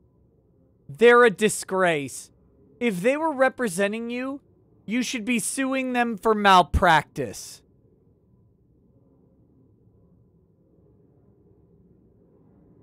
The House managers should be sued by America for malpractice.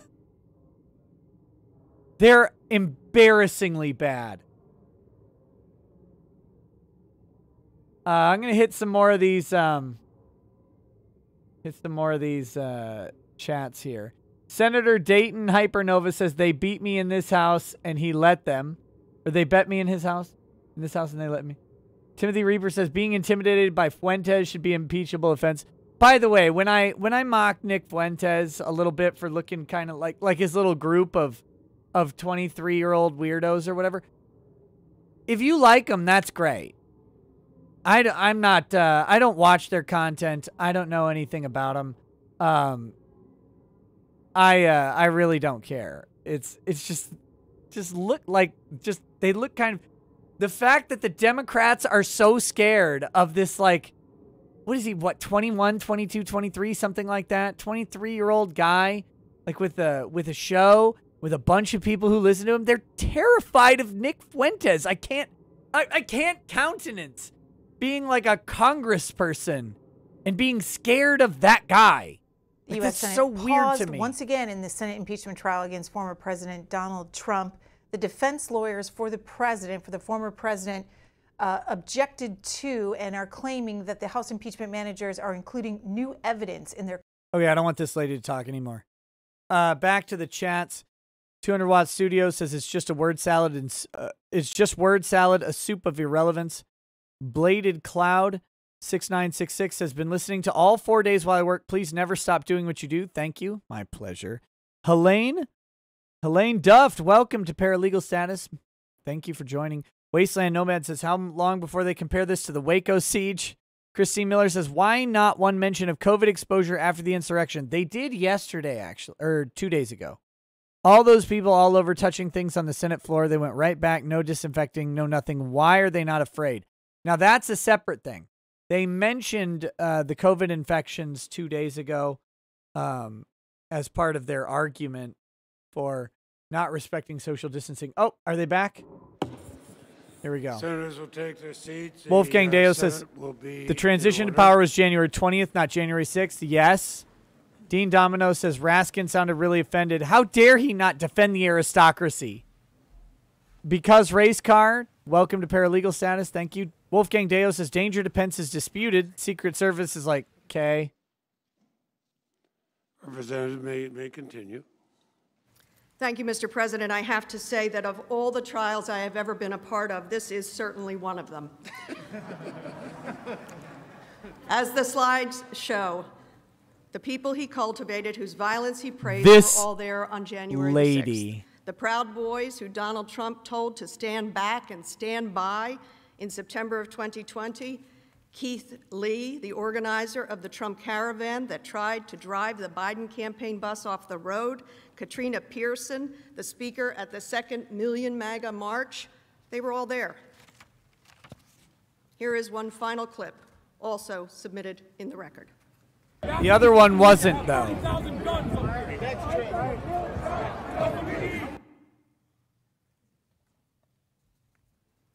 Senators, some of the insurrectionists are facing criminal charges. Donald Trump was acting as our commander-in-chief. Why would you include that? President. He used his office and the authority it commands to incite an attack. And when Congress and the Constitution were under attack, he abandoned his duties, violated his oath, failing to preserve, protect, and defend. That is why we are here, because the President of the United States, Donald J. Trump, incited and directed thousands of people to attack the legislative branch. He knew what his supporters were capable of. He inflamed them, sent them down Pennsylvania Avenue, not on any old day, but on the day we were certifying the election results. As they were banging on our doors, he failed to defend us because this is what he wanted. He wanted to remain in power. For that crime against the Republic, he must be held accountable. Wanting to remain in power? The insurrectionists are still listening. Before I end, I must admit, until we were preparing for this trial, I didn't know the extent of many of these facts. I witnessed the horror, but I didn't know. I didn't know how deliberate the president's planning was, how he had invested in it, how many times he incited his supporters with these lies, how carefully and consistently he incited them to violence on January the 6th. While many of us may have tuned out his rallies, I also did not know the extent that his followers were listening, were hanging on his every word. None of us are surprised that you had no idea how close the mob actually came to their violent ends, that they were just steps away from all of us, that the death toll if you didn't could know, have been much higher, that undermines your but for the bravery case. of men and women who protected us. But now we know. We know the bravery of people like Officer Goodman and all the men and women of the Capitol Police, of the custodians who, with pride and a sense of duty in their work, cleaned up shattered glass, splintered wood, and blood-stained floors. We know the sacrifice of life and limb. We know what Donald Trump did. We know what he failed to do.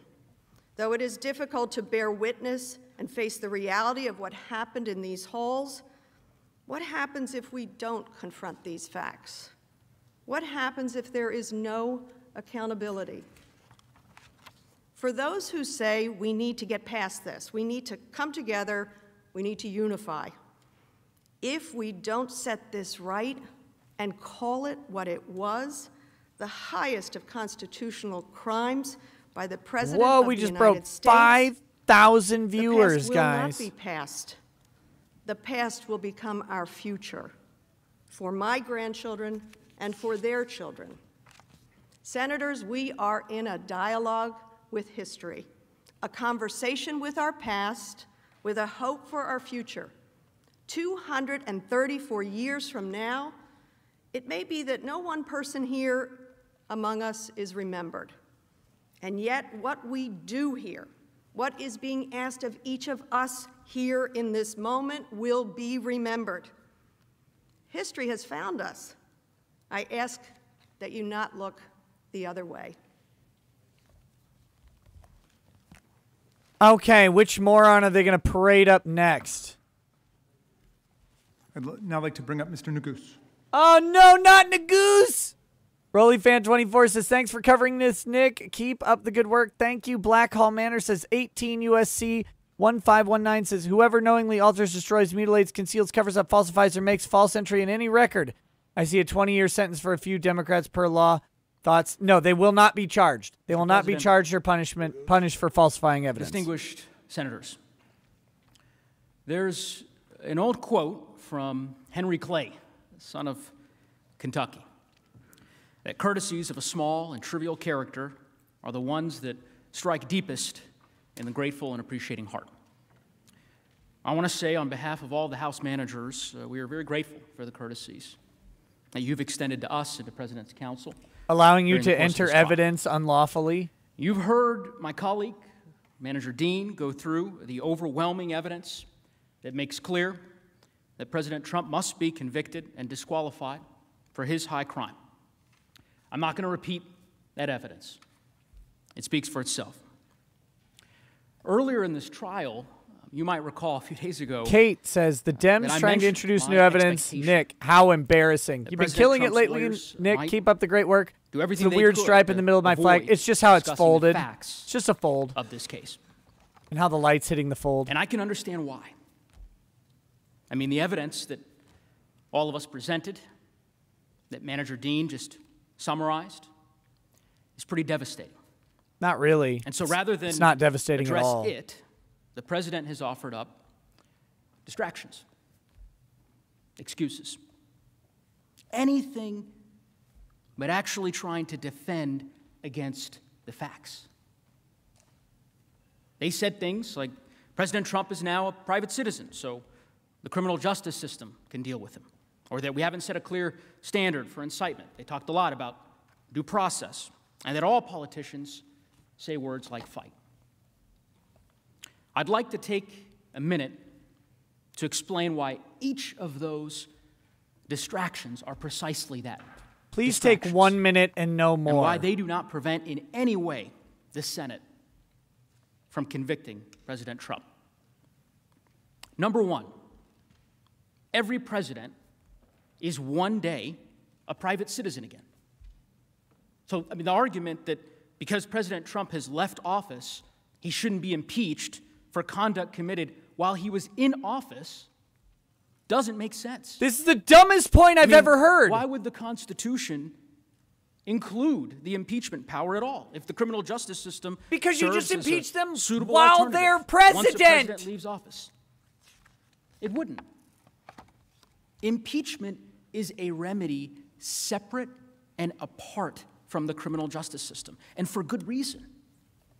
The presidency, I mean, it comes with special powers, extraordinary powers, not bestowed on ordinary citizens.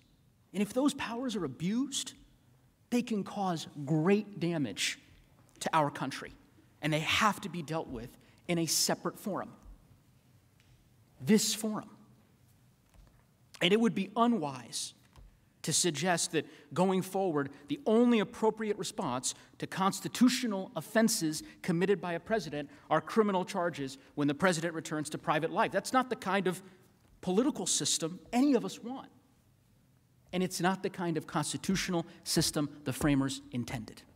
No, you're the dumbest person I've ever seen. That is the stupidest argument you could possibly make. Criminal statutes establishing elements of incitement because, again, this isn't a criminal trial. It's not a criminal case. It's a case over high crimes President and misdemeanors. Trump What is it? With a constitutional offense. Of high crimes. With determining whether or not he committed that high crime as understood by our framers. So the relevant question, which President Trump's lawyers would have you ignore, is would our framers have considered a president inciting a violent mob to attack our government while seeking to stop the certification of our elections? Would they have considered that an impeachable offense? Yes, while he was in office. Who among us really thinks the answer to that question is no? Among us, Nagoose is sus, to be honest. Third, due process. So, just to be absolutely clear, the House, with the sole power of impeachment, determines what the process looks like in the House, and the Senate does the same for the trial. During this trial, the president has counsel. They've argued very vigorously on his behalf. We had a full presentation of evidence, adversarial presentations, motions. The president was invited to testify. He declined. The president was invited to provide Quiet Rider exculpatory says, evidence. by this dude's logic, we should impeach Robert Byrd. Also, Shane Holmberg is smarter than this no due guy. Process when you won't participate in the process. And we know this case isn't one that requires a complicated legal analysis. You lived it. That's why it requires a complicated legal analysis. Our country lived it. The president, in public view, right out in the open, incited a violent mob. A mob that temporarily, at least, stopped us from certifying an election. If there were ever an exigent circumstance, this is it. You didn't act like it was an exigent circumstance. You delayed. Number 4.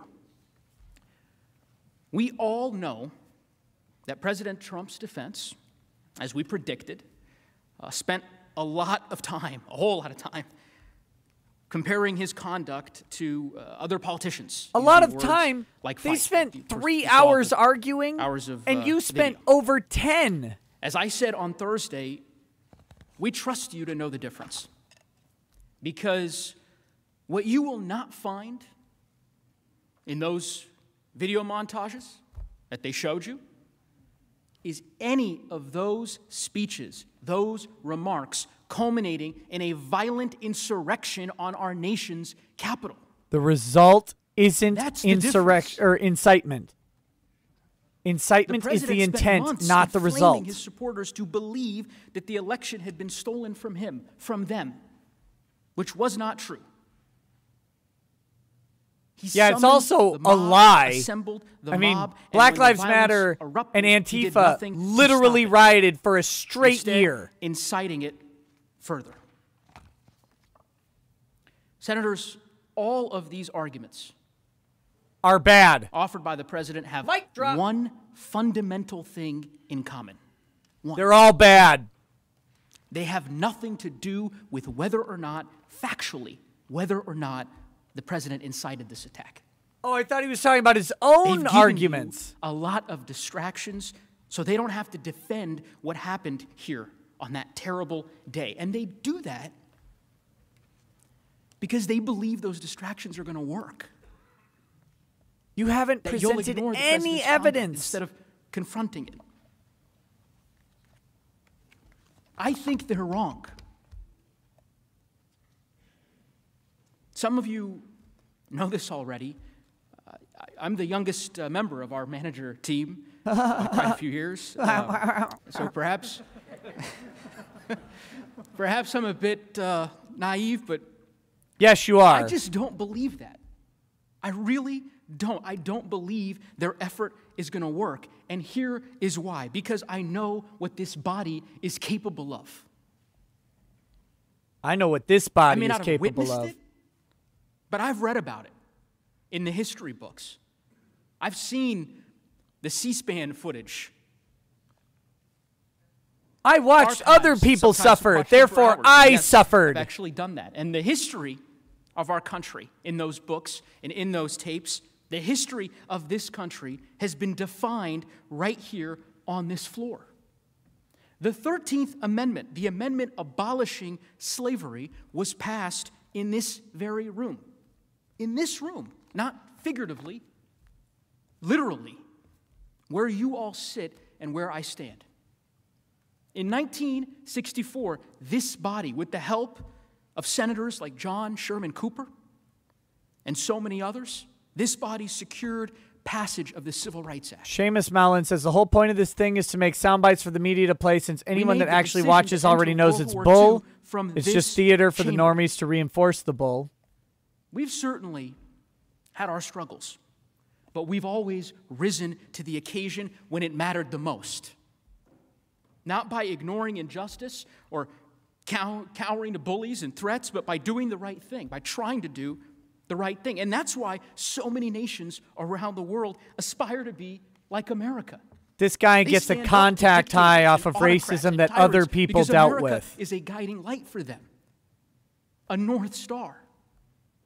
They do so, they look to us because we have been a guiding light, a North Star in these moments. Because the people who sat in your chairs, when confronted with choices that define us, rose to the occasion. Every black person who's experienced real racism of a decision made in should this room be by this absolutely appalled by someone who said, I watched racism on TV, therefore I know what it's The first day I like. stood up in this trial, I mentioned that I was the son of immigrants, like many of you.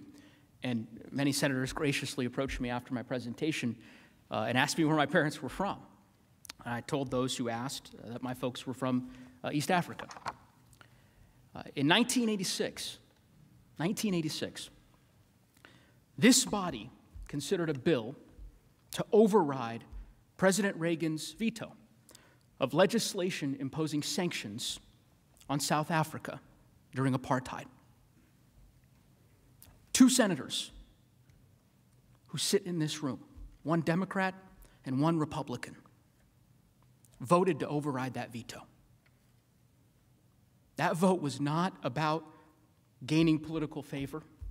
And in fact, it was made despite potentially losing political favor.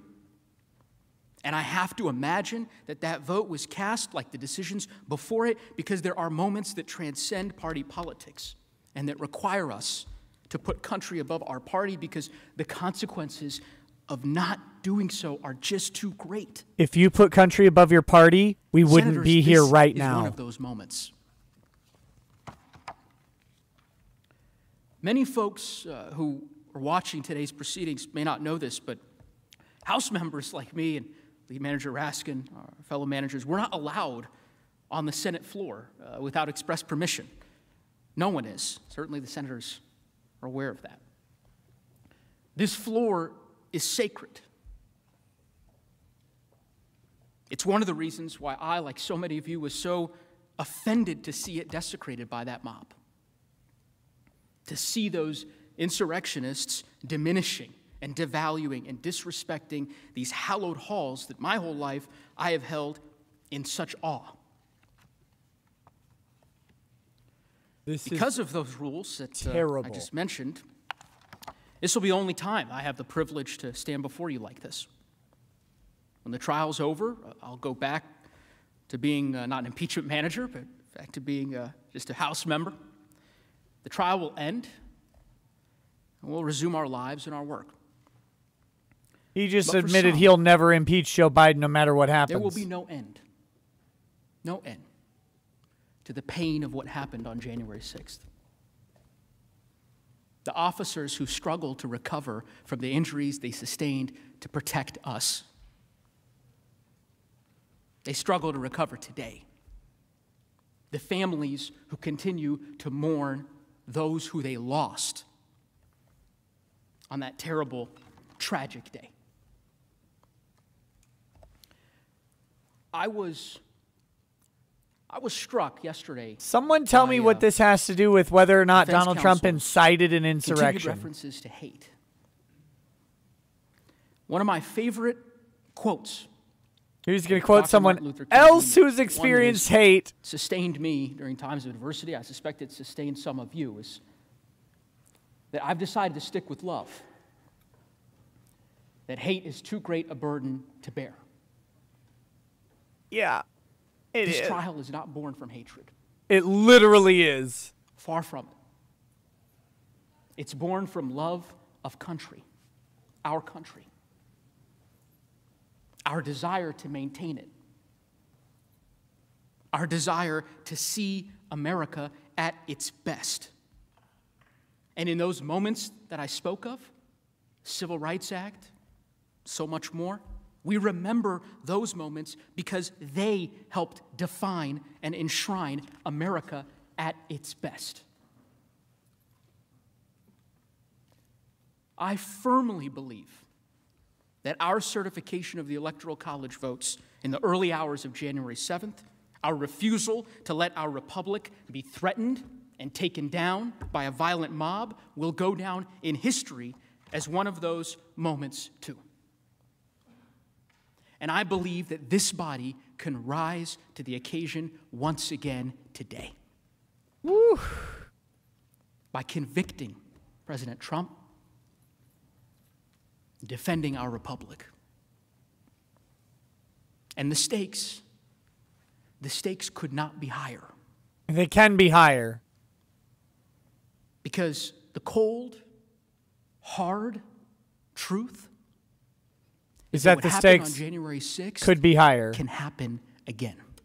It can happen again whether you impeach someone or not. That won't stop anybody. Like many of you do, that the violence we saw on that terrible day may be just the beginning. We've shown you the ongoing risks, the extremist groups who grow more emboldened every day. Nova Zero says, hey, why is this still going on? The beginning. Cuomo killed more than 13,000 people months ago. Even they admit it now. I know that sniffing their own fallacious farts is important, but this sounds like a constitutional queefing. That decision is in your hands. Bad Vibe says, this The thing this guy ignores is just how quickly the building becomes a crater in the event of war. Another member says, how dare the dirty peasants set foot in our sacred ground? Nagusa's entire presentation was nothing more than an emotional appeal. My fifis were hurt, so Orange Man bad. My daughter Hannah said something to me last night. No, she didn't. Stopped me cold and brought me up short. It didn't. Our kids have been very moved by all the victims of the violence, the officers and their families. But Hannah told me last night she felt really sorry for the kid of a man who said goodbye to his children before he left home to come and join Trump's actions. Their father had told them that their dad might not be coming home again and they might never see him again. In other words, he was expecting violence. He might die, as insurrectionists did. He was expecting he might be killed by Antifa, you liar! Why didn't you depose him and ask? How can the president put children and people's families in that situation and then just run away from the whole thing? He didn't put them there. Antifa put them there. And I was filled with self-reproach because when I first saw the line about, your father going to Washington and you might not see him again, I just thought about it, well, like a prosecutor, like a manager. I thought, you're not a prosecutor or a manager. You're a piece of garbage. Expecting lethal violence at a protest called by the President of the United States. Because all throughout 2020, your supporters engaged in lethal violence, you coward. My dear Hannah thought of it like a human being. And she went, well, in 2020, lots of people were killed. Lots of Republicans and conservatives were killed by Antifa. Someone who just lost her brother and doesn't want to see any other kids in America go through that kind of agony and grief. Senators, when I say all three of my kids are better than me, you know that I am not engaged in idle flattery. Maybe some of you feel the same way about your kids. And maybe one of them should have presented the case. Better people than me. They've got a lot of their mom, Sarah Bloom Raskin, in them. And they're better than me. And Hannah saw through the legality of the situation. She saw through the politics of the situation, all the way to the humanity. You really want people to ignore the legality of the situation. That was one of the most patriotic things I ever heard anybody say. The children of the insurrectionists, even the violent and dangerous ones, they're our children too. Oh, yeah, oh. They are Americans, and we must take care of them and their future. We must recognize and exercise these crimes against our nation, and then we must take care of our people and our children, their hearts and their minds. As Tommy Raskin used to say, it's hard to be human. Many of the Capitol and Metropolitan police officers and guardsmen and women who were beaten up by the mob also have kids.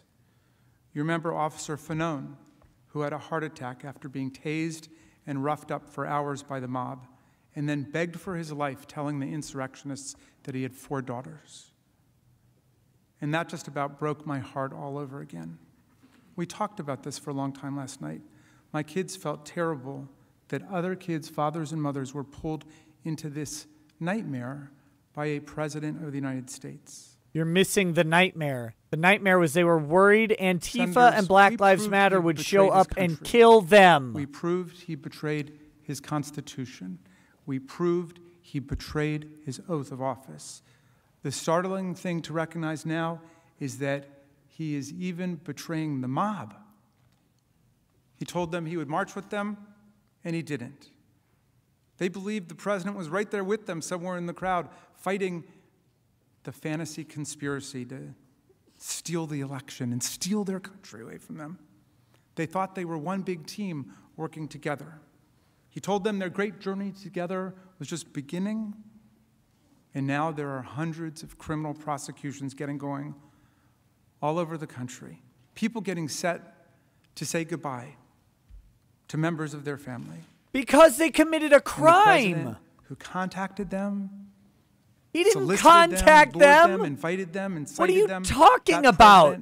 Has suddenly gone quiet and dark. You haven't proved a single instance where he contacted anyone who entered the building. It's not the trouble to come here to tell us what happened and tell us why this was the patriotic and the constitutional thing to do.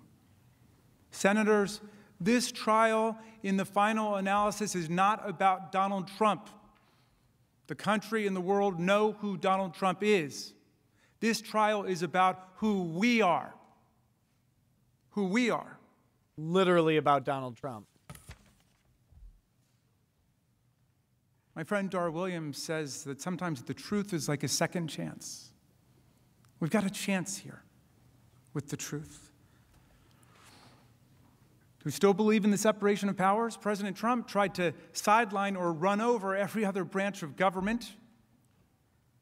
Nope. Thwart the will of the people at the state level, usurp the people's choice for president. This case is about whether our country demands a peaceful, nonviolent transfer of power to guarantee the sovereignty of the people. We had a peaceful and nonviolent transfer of power on January 20th.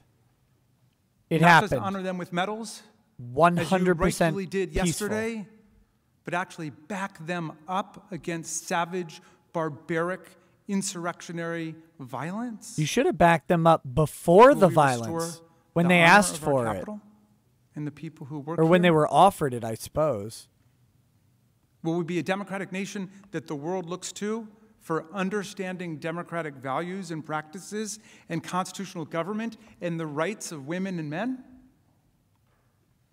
Bepsi Lepsi says, are they still circle jerking about how brave they were for pissing their pants in a basement? Inciting a violent attack on our chambers, our offices, our staff, and the officers who protect us?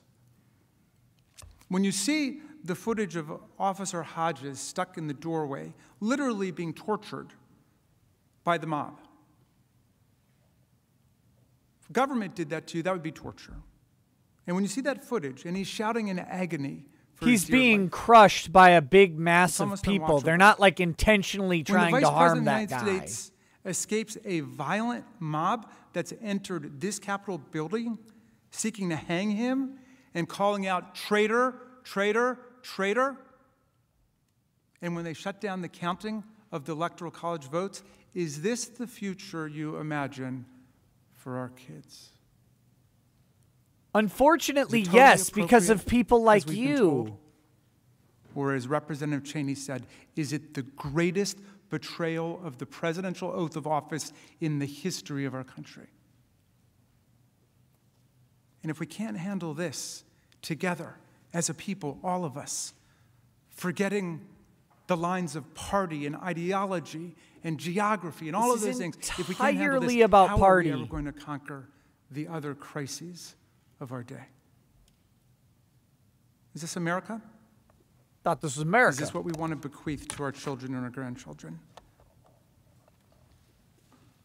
I was never a great Sunday school student. Actually, I was pretty truant. Timothy Reaper says, in the words of Jesse Lee Peterson, Beta. The book of Exodus as both beautiful and haunting. All right, I can't wait for the Bible lesson from Jamie Raskin. What the words meant. Thou shalt not follow a multitude to do evil.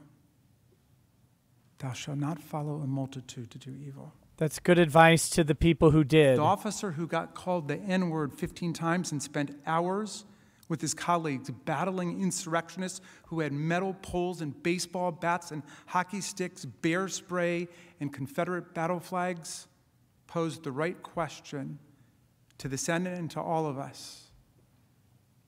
Is this America? Dear senators, that's going to be up to you now. In whatever committees and subcommittees you're on, whatever you came to Washington to do, to work on, from defense to agriculture to energy to aerospace to healthcare, this is almost certainly how you will be remembered by history. That might not be fair. It really might not be fair, but none of us can escape the demands of history and destiny right now. Our reputations and our legacy will be inextricably intertwined with what we do here and with how you exercise your oath to do impartial justice. Impartial justice. I know There's and I trust you nothing will do impartial justice, about this proceeding. driven by your meticulous attention to the overwhelming facts of the case and your love for our Constitution, which I know dwells in your heart.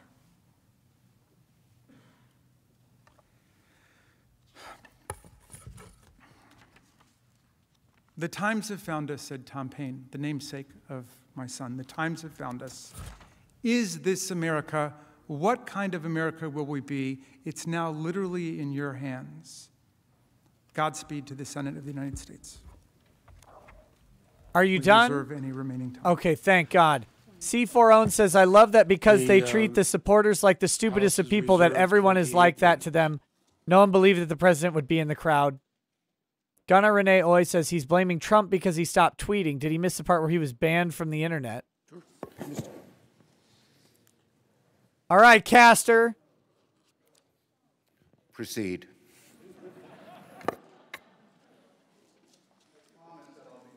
I'm talking, and it will Vanderveen. not be so long. And before I start Vanderveen, my boy. closing, I really want to clean up a few things from the mess that was the closing of the House managers. Yes. I do not want to ruin my closing because I think the ending's pretty good. What they didn't, they started off by misstating the law, and they started off by misstating the intent of our stipulation. What we did today was stipulate to an article that was published in a magazine. Apparently they've had for weeks, according to the documents they produced today. Yep. But for some reason this morning popped up with it. The stipulation was that they can put that in. We did not stipulate to its contents for truthfulness. And they tried to portray that in their closing as the stipulation. The stipulation was read into the record. The proponents of that conversation, the real ones, have denied its content, its veracity. With respect to, and I'm not going to talk much about the tortured analysis of our arson laws that started off, or the truly sideways analogies that were used with fires. What I do want to talk about, though, is the doctoring of evidence. First of all, they sent us their evidence on Tuesday the 9th at 2:32 p.m. by email. I was in this room trying the case already when they sent their evidence. Due process. They used evidence that was flat wrong 2 or 3 nights ago with Senator Lee and had to withdraw it. They tried to use it again today. They tried to use evidence that they had never presented in the case in their closing argument. That is a very desperate attempt by a prosecuting team, 9 of them. 9 of them. Prosecuting team that knew that their case has collapsed. Their closing did not mention one piece of law. They didn't talk about the Constitution once. They didn't talk about the First Amendment and its application. They didn't talk about due process and how it applies to this proceeding for my client. They didn't talk about impeachment either, but.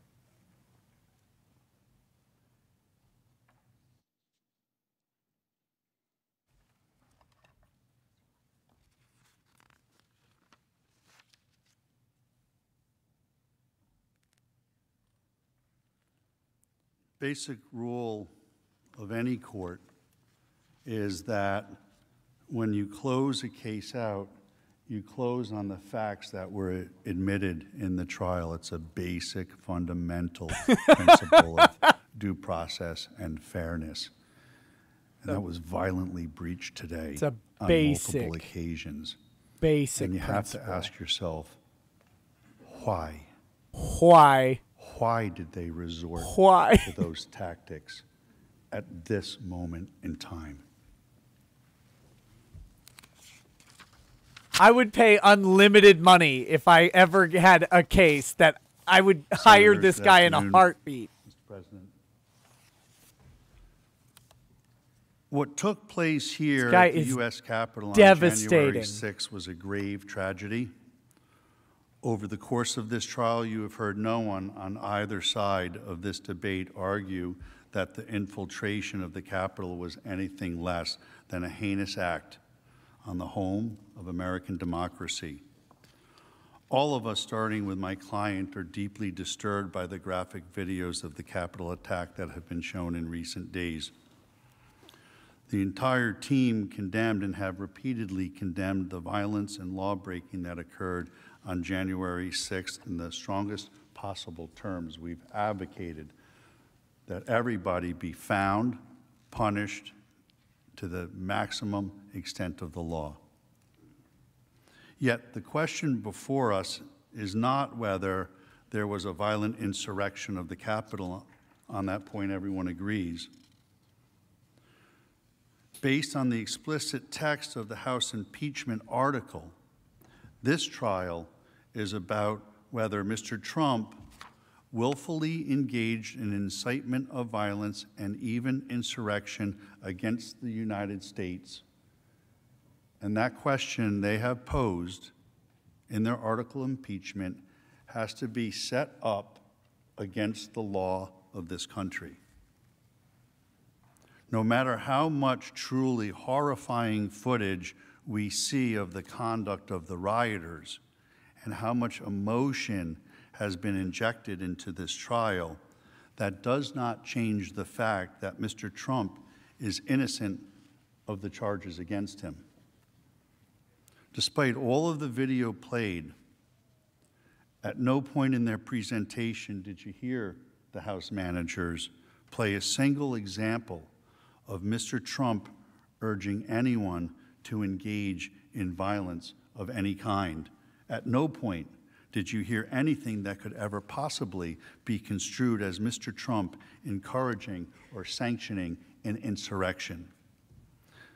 Senators, you did not hear those tapes because they do not exist, because the act of incitement never happened. He engaged in no language of incitement whatsoever on January 6th or any other day following the election.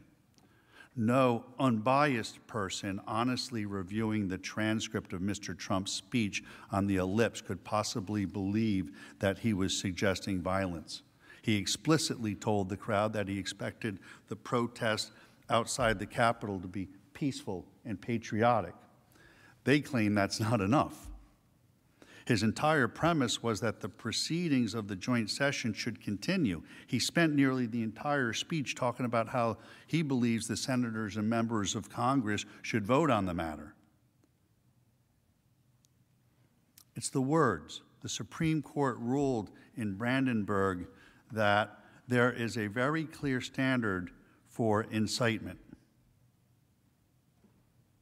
In short, you have to look at the words themselves. The words have to either explicitly or implicitly call for lawlessness or violence. Whether the speech, you have to determine whether the speech was intended to provoke the lawlessness and whether the violence was the likely result of the word itself. They fail on all three prongs. The false and defamatory claim that Mr. Trump gave a speech encouraging his supporters to go attack the Capitol has been repeated so often, uncritically, without any examination of the underlying facts that the Americans listening at home were probably surprised to learn it's not true. Furthermore, some of the people in this room followed Mr. Trump's statements and tweets in the weeks leading up to January 6th very closely. We know that he was not trying to foment an insurrection during the time because no one, from the Speaker of the House to the Mayor of Washington, D.C., behaved in a fashion consistent with the belief that violence was being advocated for. Mr. Trump did not spend the weeks prior to January 6th inciting violence. He spent those weeks pursuing his election challenge through the court system and other legal procedures, exactly as the Constitution and the Congress prescribe. To believe, based on the evidence you have seen, that Mr. Trump actually wanted and indeed willfully incited an armed insurrection to overthrow the U.S. government would be absurd. The gathering on January 6th was supposed to be an entirely peaceful event. Thousands and thousands of people, including Mr. Trump, showed up that day with that intention. A small percentage, a small fraction of those people then engaged in truly horrible behavior, but as we now know, that those actors were pre-planned and premeditated and acted even before the speech was completed, to which is the basis of the article of impeachment. It was pre-planned and premeditated by fringe left and right groups. Ooh. They hijacked the event for their own purposes. The House manager's false narrative is a brazenly dishonest attempt to smear, to cancel constitutional cancel culture, their number one political opponent, taking neutral statements, commonplace political rhetoric, removing words and facts from context, and ascribing to them the most sinister and malevolent intentions possible. Their story was based not on evidence, but on the sheer personal and political animus. The flimsy theory of incitement you heard from the House managers could be used to impeach, indict, or expel countless other political leaders. Many leading figures in other parties have engaged in far more incendiary and dangerous rhetoric. And we played some of it. I'm not going to replay it. I'm not going to replay the words. You all saw the evidence. I'm not going to replay mob scenes. I don't want to give those people another platform, any more view from the American people as to what they did. They should be canceled.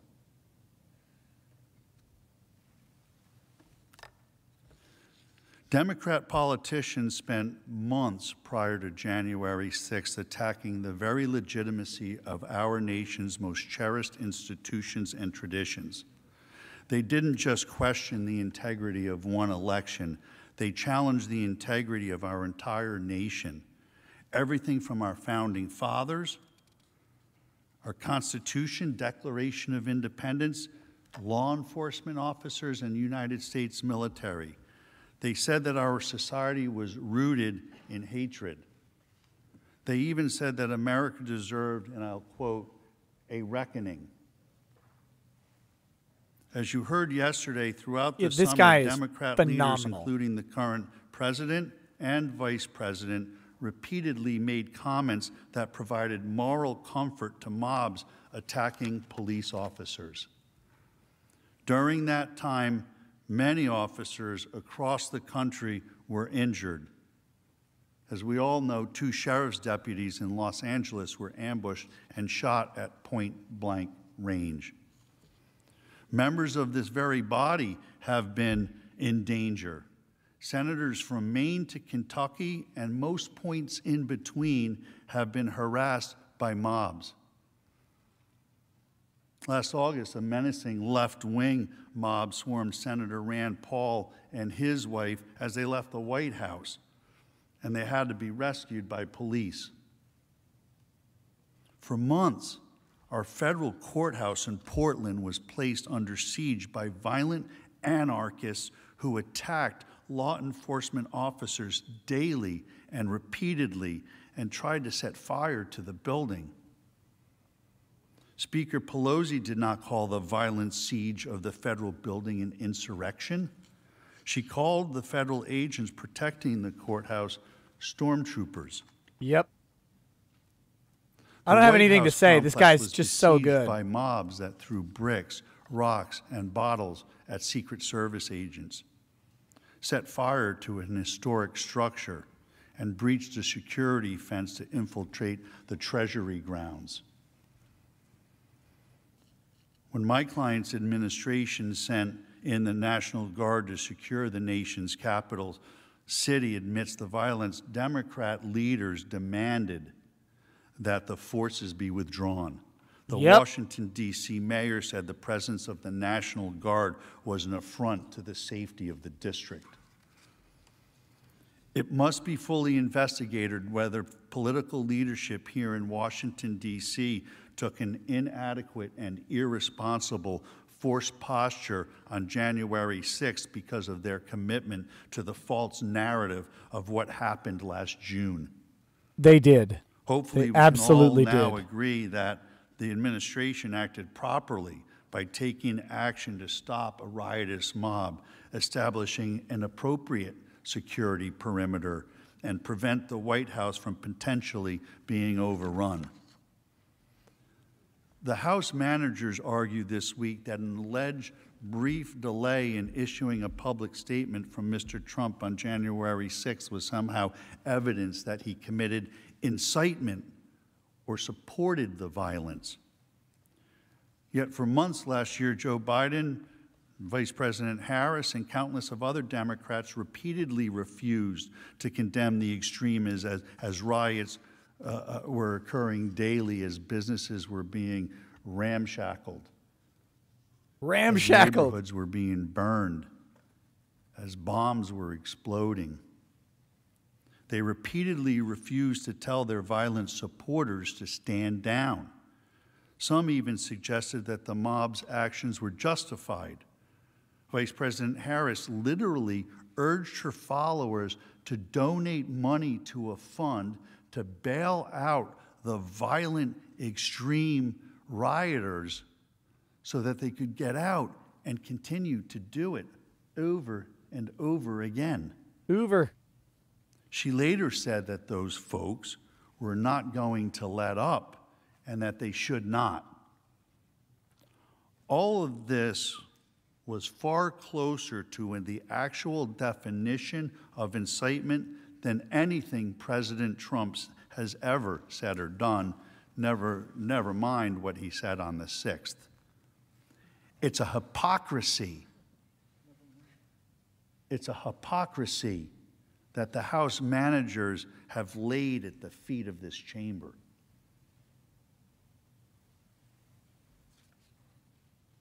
The House managers suggested in that this recent history is irrelevant to the current proceedings. But not only is Democrats' behavior surrounding last year's riots highly relevant as precedent, and not only does it reveal the dishonesty and insincerity of this entire endeavor, it also provides crucial context that should inform our understanding of the events that took place on January 6th. Many of the people who infiltrated the Capitol took pictures of themselves and posted them on social media. To some, it seems, they thought that it was all a game. They apparently believed that violent mobs, destruction of property, rioting, assaulting police, and vandalizing historic treasures was somehow now acceptable in the United States. Oh, yeah. Of course it was. Where might they have gotten that idea? I would suggest to you that it was not from Mr. Trump. It was not Mr. Trump. It was not anyone in the Republican Party that spent the 6 months immediately prior to the Capitol assault giving rhetorical aid and comfort to mobs, making excuses for rioters, celebrating radicalism, and explaining that angry, frustrated, and marginalized people were entitled to blow off steam like that. Let me be very clear. There can be no excuse for the depraved actions of the rioters here at the Capitol or anywhere else across this country. 100% of those guilty of committing crimes deserve lengthy prison sentences for their shameful and depraved conduct. But this trial has raised the question about words, actions, and consequences. As a nation, we must ask ourselves, how did we arrive at this place where rioting and pillaging would become commonplace?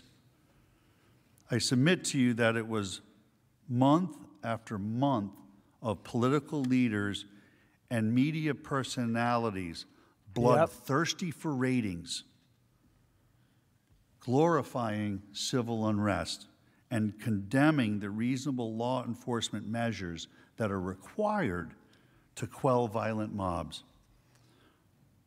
Hopefully, we can all leave this chamber in uniform agreement that all rioting is bad. Yes. And that law enforcement deserves our respect and support. That has been Mr. Trump's position from the very beginning.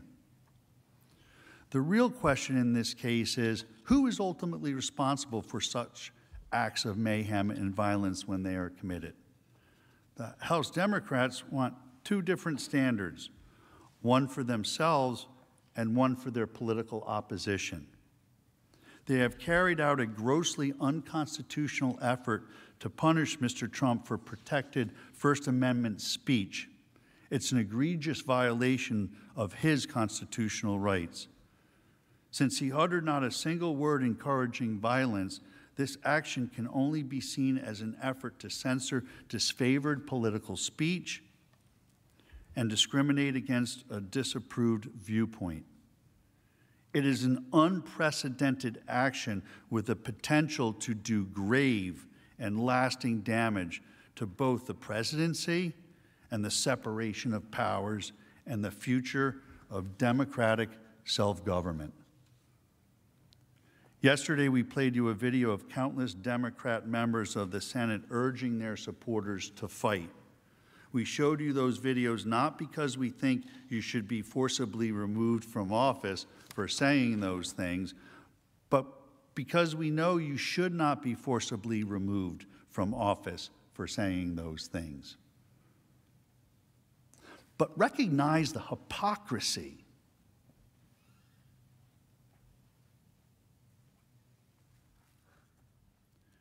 Yesterday, in questioning, House Manager Raskin admitted that the House Democrats had invented an entirely new legal standard. In fact, they've created a new legal theory. Yep. The Raskin Doctrine. The Raskin Doctrine is based on nothing more than determining protected speech based on the party label next to your name. Regardless of what you have heard or what you have seen from the House managers, if you pay close attention, you will see that any speech made by Democrat elected officials is protected speech, while any speech made by Republican elected officials is not protected. The creation of the Raskin Doctrine actually reveals the weakness of the House manager's case. Elected officials, and we reviewed this in depth yesterday, under Supreme Court precedent, Wood and Bond, and by the way, Bond didn't burn his draft card. He actually still had it. It was part of his defense.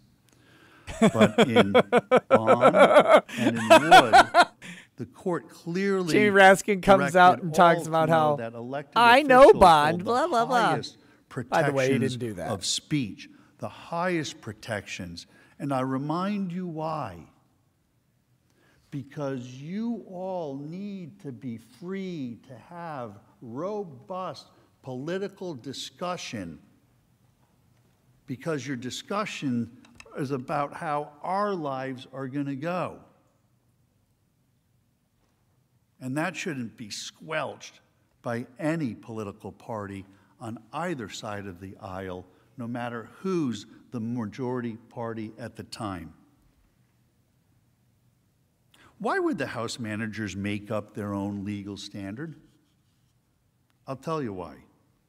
Because they know they cannot satisfy the existing constitutional standard set forth by the United States Supreme Court that has existed for more than half a century. They argue Mr. Trump, as an elected official, has no First Amendment rights. It's the complete opposite of the law. Yep. We've shown you without contradiction. There's nothing to that even is add wrong. to this. This man is devastatingly They also know good. that they cannot satisfy the three-part test of Brandenburg, as elucidated in the Bible Believers case. There was absolutely no evidence that Mr. Trump's words were directed to inciting imminent lawless action. There was no evidence that Mr. Trump intended his words to incite violence, and the violence was pre-planned and premeditated by a group of lawless actors who must be prosecuted to the fullest extent of the law, but it proves that his words weren't what set this into motion.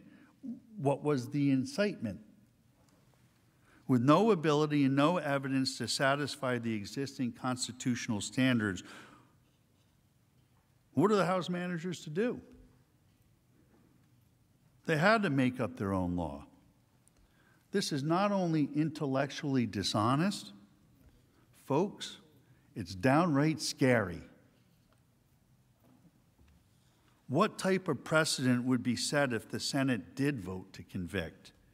Can Congress now ignore Supreme Court precedent on the contours of protected free speech?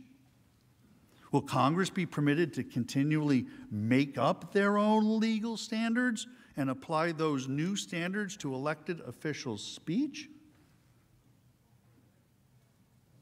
This would allow Congress to use the awesome impeachment power as a weapon to impeach their fellow colleagues in the opposing party. This is not a precedent that this Senate can set here today. If the Senate endorses the House Democrats' absurd new theory, you will set a precedent that will trouble leaders from both parties, literally, for centuries to come.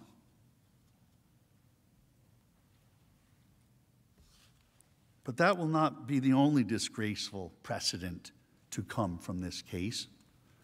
This has been perhaps the most unfair and flagrantly unconstitutional proceeding in the history of the United States Senate. Yes. Nail it. For the first time in history, Congress has asserted the right to try and punish a former president who is a private citizen. Evil Bunny says, Nowhere okay, I in have the to cut my Constitution donations. is the power However, I have to enumerated or compensate you in implied. some way for all the work you Congress did this has week. no Every day I hate authority, politicians no right, a little bit and more. no business holding a trial of citizen Trump, let alone a trial to deprive him of fundamental civil rights. There was mention of a January exception argument. The January exception argument is a creation of the House manager's own conduct by delaying. They sat on the article. They could have tried the president while he was still in office if they really believed he was an imminent threat. They didn't. The January exception is a red herring. It's nonsense.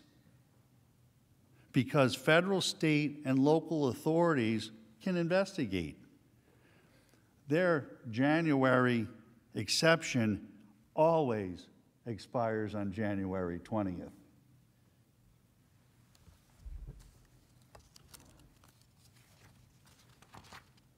House Democrats and this deeply unfair trial have shamefully trampled every tradition, norm, and standard of due process in a way I've never, ever seen before. Mr. Trump was given no right to review the so-called evidence against him at trial. He was given no opportunity to question its propriety. He was given no chance to engage in fact-finding. Much of what was introduced by the House was unverified, second or third-hand reporting cribbed from a biased news media, including stories based on anonymous sources whose identities aren't even known to them, never mind my client.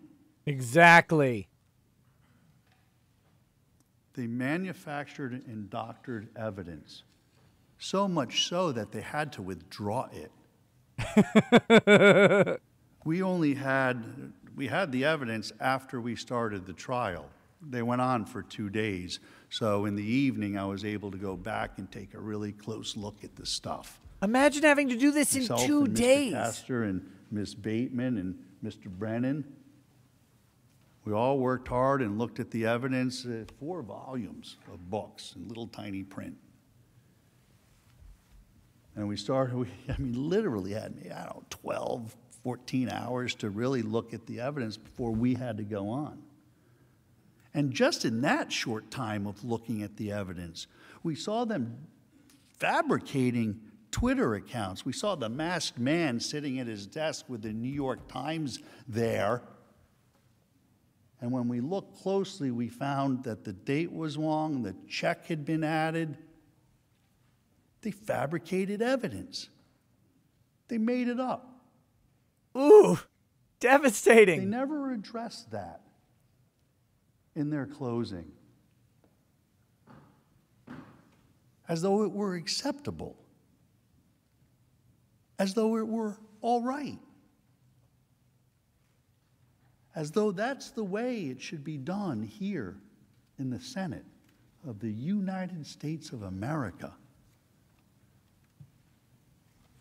Fraud, flat out, fraud. Where I come from, in the courts that I practice in, there are very harsh repercussions for what they pulled in this trial.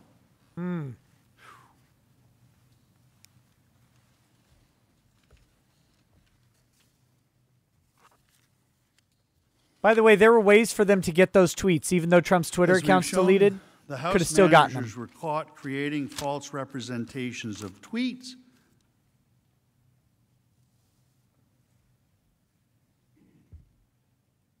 manipulating videos, and introducing into the record completely discredited lies such as the Fine People hoax as factual evidence.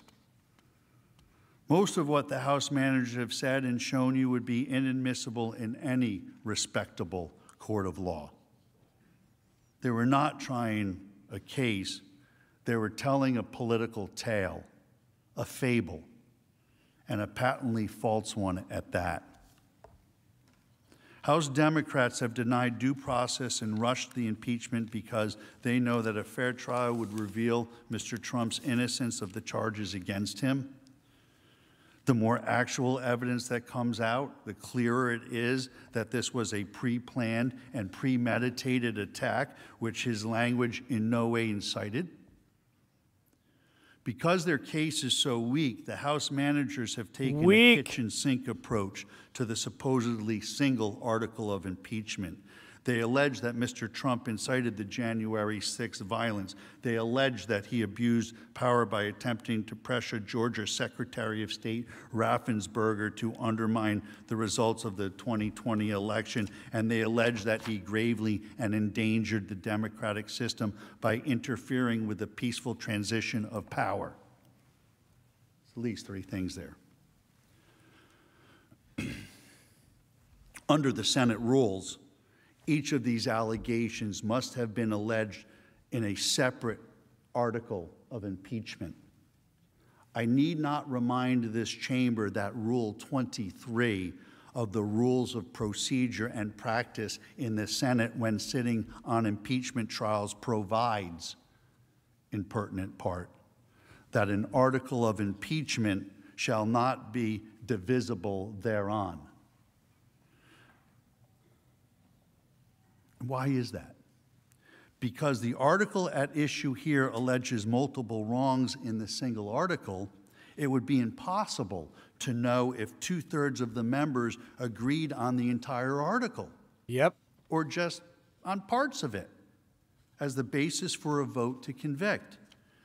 Based on this alone, the Senate must vote to acquit Mr. Trump. You got to at least obey your own rules if it's not the Constitution you're going to obey. Oh, that's brutal. In short, this impeachment has been a complete charade from beginning to end. the entire spectacle has been nothing but the unhinged pursuit of a long-standing political vendetta against Mr. Trump by the opposition party. As we have shown, Democrats were obsessed with impeaching Mr. Trump from the very beginning of his term. The House Democrats tried to impeach him in his first year. They tried to impeach him in his second year. They did impeach him in his third year, and they impeached him again in his fourth year. And now they have conducted a phony impeachment show trial when he is a private citizen out of office. This hastily orchestrated and unconstitutional circus is the House Democrats' final desperate attempt to accomplish their obsessive desire of the last 5 years. Since the moment he stepped into the political arena, my client, framing this well, since my client stepped in, they have been possessed by an overwhelming zeal to vanquish an independent-minded outsider from the midst and to shame, demean, silence, and demonize his supporters. We're over 6,000 viewers. Thank you guys for watching. They will never, ever pose an electoral challenge. We heard one of the congressmen on the screen. If you don't impeach him, he might be elected again. That's the fear. That is the fear. That's what's driving this impeachment. They must end Trump. When you deliberate over your decision, there are 4 distinct grounds under which you must acquit my client. First is jurisdiction. There is no jurisdiction. And if you believe that, you still get to say it. 2, Rule 23. It had to be divisible. Each allegation had to be singularly set out in front of you so it could be voted on and to see if 2/3 of you think that they proved that case or not. They didn't do that. You got to ask yourself why. They know the Senate rules. They got them, and so did I. Why'd they do it? Because they hadn't investigated, first of all. But also, what they found out as they were preparing all of this, they couldn't do it. So if they threw as much in as they could and made as many bold, bald allegations as they could, then maybe 2/3 of you would fall for it. That's why the rules don't allow it to go that way. Due process, I've exhausted that subject. It's a really good reason for all of you in this chamber, to stop the politics, to read the Constitution and apply it to this proceeding, and acknowledge that the lack of due process. Trump should give this man $100,000 for any vote over 44 that he gets. You must not stand for it. And of course, the First Amendment, the actual facts of this case. There were no words of incitement. 4 grounds. Nobody gets to tell you which ground to pick, and nobody gets to tell you how many grounds to consider. Senators, do not let House Democrats take this maniacal crusade any further. The Senate does not have to go down this dark path of enmity and division. You do not have to indulge the impeachment lust, the dishonesty, and the hypocrisy. It is time to bring this unconstitutional political theater to an end. It is time to allow our nation to move forward. It is time to address the real business pressing this nation: the pandemic, our economy, racial inequality, economic and social inequality. These are the things that you need to be thinking and working on for all of us in America. All of us. With your vote, you can defend the Constitution, you can protect due process, and you can allow America's healing to begin. I urge the Senate to acquit Here's the wrap and up. vindicate the Constitution of this great republic. Thank you. Oh, man, that was great. Who yields time? He nailed it. They get a rebuttal. Oh, God. Nicholas Beeson says, didn't they shut off phone service at the Capitol at about the time Trump tweeted? How do people there have known about Trump's request? Senators, Allison C. says, they love the smell of their own farts so much 27 minutes, they can't imagine anyone wouldn't be watching them perhaps at all five back times. to you. There's just a few things that I need to address. And so in an extraordinary and perhaps unprecedented act of self-restraint on my part, I will resist the opportunity to rebut every single false and illogical thing that you just heard. And You I am going to be able can't. to return to you in You perhaps can't 22, rebut 23 them. minutes. Few points. One, we have definitely made some progress in the last That's few such a days, coward's because move. A few days ago, Oh, I won't rebut all the bad President's stuff he said. team, although I think it I could, was but I perhaps won't. a member who has since left the team, lectured us that this was not an insurrection and said that the impeachment managers were outrageous in using the word insurrection. Today, counsel in his closing statement said it was a violent insurrection, and he denounced it. And I would certainly love to see President Trump also call it a violent insurrection and denounce it. Was he talking about too. And I Schoen? believe, although I don't have a verbatim text, that The guy who's not counsel there called because it's for the long Sabbath? Is that sentences what he's talking about? For the people who were involved. Again, I would love to hear that come from the president as well. The distinguished counsel complains that there's no precedent with the developed body of law that the Senate has for impeaching and convicting a president who incites violent insurrection against the Congress and the government of the United States. Well, I suppose that's true because it never occurred to any other president of the United States, from George Washington to John Adams to Thomas Jefferson to James Madison to James Monroe to Abraham Lincoln to Ronald Reagan, to George W. Bush, to Barack Obama, to incite a violent insurrection against the Union. You're right, we've got no precedent for that. And so they think that that somehow is a mark in their favor. That's a score for them, that this Senate has to be the first one to define incitement of violent insurrection. It's not what he said you don't have against the precedent for, actually. And so just keep the gentleman lying. Puts it on me. He says, inciting a president for committing incitement to violent insurrection against the Union is the new Raskin doctrine. Not what he said We at try all. to convince him that there are well-known principles and elements of incitement which we have talked to you about ad nauseum, and that this is an intrinsically, inherently fact-based judgment. But if that is the Raskin doctrine, that a president of the United States cannot incite violent insurrection against the Union and the Congress, then I embrace it, and I take it as an honor. Most law professors never even get a doctrine named after them. So I will accept that. And finally, the counsel goes back to Julian Bond's case, because I think in the final analysis, their best argument, as pathetically weak as it is really about the First Amendment. But remember, they keep talking about stifling President Trump's speech. Someone tell me when his speech has ever been stifled. He says exactly what he wants, whenever he wants. When he was thrown off of Twitter. If and when you convict him for incitement. When he was thrown off of Facebook.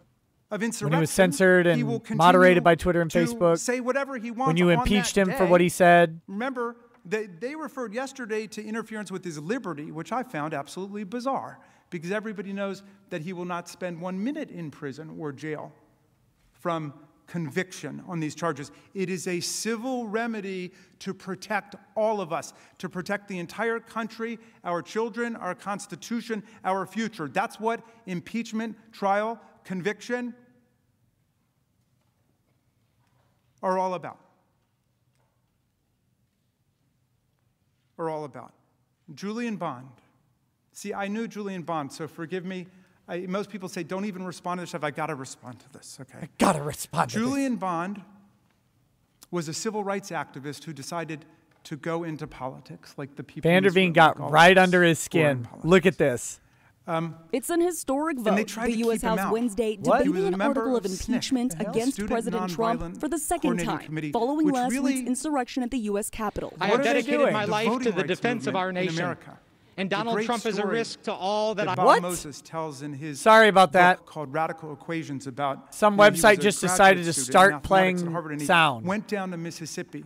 You know why? Because he saw a picture in the New York Times of black civil rights protesters, college students, I think in North Carolina, AT&T, and he saw a picture of them on the cover of the New York Times, and they were sitting in. That website has been open for 7 hours. The picture, and he said, they looked the way that I felt. They looked the way that I felt. And he said he had to go down south to Mississippi. And they launched the voting rights movement. That's where the phrase one person, one vote comes from. It was not invented by the Supreme Court. They would go door to door to try to register people to vote. But anyway, Julian Bond was part of that movement. The Student Nonviolent Coordinating Committee, nonviolence. It was the end and it was the means, nonviolence. And he ran for the state legislature in Georgia, a path other civil rights activists followed, like our great, late, beloved colleague John Lewis, who's in our hearts today. And when he got elected, they wanted to try to keep him from being sworn into the Georgia legislature. Has nothing to do with the incitement charge. The Student Nonviolent Coordinating Committee has taken a position against the Vietnam War. You're a member of SNCC. We're not going to admit you because you took a position against the Vietnam War. And the Supreme Court, in its wisdom, said you cannot prevent someone from swearing an oath to become a member of a legislative body because of a position that they took or a group they were a part of took before they got sworn in. That's the exact opposite of Donald Trump.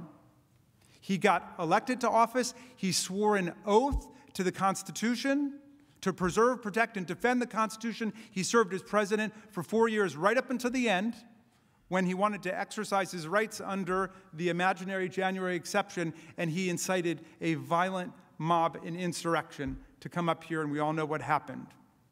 He is being impeached and convicted for violating his oath of office that he took. He's not being prevented from taking his oath in the first place.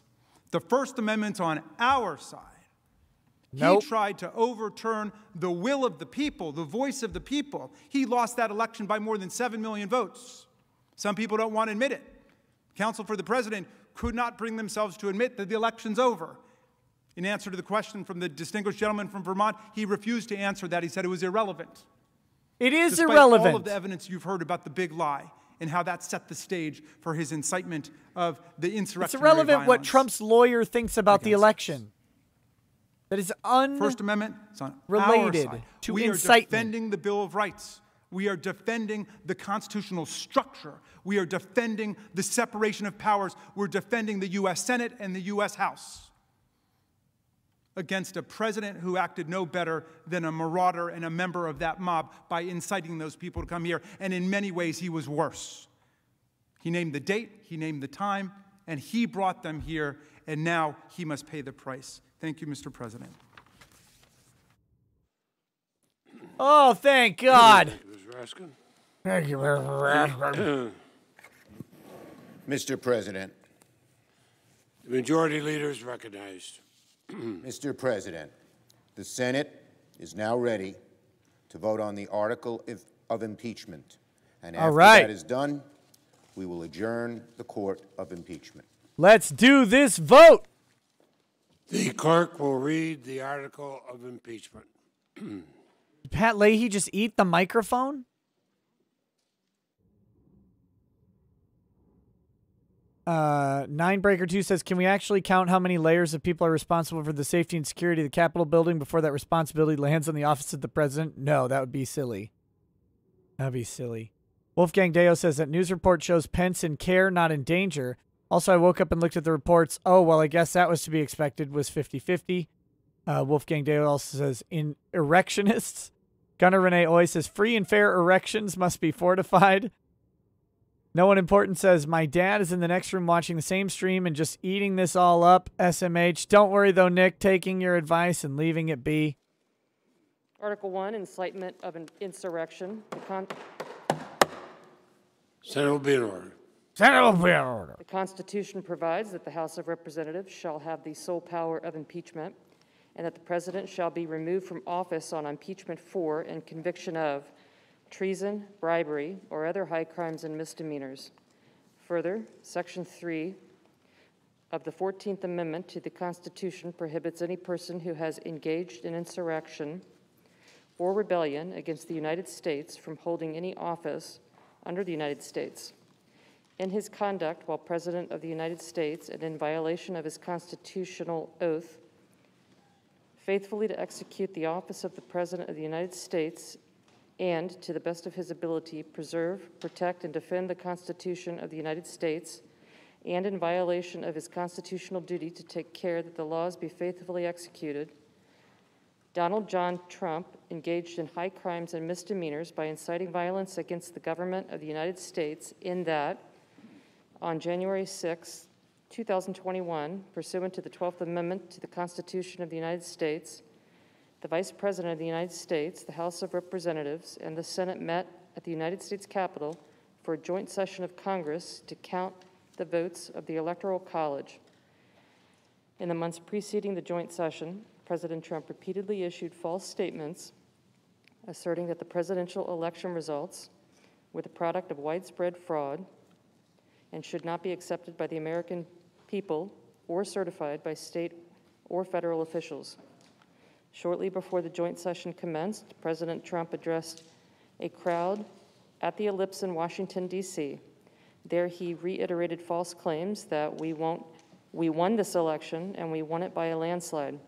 He also willfully made statements that in context encouraged and foreseeably resulted in lawless action at the Capitol, such as, if you don't fight like hell, you're not going to have a country anymore.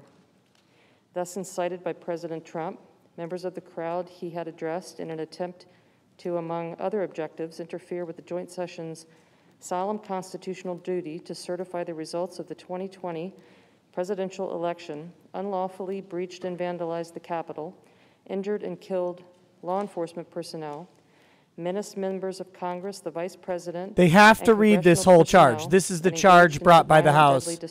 She's just reading the charge. This is her job. Trump's conduct on January 6, 2021 followed his prior efforts to subvert and obstruct the certification of the results of the 2020 They have to read the charge so what they're voting on is clear. Included a phone call on January 2, 2021, during which President Trump urged the Secretary of State of Georgia, Brad Raffensperger, to find enough votes to overturn the Georgia presidential election results. Does everyone say overturn? And threatened security Raffensperger if he failed to do so. In all this, President Trump gravely endangered the security of the United States and its institutions of government. He threatened the integrity of the democratic system, interfered with the peaceful transition of power, and imperiled a co-equal branch of government. He therefore betrayed his trust as president to the manifest injury of the people of the United States. Wherefore, Donald John Trump, by such conduct, has demonstrated that he will remain a threat to national security, democracy, and the Constitution if allowed to remain in office, and has acted in a manner grossly incompatible with self-government and the rule of law. Donald John Trump thus warrants impeachment and trial, removal from office, and disqualification to hold and enjoy any office of honor, trust, or profit under the United States, and demand that you, the said Donald John Trump, should be put to answer the accusations as set forth in this article, and that such proceedings, examinations, trials, and judgments might be thereupon had as are agreeable to law and justice. Oh, boy. Each senator, when his or her name is called, will stand in his or her place, and they'll vote guilty or not guilty as required by Rule 23 of the Senate Rules of Impeachment. Article 1 Section 3, Clause 6 of the Constitution, regarding the vote required for conviction on impeachment, provides that, quote, no person shall be convicted without the concurrence of 2/3 of the members present, close quote. The question is on the article of impeachment. Senators, how say you? Is the respondent Donald John Trump guilty or not guilty? A roll call vote is required, and the clerk will call the roll. Ms. Baldwin. Guilty. Ms. Baldwin, guilty. Mr. Barrasso. Mr. Barrasso, Gunnar Renee Oy says free and fair elections must be fortified. Mr. Bennett, guilty. Mrs. Blackburn. Mrs. Blackburn, not guilty. Mr. Blumenthal. No. Mr. Blumenthal, guilty. Mr. Blunt. Mr. Blunt, not guilty. See if there's any surprise ones. Mr. Booker. Mr. Booker, guilty. They need 67, yeah. Mr. Bozeman, not guilty. Mr. Braun. Not guilty. Mr. Braun. James Job, if you want me to shut up, leave. Mr. Brown. Mr. Brown, guilty. Mr. Burr. Mr. Burr, guilty. Ms. Cantwell. Ms. Cantwell, guilty. Mrs. Capito. Mrs. Capito, not guilty. Mr. Cardin. Mr. Cardin, guilty. Mr. Carper. Mr. Carper, guilty. Mr. Casey. Mr. Casey, guilty. Mr. Cassidy. Mr. Cassidy, guilty. Ms. Collins. Ms. Collins. So Susan guilty. Collins just voted guilty. Mr. Coons. So did Cassidy. Mr. Coons. Oh, wow. Guilty. Mr. Cornyn. Mr. Cornyn, not guilty. Ms. Cortez Masto. Ms. Cortez Masto, guilty. Mr. Cotton. Mr. Cotton, not guilty. Mr. Kramer. Mr. Kramer, not guilty. Cassidy's constituents Mr. better Crapo. light him up. Mr. Crapo, not guilty. Mr. Cruz. Mr. Cruz, not guilty.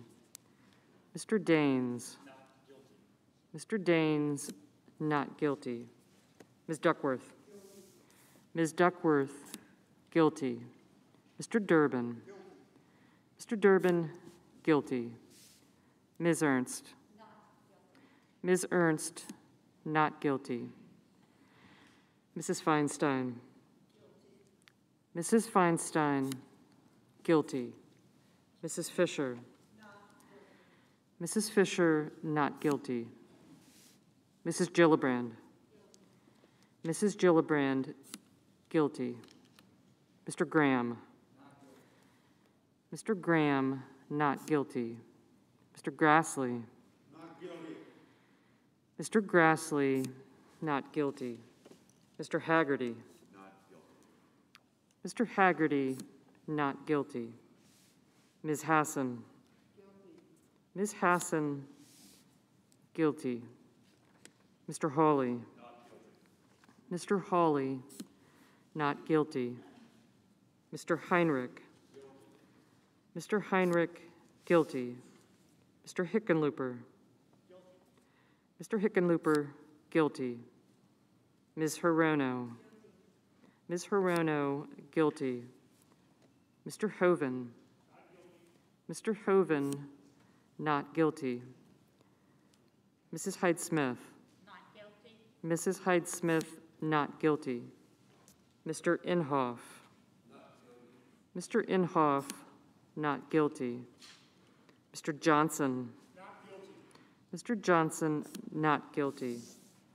Mr. Kane. Guilty. Mr. Kane, guilty. Mr. Kelly. Guilty. Mr. Kelly, guilty. Mr. Kennedy. Not guilty. Mr. Kennedy, not guilty. Mr. King. So boring. Mr. King, guilty. Ms. Klobuchar. Guilty. Ms. Klobuchar, guilty. Mr. Langford. Mr. Langford, not guilty. Mr. Leahy. Guilty. Mr. Leahy, guilty. Presides over the trial and Lee. votes guilty. Mr. Lee. What a sham. Not guilty. Mr. Lujan. Mr. Lujan, guilty. Ms. Lummis. Not guilty. Ms. Lummis, not guilty. Mr. Manchin. Guilty. Mr. Manchin, guilty. Mr. Markey. Guilty. Mr. Markey, guilty. Mr. Marshall. Not guilty. Mr. Marshall, not guilty. Mr. McConnell. Not guilty. Mr. McConnell, not guilty. Mr. Menendez. Guilty. Mr. Menendez, guilty. Mr. Merkley. Guilty. Mr. Merkley, guilty. Mr. Moran. Mr. Moran, not guilty. Ms. Murkowski. For him to be guilty, they need Ms. Murkowski, guilty. They need Mr. 67. Murphy. Any less is Mr. not Murphy. guilty. Guilty. Mrs. Murray. Mrs. Murray, guilty. Mr. Ossoff. Mr. Ossoff, So guilty. once they get to 34, it's Mr. over. Padilla. 34 not guilties, it's Mr. over. Padilla, guilty. Mr. Paul. Not guilty. Mr. Paul, not guilty. Mr. Peters. Guilty. Mr. Peters, guilty. Mr. Portman. Mr. Portman, not guilty. Mr. Reed. Guilty. Mr. Reed, guilty. Mr. Risch. Mr. Risch, not guilty. Mr. Romney. Guilty. Mr. Romney, guilty. Ms. Rosen. Guilty. Ms. Rosen, guilty. Mr. Rounds. Not guilty. Mr. Rounds, not guilty. Mr. Rubio. There it Mr. is. Rubio, not guilty. Mr. Sanders. Guilty. Mr. Sanders, guilty. Mr. Sass. Guilty. Mr. Sass, guilty. Mr. Schatz. The expected Republicans have all Schatz. voted guilty. Mr. Schumer. Mr. Schumer, guilty. Mr. Scott of Florida. Mr. Scott of Florida, not guilty. Mr. Scott of South Carolina. Mr. Scott of South Carolina, not guilty. Mrs. Shaheen. Mrs. Shaheen, guilty. Mr. Shelby. Mr. Shelby, not guilty. Ms. Sinema. Ms. Sinema, guilty. Ms. Smith. Ms. Smith, guilty. Ms. Stabenow. Ms. Stabenow, guilty. Mr. Sullivan. Mr. Sullivan, not guilty. Mr. Tester. Mr. Tester, guilty. Mr. Thune. Mr. Thune, not guilty. Mr. Tillis. Mr. Tillis, not guilty. Mr. Toomey. Mr. Toomey, guilty. Mr. Tuberville. Mr. Tuberville, not guilty. Mr. Van Hollen. Mr. Van Hollen. I think they might get guilty. Mr. 56 Warner. guilties. Mr. Warner, guilty. Mr. Warnock. Mr. Warnock, guilty. Ms. Warren. Ms. Warren, guilty. Mr. Whitehouse. Mr. Whitehouse, guilty. Mr. Wicker. Mr. Wicker, not guilty. Mr. Wyden. Mr. Wyden, guilty. Mr. Oh. Young. 57. Young, not guilty. So they turned out two more. Cassidy, and I don't know who the other one was.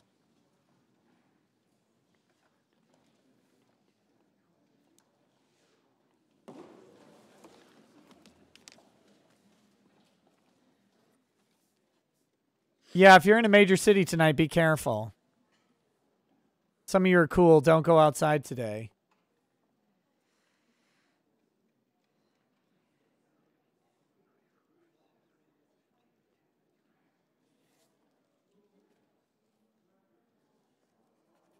That's why we have these things. Unless you had a script.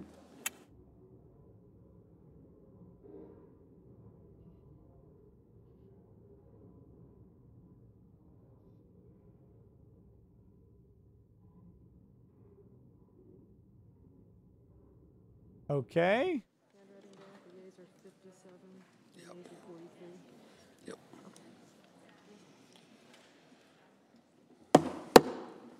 The yeas are 57. The nays are 43. 2/3 of the senators present not having voted guilty. The Senate judges that the respondent, Donald John Trump, former President of the United States, is not guilty as charged in the article of impeachment. The presiding officer directs judgment to be entered in accordance with the judgment of the Senate as follows. The Senate, having tried Donald John Trump, former President of the United States, upon one article of impeachment exhibited against him by the House of Representatives, and 2/3 of the senators present not having found him guilty of the charge contained therein, it is therefore ordered and adjudged that the said Donald John Trump be, and he is hereby, acquitted of the charge in said article. Well, there you have it, ladies and gentlemen. They just wasted everybody's time and money. Majority Leader is recognized. Mr. President, I send an order to the desk. And the clerk will report. Ordered that the Secretary be directed to communicate to the Secretary of State as provided by Rule 23 of the Rules of Procedure and Practice in the Senate when sitting on impeachment trials, and also to the House of Representatives, the judgment of the Senate in the case of Donald John Trump, and transmit a certified copy of the judgment to each. Without objection, the order will be entered. Majority Leader. Mr. President, I move that the Senate, sitting as a court of impeachment on the article against Donald John Trump, adjourn sine die. And without objection, the motion is agreed to. The Senate, sitting as a court of impeachment, stands adjourned sine die. And there it is. Could we have order, please? The presiding officer, the acting sergeant at arms will escort the House managers out of the Senate chamber. Get out, scrubs! Get out of the Senate! Order. You don't even belong here.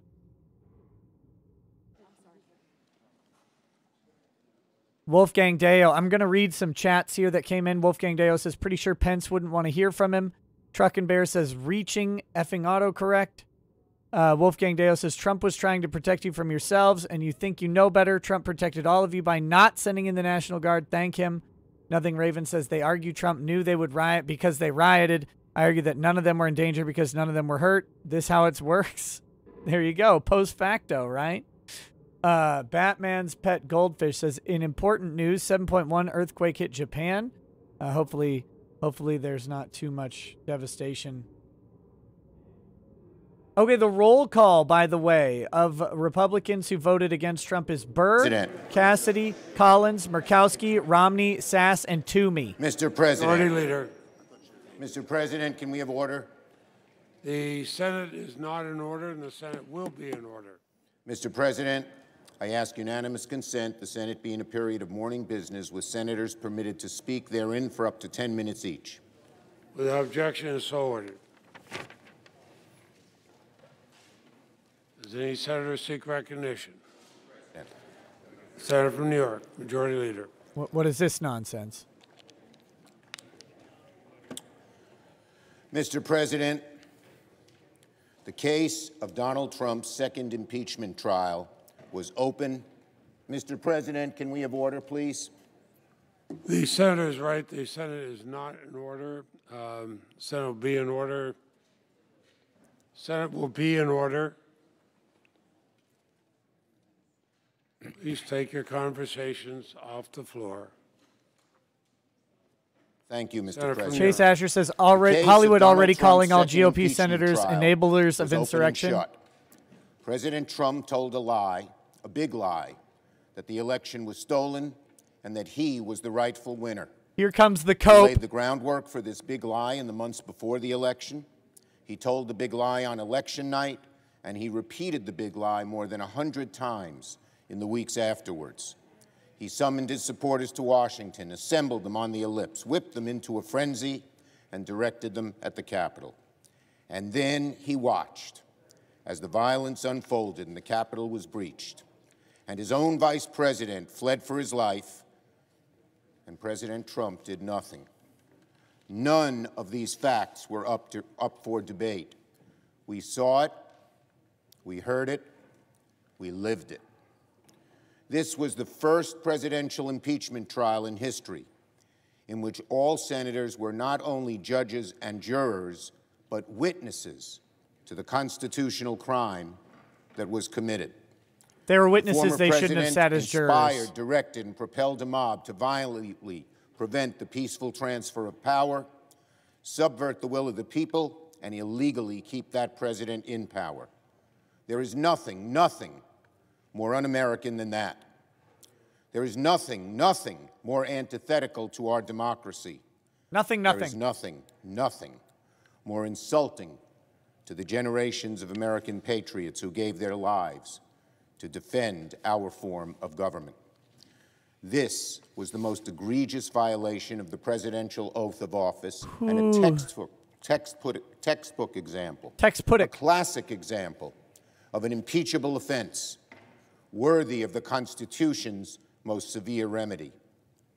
In response to the incontrovertible fact of Donald Trump's guilt, the Senate was subject to a feeble and sometimes incomprehensible defense of the former president. Unable to dispute the case on the merits, they beat you. The former president's counsel treated us to partisan vitriol, false equivalence, and outright falsehoods. We heard the roundly debunked jurisdictional argument that the Senate cannot try a former official, a position that would mean that any president could simply resign to avoid accountability for an impeachable offense. Wow. A position which, in effect, would render the Senate powerless to ever enforce the disqualification clause in the Constitution. Essentially, the president's counsel told the Senate that the Constitution was unconstitutional. Thankfully, the Senate took a firm stance, set a firm precedent with a bipartisan vote in favor of our power to try former officials for acts they committed while in office. We heard the preposterous claim that the former president's incitement to violence was protected by the First Amendment. The First Amendment right to free speech protects Americans from jail, not presidents from impeachment. Why not? If the president had said during World War II that, quote, Germany should attack the United States on Long Island, we've left it undefended, I suspect Congress would have considered that an impeachable offense. He didn't, though. Finally, he didn't do that. The defense counsel said that President Trump was not directly responsible for the violence at the Capitol. Quote, his words were merely a metaphor, his directions were merely suggestions, and the violent mob was just a spontaneous demonstration. But wind the clock back and ask yourself, if at any point Donald Trump did not do the things he did, would the attack on the Capitol have happened? Yes. There's only one answer to this question. It's yes. Of course not. Of course they would. If Why wouldn't they? President Trump hadn't told his supporters to march to the Capitol, if he hadn't implored they were already in before he said that on January 6th in the first place, they were already going to Washington. If he hadn't repeatedly lied to them that the election was stolen, their country was being taken from them, other people were saying that would plenty. not have happened, could not have happened. January 6th would not have happened but for the actions of Donald Trump. Here's what the Republican leader of the Senate said.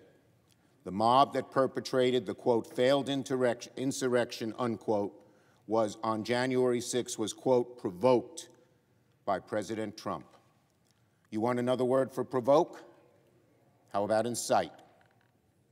Yet still, the vast majority of the Senate Republican caucus, including the Republican leader, voted to acquit former President Trump, signing their names in the columns of history alongside his name forever. January 6th will live as a day of infamy in the history of the United States Oh, of stop America. borrowing from FDR. The failure to convict Donald Trump He's been dead forever. will live as a vote of infamy in the history of the United States Senate. 5 years ago, Republican senators lamented what might become of their party if Donald Trump became their presidential nominee and standard-bearer. Just look at what has happened.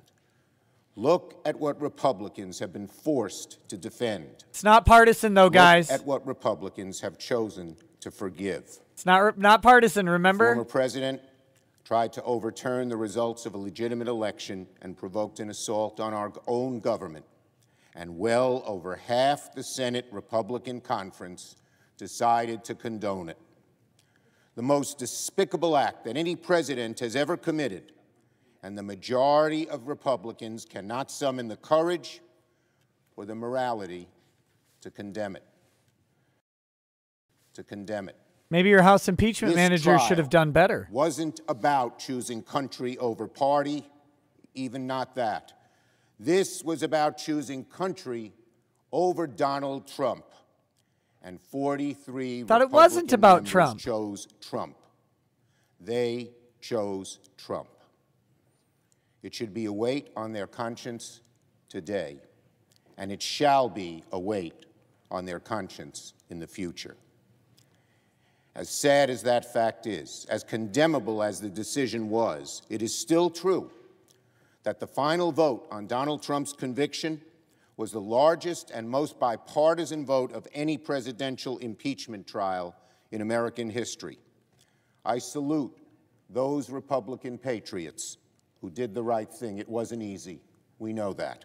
Oh, it was real easy for them. Votes it was real easy for those to the American guys. people. Because, my fellow Americans, if this nation is going to long endure, we as a people cannot sanction the former president. Remember that FDR because if lying about the results of an election is acceptable, over 100,000 Japanese Americans because they were Japanese. Considered permissible. If encouraging political violence becomes the norm, it will be open season on our democracy, and everything will be up for grabs by whoever has the biggest clubs, the sharpest spears, the most powerful guns. By not recognizing the heinous crime that Donald Trump committed against the Constitution, Republican senators have not only risked, but potentially invited the same danger that was just visited upon us. So let me say this. Despite the results of the vote on Donald Trump's conviction in the court of impeachment, he deserves to be convicted, and I believe he will be convicted in the court of public opinion. He deserves to be permanently discredited, and I believe he has been discredited in the eyes of the American people and in the judgment of history. Even though Republican senators prevented the Senate from disqualifying Donald Trump for any office of honor, trust, or profit under these United States, there is no question Donald Trump has disqualified himself. I hope, there's quite a bit I of pray, question. and I believe that the American people will make sure of that. And if Donald Trump ever stands for public office again, and after everything we have seen this week, I hope, I pray, and I believe that he will meet the unambiguous rejection by the American people.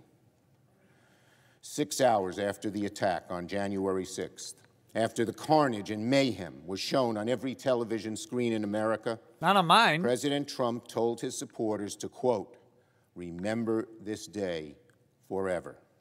Chuck, you just said to remember the day forever. To heed his words. Remember that day forever. But so not Chuck for the Schumer celebrates it. The former president intended. Remember the panic in the voices over the radio dispatch. The rhythmic pounding of fists and flags at the chamber doors. It's rhythmic? Remember the crack of a solitary gunshot. Remember the from the Capitol Police. Confederate flags flying through the halls of our Union. Remember the screams of the bloody officer crushed between the onrushing mob and a doorway to the Capitol, his body trapped in the breach. Remember the 3 Capitol police officers who lost their lives. Remember that those rioters actually succeeded in delaying Congress from certifying the election. Remember how close our democracy came to ruin. If the democracy was going to be ruined by one attack on the Capitol, we don't have a democracy. The final terrible legacy this of has the 45th to stop. President of the United States, and undoubtedly our worst. Let it live on in infamy, a stain on Donald John Trump that can never, never be washed away. Mr. President, on Monday, we'll recognize President's Day. Part of the commemoration in the Senate will be the annual reading of Washington's farewell address. Aside from winning the Revolutionary War, I consider it his greatest contribution to American civil life. And it had nothing to do with the words he spoke, but the example it set. Washington's farewell address established for all time that no one had the right to the office of the presidency, that it belonged to the people. What an amazing legacy. What an amazing gift to the future generations. The knowledge that this country will always be greater than any one person, even our most renowned. That's why members of both parties take turns reading Washington's address once a year in full into the record, to pledge common attachment to the selflessness at the core of our democratic system. This trial 10 minutes is eternal sometimes. Who represents the very antithesis of our first president and sought to place one man before the entire country, himself. Let the record show. Let the record show. Let the record show. Before God, history, and the solemn oath we swear to the Constitution that there was only one correct verdict in this trial. Guilty. Not guilty. And I was pray the correct verdict. That's the verdict that you while reached. justice was not done in this trial, it will be carried forward by the American people who, above any of us in this chamber, determine the destiny of our great nation. I yield the floor. Oh, my goodness.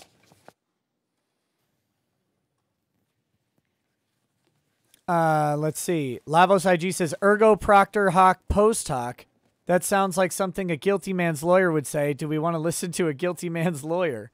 Talix001 says, Hollywood is directing Democrats, MSM. They left truth behind a long ago in favor of these friggin' drama episodes from Russia to find people to January this. 6th was a disgrace. American citizens attacked their own government. The turtle. They used terrorism to try to stop a specific piece of domestic business they did not like. Fellow Americans beat and bloodied our own police. They stormed the Senate floor.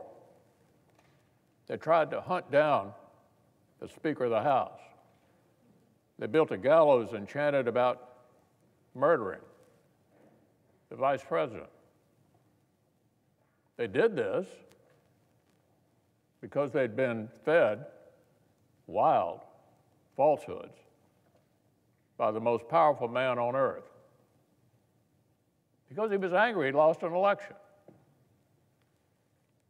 Former President Trump's actions preceded the riot were a disgraceful dereliction of duty. Ooh. The House accused the former president of, quote, incitement. McConnell's walking both lines here. That is a specific term from the criminal law.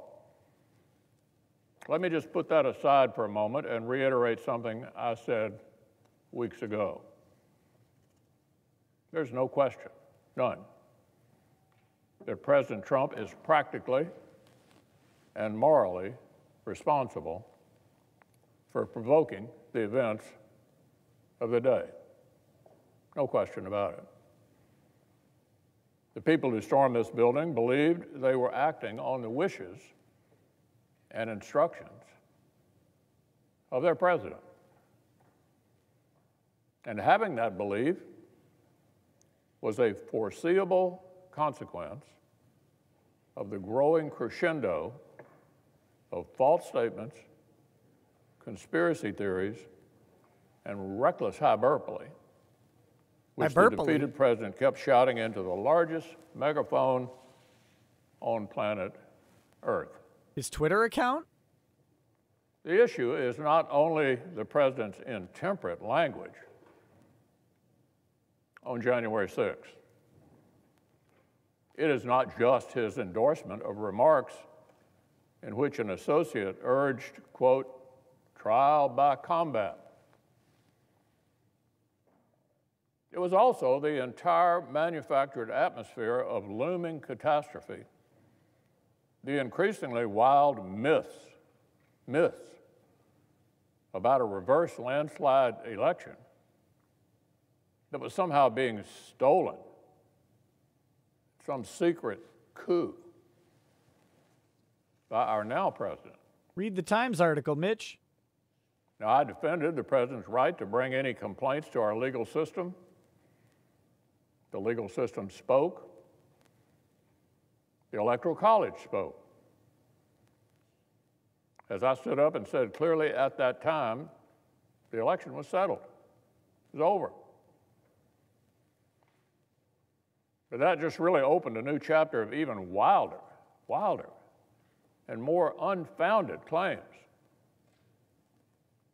The leader of the free world cannot spend weeks thundering that shadowy forces are stealing our country and then feign surprise when people believe him and do reckless things. They should believe him. Now, sadly, many Time magazine believes him. Sometimes make overheated comments or use metaphors. We saw that unhinged listeners might take literally, but that was different. That's different from what we saw. This was an intensifying crescendo of conspiracy theories orchestrated by an outgoing president who seemed determined to either overturn the voters' decision or else torch our institutions on the way out. The unconscionable behavior did not end when the violence actually began. Whatever our ex-president claims he thought might happen that day, whatever reaction he says he meant to produce, by that afternoon, we know he was watching the same live television as the rest of us. How do we know that? I still don't understand how we know that. Was assaulting the Capitol in his name. These criminals were carrying his banners. I mean, he might have been. Hanging his flags and screaming their loyalty to him. Yeah. It was obvious that only President Trump could end this. Oh, it's not that obvious, actually. Who could? Former aides publicly begged him to do so. Police? Loyal allies frantically called the administration. The president did not act swiftly. He did not do his job. He didn't take steps so federal law could be faithfully executed and order restored. No. Instead, according to public reports, he watched television happily, as the chaos unfolded. He kept pressing his scheme to overturn the election. Mitch McConnell will be in office for 6 more years. Even after it was clear to any reasonable observer that Vice President Pence was in serious danger, even as the mob, carrying Trump banners, was beating cops and breaching perimeters. The president sent a further tweet attacking his own vice president. Now, predictably and foreseeably under the circumstances, members of the mob. Super Iron Bob says, may Allah strike Mitch down with all his wrath as he speaks these lies. Lawlessness and violence, not surprisingly. Later, even when the president did half-heartedly begin calling for peace. Half-heartedly, apparently. He didn't call right away for the riot to end. IWD says, all this pearl clutching about how the temple to liberty was defiled. The temple is a bordello and its predates are pimps. And even then. Pledge Fenrir says, this is the most secure impeachment and any questioning of it threatens our Constitution. He kept repeating election lies and praising the criminals.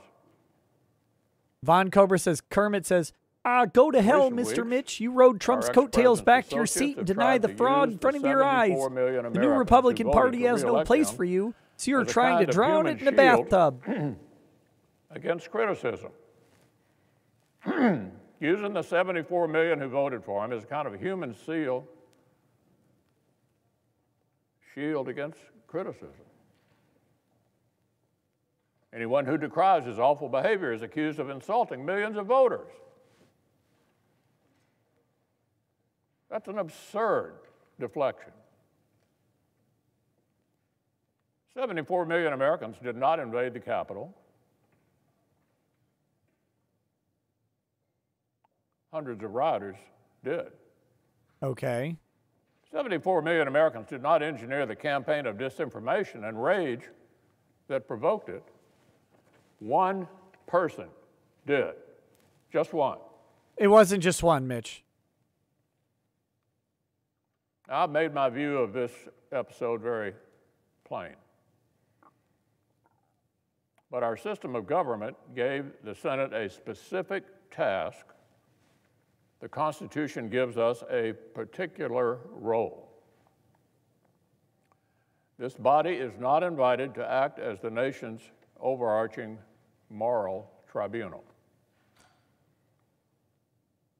We're not free to work backward from whether the accused party might personally deserve some kind of punishment.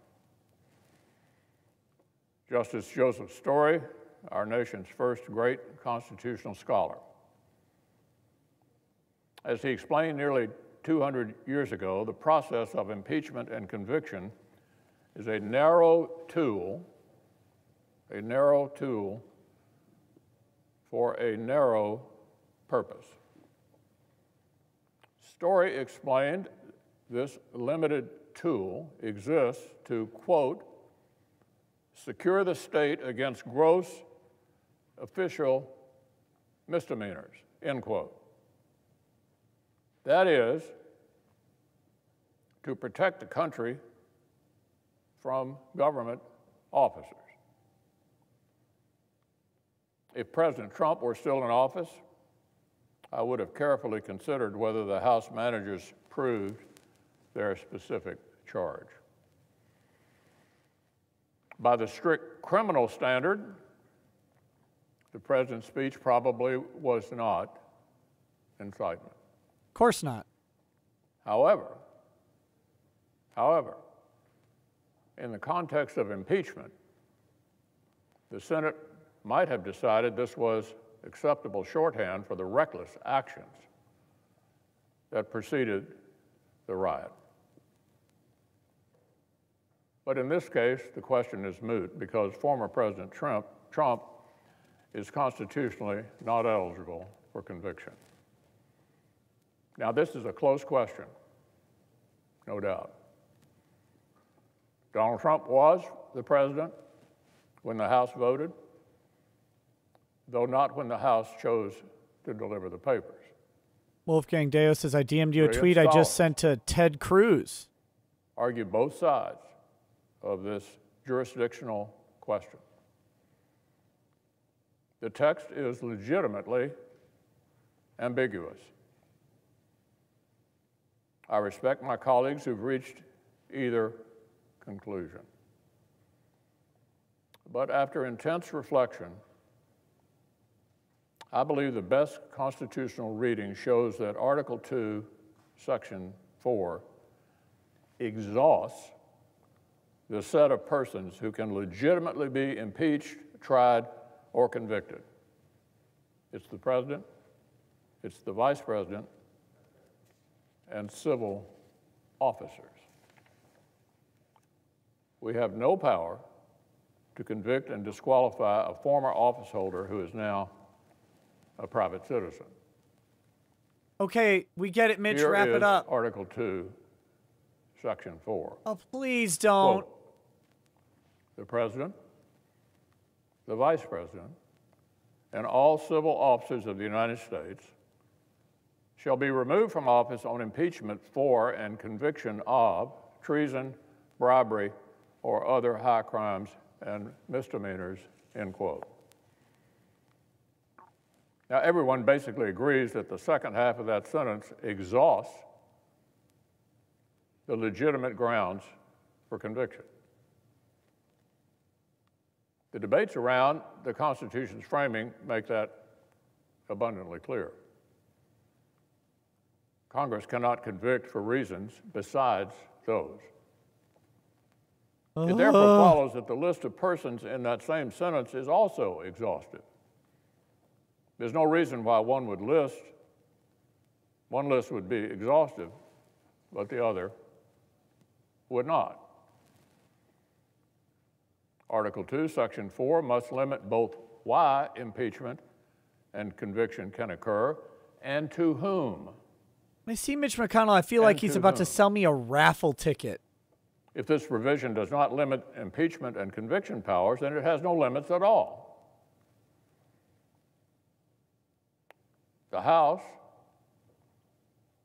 has sole power of impeachment, and the Senate's sole power to try all impeachments would create an unlimited circular logic empowering Congress to ban any private citizen from federal office. Now, that's an incredible claim. But it's the argument that the House managers seem to be making.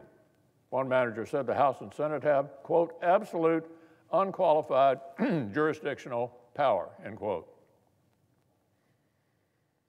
Well, that was very honest, because there is no limiting principle in the constitutional text that would empower the Senate to convict former officers that would not also let them convict and disqualify any private citizen. An absurd end result to which no one subscribes. Except the House managers. Section 4 must have force. It tells us the president, the vice president, and civil officers may be impeached and convicted. Donald Trump's no longer the president. Likewise, the provision states that officers subject to impeachment and conviction shall be removed from office if convicted. Shall be removed from office if convicted. As Justice Story explained, the Senate, upon conviction, is bound in all cases to enter a judgment of removal from office. Removal is mandatory upon conviction. Oh my God, hurry up, man. Clearly, he explained, that mandatory sentence cannot be applied to someone who's left office. Maybe Mitch is playing on quarter speed. The entire process revolves around removal. If removal becomes impossible, conviction becomes insensible. In one light, it certainly does seem counterintuitive that an office holder can elude Senate conviction by resignation or expiration of term, an argument we heard made by the managers. But this underscores that impeachment was never meant to be the final forum for American justice. You've never even seen Never my meant final to be form. the final forum for American justice. Impeachment, conviction, and removal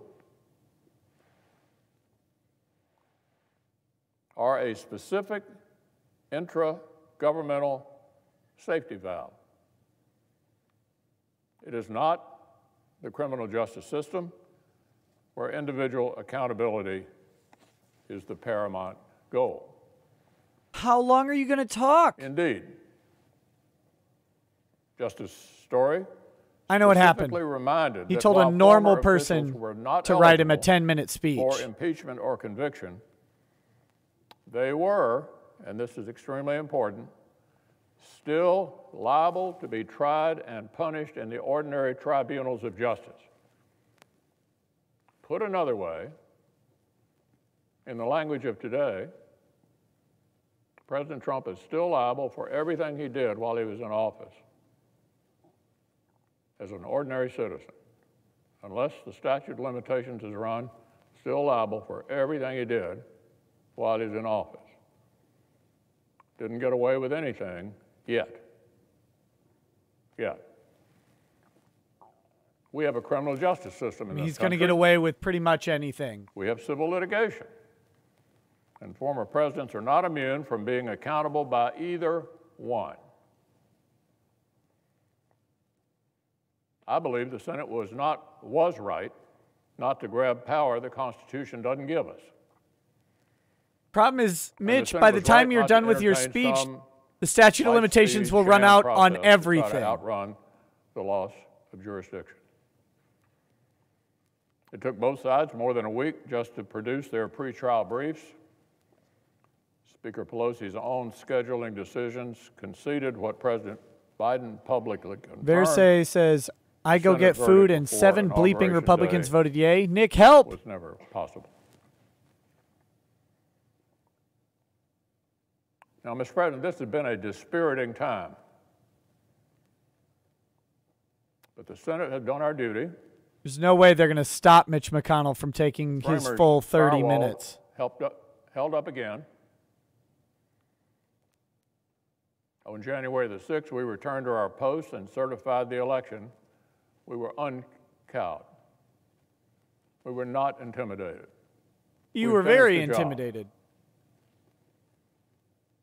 That much And is since obvious. then, we resisted the clamor to defy our own constitutional guardrails in hot pursuit of a particular outcome.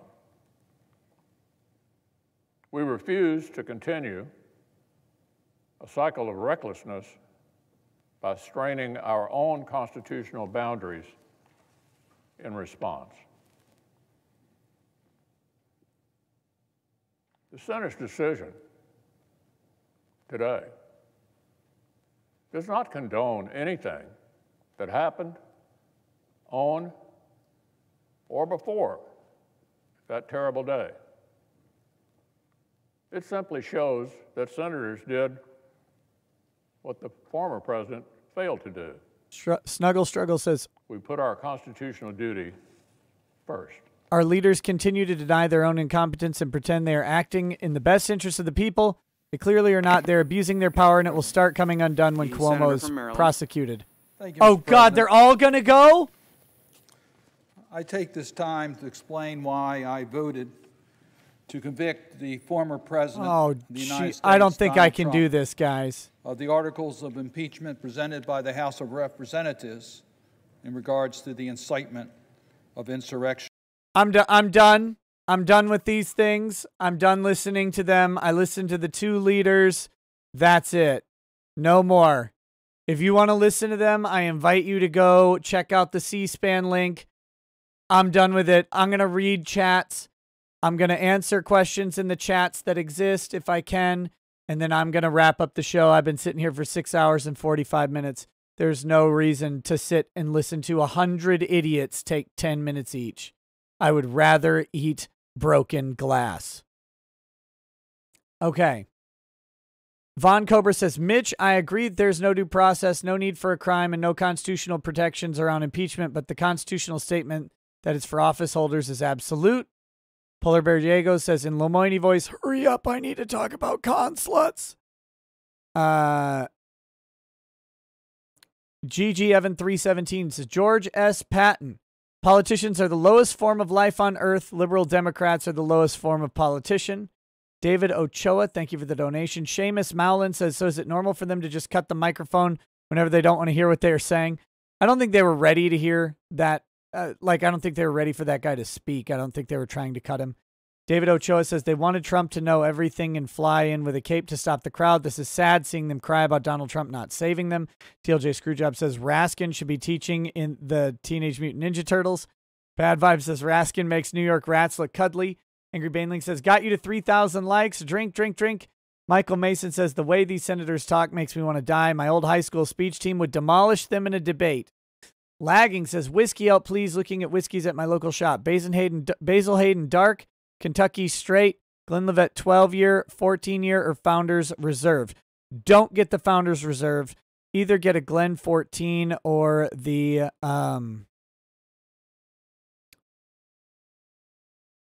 don't get the Basil Hayden Dark. Glenlivet 14. Wolfgang Deo says new evidence will not be accepted. Well, defense should start throwing in new facts because it won't be part of the record, not the judiciary. Bad Vibe says the House managers were trying to railroad Trump. Mike Lee caused a train wreck. Idea Machine says Bush's war crimes aren't as bad as some mean words, question mark. And the Bad Vibe says Trump was right. Chambers of My Heart says how many of us got called conspiracy theorists and were proven right in the last few weeks? Show of hands, I've lost count. Seamus Mowlin says, oh, wait, I read that one. Bad Vibe says, where is the commanding language Trump used? Gunnar Renee Oy says Trump is a telepath now. Wolfgang Deo says, so if someone can foresee a bad thing and they tell you about it, and then you do absolutely everything to cause it to happen, you blame them? Sheep Sidian says, someone's blowing up my Discord DMs about Kyle Rittenhouse info. Can I forward that to you? Yes. Bad Vibe says, dereliction of duty is not on the impeachment. David Bowser says, according to Madeline Dean, Jodie Foster is now responsible for John Hinckley's shooting Ronald Reagan. Caleb Black says they can't keep track of what lies they forgot to get on the record. This is fun. Everyone is learning stuff. Bad Vibe says runaway train running right off the tracks. Wolfgang Deo says these are the things which happen when the case is fueled by nothing but political hatred. Trump in exile, citing erections all over by civilists. Nothing Raven says, is this in the record? I don't recall. Nya says, run a $300 million class lawsuit for the lulz, Nikki. No. I'll be real says, we wanted to continue, but you stopping us from cheating, House managers. Charles Argo, number 2, says, can't they have their law licenses revoked? It would happen in my country, South America. Not if, shockingly, because they're in front of the Senate, no. Katomi Chutanichi says, let Kurt on him drunk and being offended at procedure and stupidity is amazing. Kind of like you. Also, hey, Nick, Jilly Girl. No, I decided to keep this one to just me. I thought about bringing some other people on, but if I did, I'd be here forever. Winston Fujimori says, we all know you're a groiper deep down. Bad Vibe says, no receipts, no sale, no returns. G-Man says, what is this? No one's 4-year-old gave them a perfect intro to their closing arguments in this sacred hall? No, shockingly, not today. Although Jamie Raskin's adult children did. Aiden Paladin says, thanks again for covering this, man. Hey, you're welcome, Aiden. Thanks for being here. Question, does the timer still run on their closing statements during the quorums and objections? Question is no, they would be paused. Neither side used all of their time, so that's okay. Blake, although House Democrats did use 1 hour and 45 minutes. Blake Douglas, thank you for the donation. Netcat says, what would functionally be different if Justice Roberts was presiding as he should have been? I know he should be there, but what's the difference?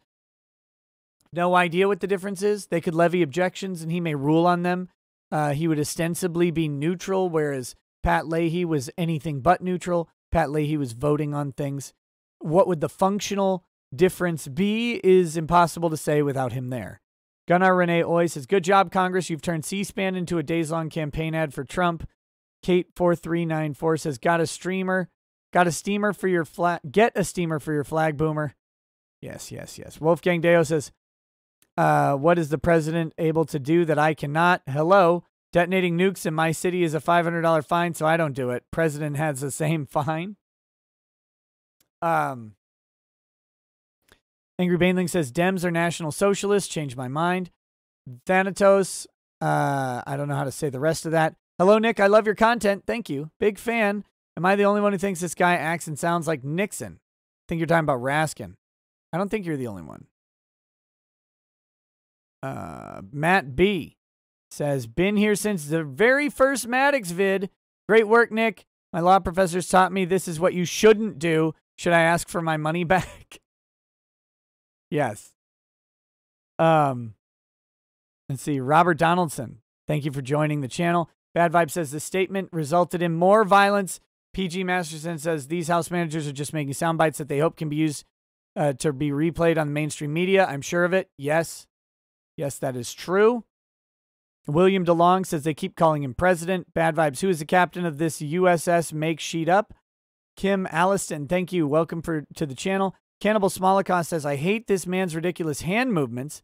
Inigo Montoya says, I do not think those words mean what you think they mean. Do not think those words mean what you think they mean. Archimedes says the Democratic Party should have been stamped out the day it was conceived. It is literal cancer on the U.S. Seamus Mallon and The Crow 751, welcome to the channel. The Crow, welcome to super lawyer status. Wolfgang Deo says Negus's impeachment is next week for this mess. Dallowcourt says, when do we start to get novels from these House managers? This is some fantastic fiction. SX Moneymakers says, in the words to Jesse Lee Peterson, he crying to his mama. Bad Vibe says, I believe this body can rise again. You're going to need a literal ton of Viagra, lots of limp, spineless jokes. Bad Vibe says, to be fair, Raskin was brought up short, so probably the only true thing said by him. Some generic name says the Constitution doesn't apply to the president because he's on trial. This is a constitutional trial. Ooh. The Crow 751 says, as a black man, I disavow. I think he's talking about Negus. Wolfgang Villarreal says, clutches pearls, think of the children. Who could have seen that coming? JD says, you are great at this. Thank you. By the way, do you know why Antifa.com brings you to the White House website? No idea, but it's funny. Polio64 says, gotta make sure you raise the children to be good little capitalist wage slaves. Can't be questioning government. Red Fook says, fee-fees equal hurt. Classical Positioning says, the longer this shit show goes on, the more options get put on the table. Bad Vibe says, Rackets, I found Raskin's high school picture. Look in Twitter DMs, born altered. No. Rands, sorry, I need to get through this. We need to wrap it up. Randstein says, it's like last year never happened to these people. Mike Dolan says, what about the officers you were creamed at attacking with fireworks, frozen bottles night after night, not a couple of hours? Good questions.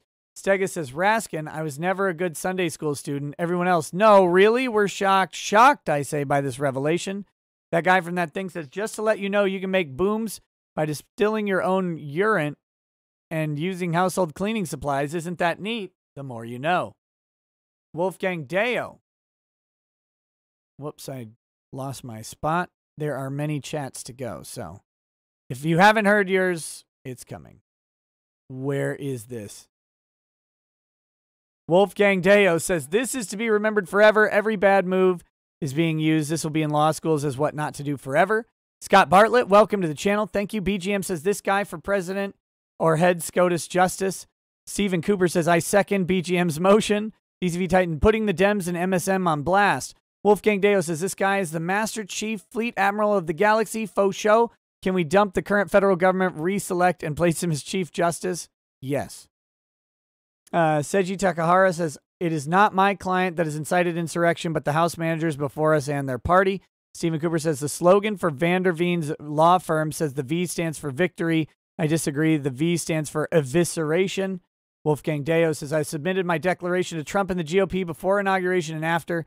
If he read it, he may be able to prove insurrection and immediately disqualify Congress. Dean Domino 25 says, thanks for making this watchable, Nick. Also, the moron who responds to all your posts returned. If Joe wants to make another video on him. Yeah, I know he did. Couldn't stay away. Too salty.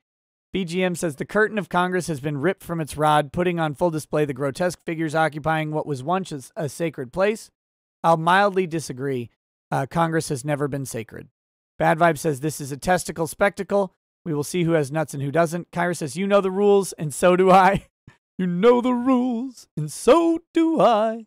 Dorothy Frenzel says, love your show. Thank you, Patriot. Hey, thank you, Dorothy, for being here. Sanico says, he should have a statue built in front of Capitol building. Ingrid Bainling says, got you to 4K now. Drink, drink, drink. Renal Ryan says, 2021, the year that Michael Vanderveen brought together Congress, America, and the world. Bad Vibes says, if less than 2/3 vote against the impeachment, then the Democrats need to ask why, because rules for thee, but not for me. Scraith says, any GOP who votes to convict better not run again or else prepare to get their ass primaried, if not outright recalled. Jacob Sorton says, Vanderveen finishes, so did Nick. Super Iron Bob says, Lincoln declared war on part of the Union, so... Obi Wanton says, find someone who looks at you like Nick looks at Vanderveen. Mithran Emmer says, dang, Raskin, how far are those straws you're grasping? Wolfgang Deo says, the only nauseum is coming from your mouth, Raskin. Aquatic Animal Armament says, by their logic, President Lincoln incited the Civil War. BGM says, Super Iron Bob, Lincoln did a lot of illegal things. DZV Titan, won't you please think of the children? Obi Wanton, Vanderveen to Democrats and Risk Atlee voice, you know the rules and so do I. Intimidator. 0108 says, if he thinks that he can rebut anything the previous guy just said, he's going to get his butt handed to him real quick. Speaking of butts, if you look closely, Nick, I think he's been brown-nosing hard. Gross. Steve Remy, welcome to the channel. Thank you. Super Iron Bob, didn't the House just punish MTG for things she said before entering the House? Marjorie Taylor Greene, yes. Wolfgang Deo says, don't you speak of mathematics, Raskin, you rat. Ranstein says, my boy needs some calming tea. Archimedes says, we all know what's going to happen. They're going to vote to impeach because the whole effing system is corrupt. No, they didn't vote to impeach. I mean, many of them did, but they didn't have enough. Ninebreaker 2 says, disregarding these specific situations, can things covered in impeachment trials like this at the Senate become an official precedent for future cases? No. There's nothing official about it. This guy's still going, by the way. How is this guy still talking? It's been way more than 10 minutes. DCV Titan says, false statements about the election, more evidence for that than what you've provided and fabricated for this kangaroo court to impeach. Owen Jones says, Patriot Party and Convention of States, if it passes, if this thing is going to let go down, let's burn the lifeboats so the people who steered into the iceberg sink too. Digi Akuma says, 200 plus days of rioting throughout the U.S. and equals mostly peaceful protesting. 1 day of a protest in D.C. that lost control equals insurrection. Huncho Pepper says, Fang Fang, I know I tried to fix an erection. You better stop. Combat Frito says, in the middle of the voting, the suspense is terrible. I hope it will last. Nick Naylor says, Mr. Ricada. Hey, what's up? Lay EG says, GG. Raging Minority says, 34 not guilty votes for Trump 2024. Woot. TLJ Screwjob says, who got it worse from Obama, Romney, or his wife? Aw. 82 says, this whole thing was a kangaroo court. Wolfgang Deo says, now to put the votes into a Noinamod machine. Thermasius 1980 says, remember the names, fam. Skurzik Skerzo says, now to see if they dare hold a vote on just barring. No, they couldn't, and they knew it.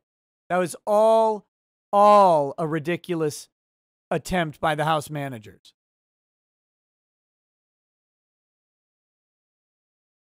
VP says, Burr was the other. DOJ dropped his investigation last month.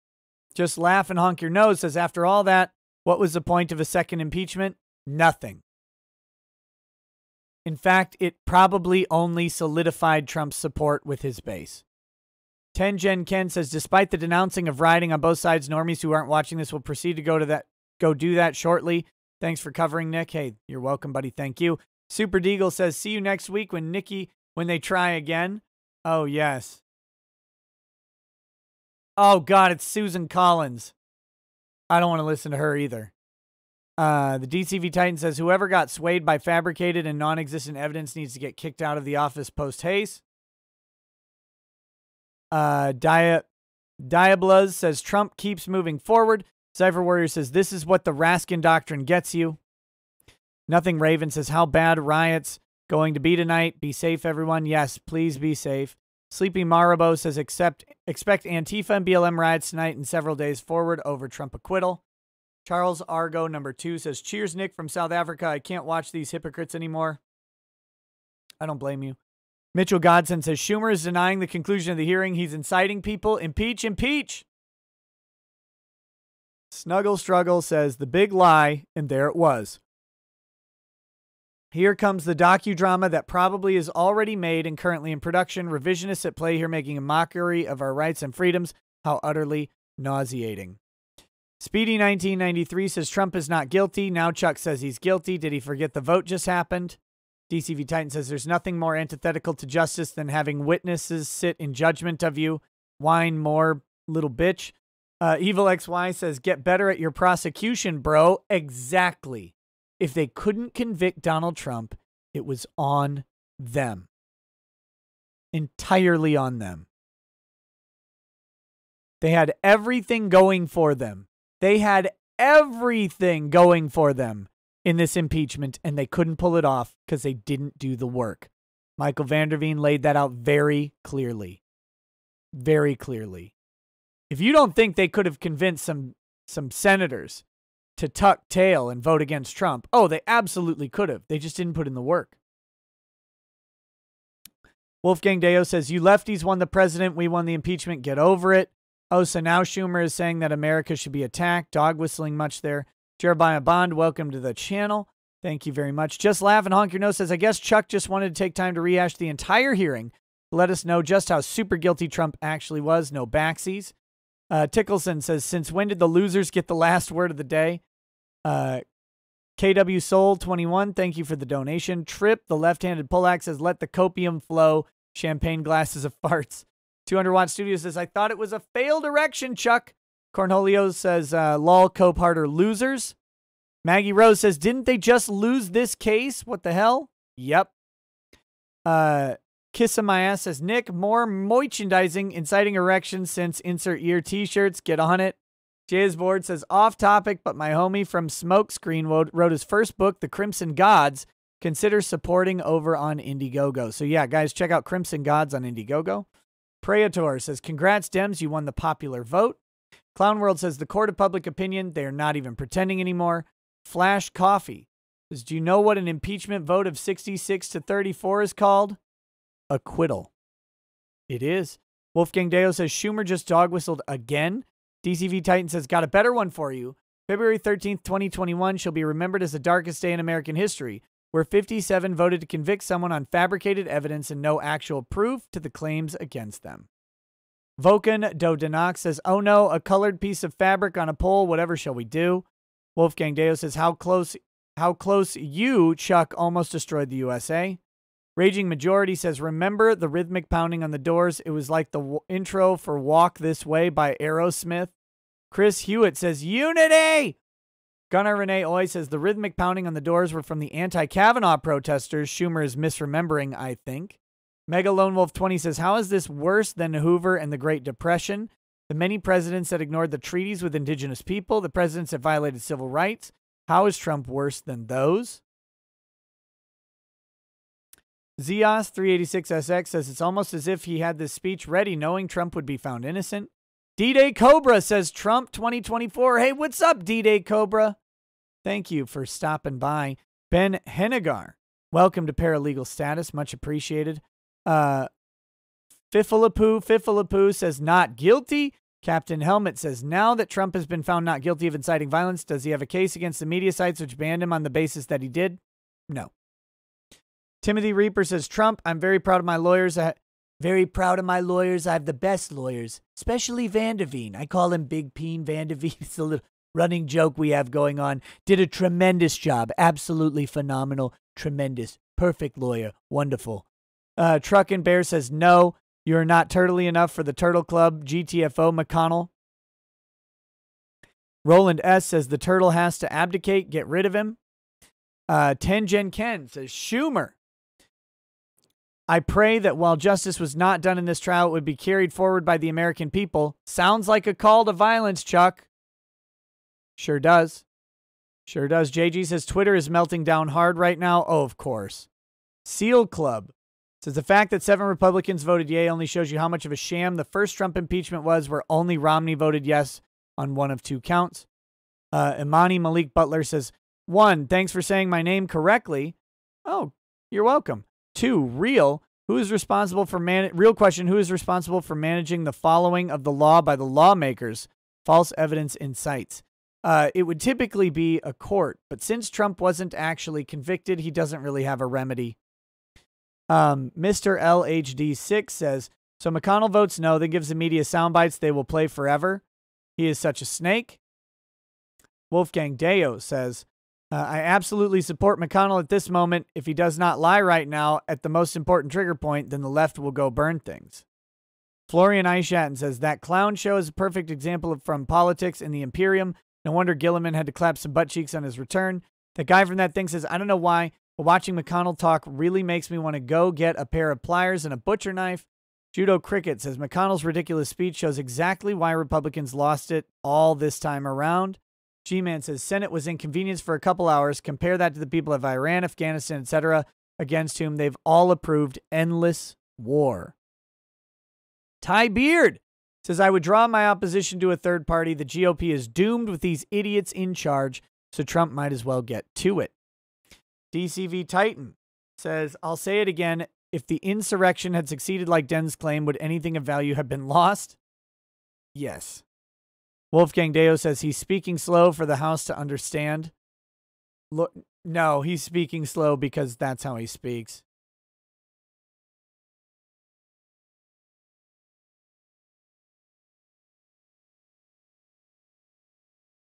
Von Cobra says, Mitch, I agree there is no due process, no need for a crime, and no constitutional protections around impeachment, but the constitutional statement that it's for office holders is absolute.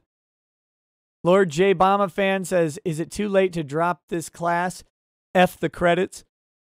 Bandy Greensack says, Guinness World Record attempt, most boring speech. Serial Foxity says, can they be lame as all buggery and call for a retrial of the impeachment? I mean, they could in theory impeach him again. Might as well, right? Just keep impeaching him. Demise Glitter Sword says, for impeachment, does double jeopardy apply? No. DCV Titan says, they're only supposed to have 10 minutes. Wolfgang Dale says, Nick, what are we paying you for? Oh my God, WTF. Seriously, thank God. Please, it's done. It's over. Good move, Nick. I have some broken glass to eat. Cow Chips Bought Me says, is it possible to sue for the money they've wasted in class action? No. Josh Harley says, marathon stream, excellent job, Rackets. All the best to you and yours. Hey, back at you, Josh Harley. Thank you for hanging out. Arden says, I paused your video, did a boss battle, came back and Mitch is still talking. How has he ever won a debate? He would run out of time. Anal Jihad says, I feel the party leaders came to a compromise. GOP throws Trump under the bus, save face, while Dems don't get deposed, but they lose the impeachment. Possible. Possible. Gerbrecht says, every breath was a better impeachment than this. The gray one says, I would be lying if I said I expected this. For once, I am happy to be wrong. Brandy to celebrate today. They say she's a fine girl. Ginger Cat Production says, thanks for the entertainment, Nick. Please shout out to my boomer friend, Rick, for getting me into your stuff. Hey, Rick, thanks for bringing Ginger Cat Productions over. Victor Aponte says, thanks for covering it. What do you think the end result is in your opinion? Or what do I think of it? I mean, it's the right result. He shouldn't have been impeached in the first place. You might not like what he said. You don't have to like it. I'm never going to tell anybody they have to like Trump or anything that he does or says or anything. That doesn't make it impeachable.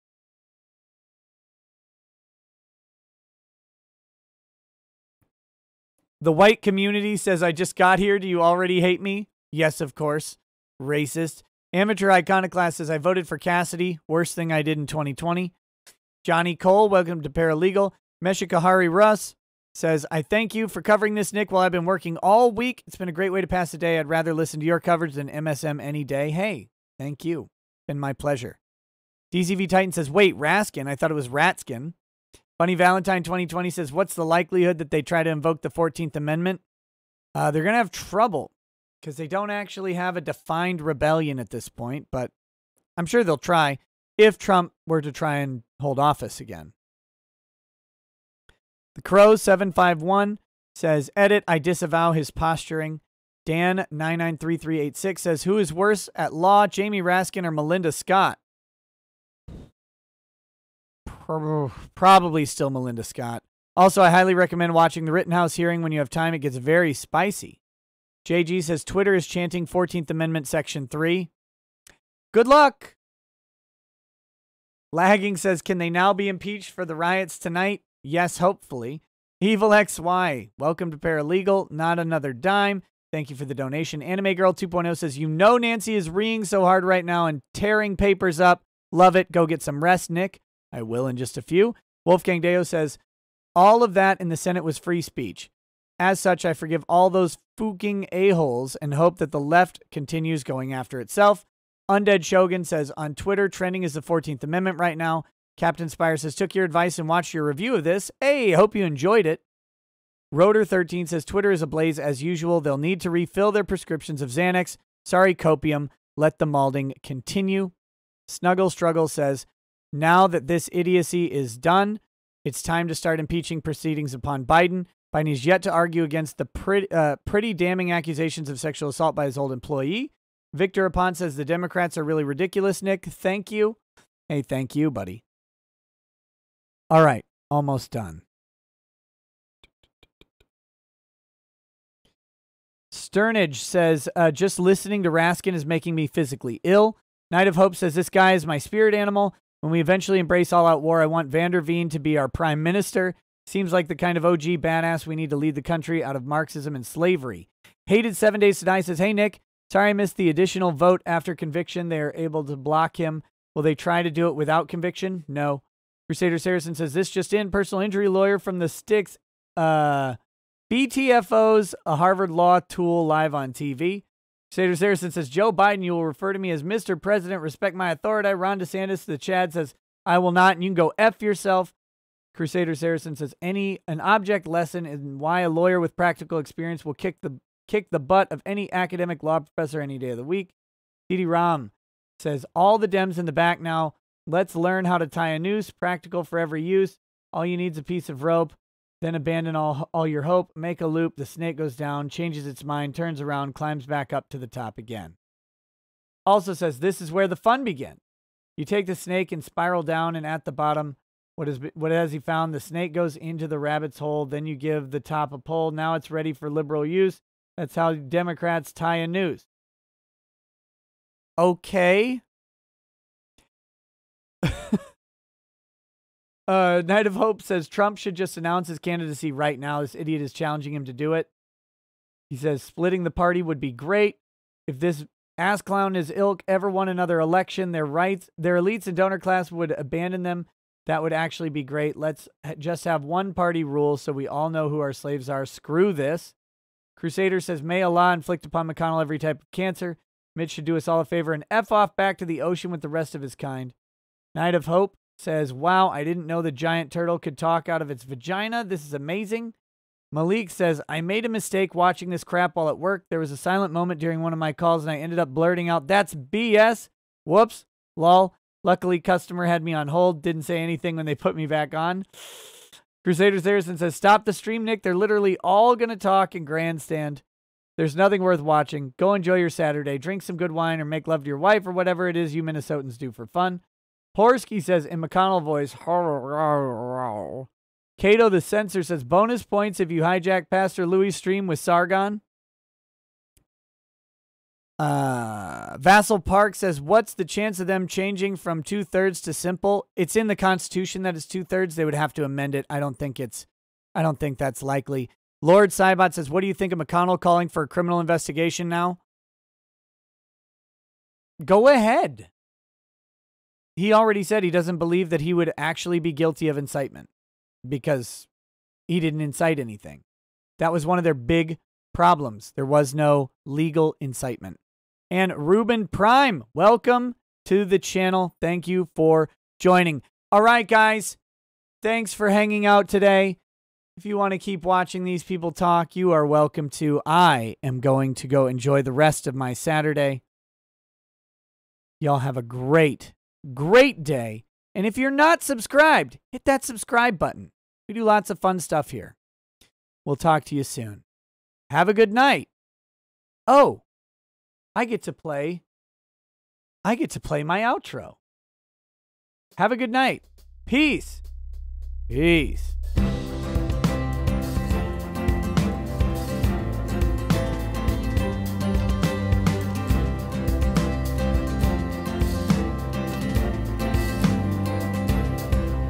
Oh, he drinks a fair bit, but you realize that it just helps get his noggin jogging along. With his glass by his side and his kids asleep tight, we'll hear some law-splaining tonight.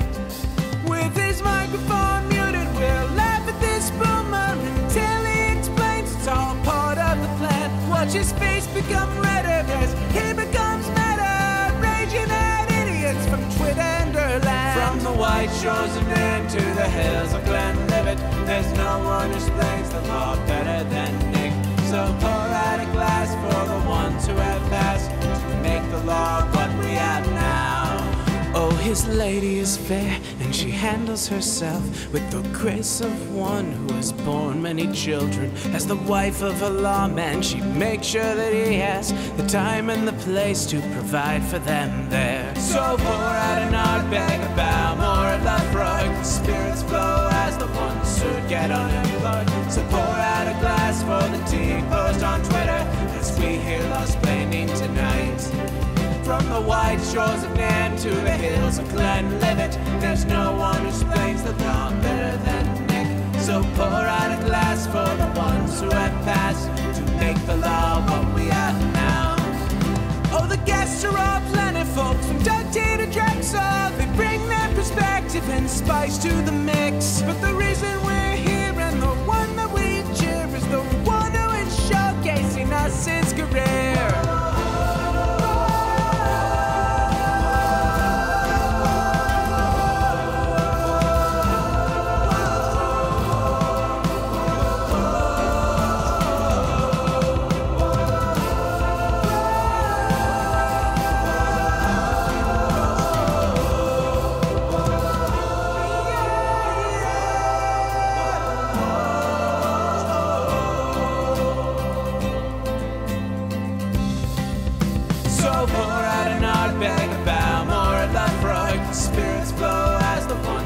Get unemployed. So pour out a glass for the tea post on Twitter as we hear law-splaining tonight.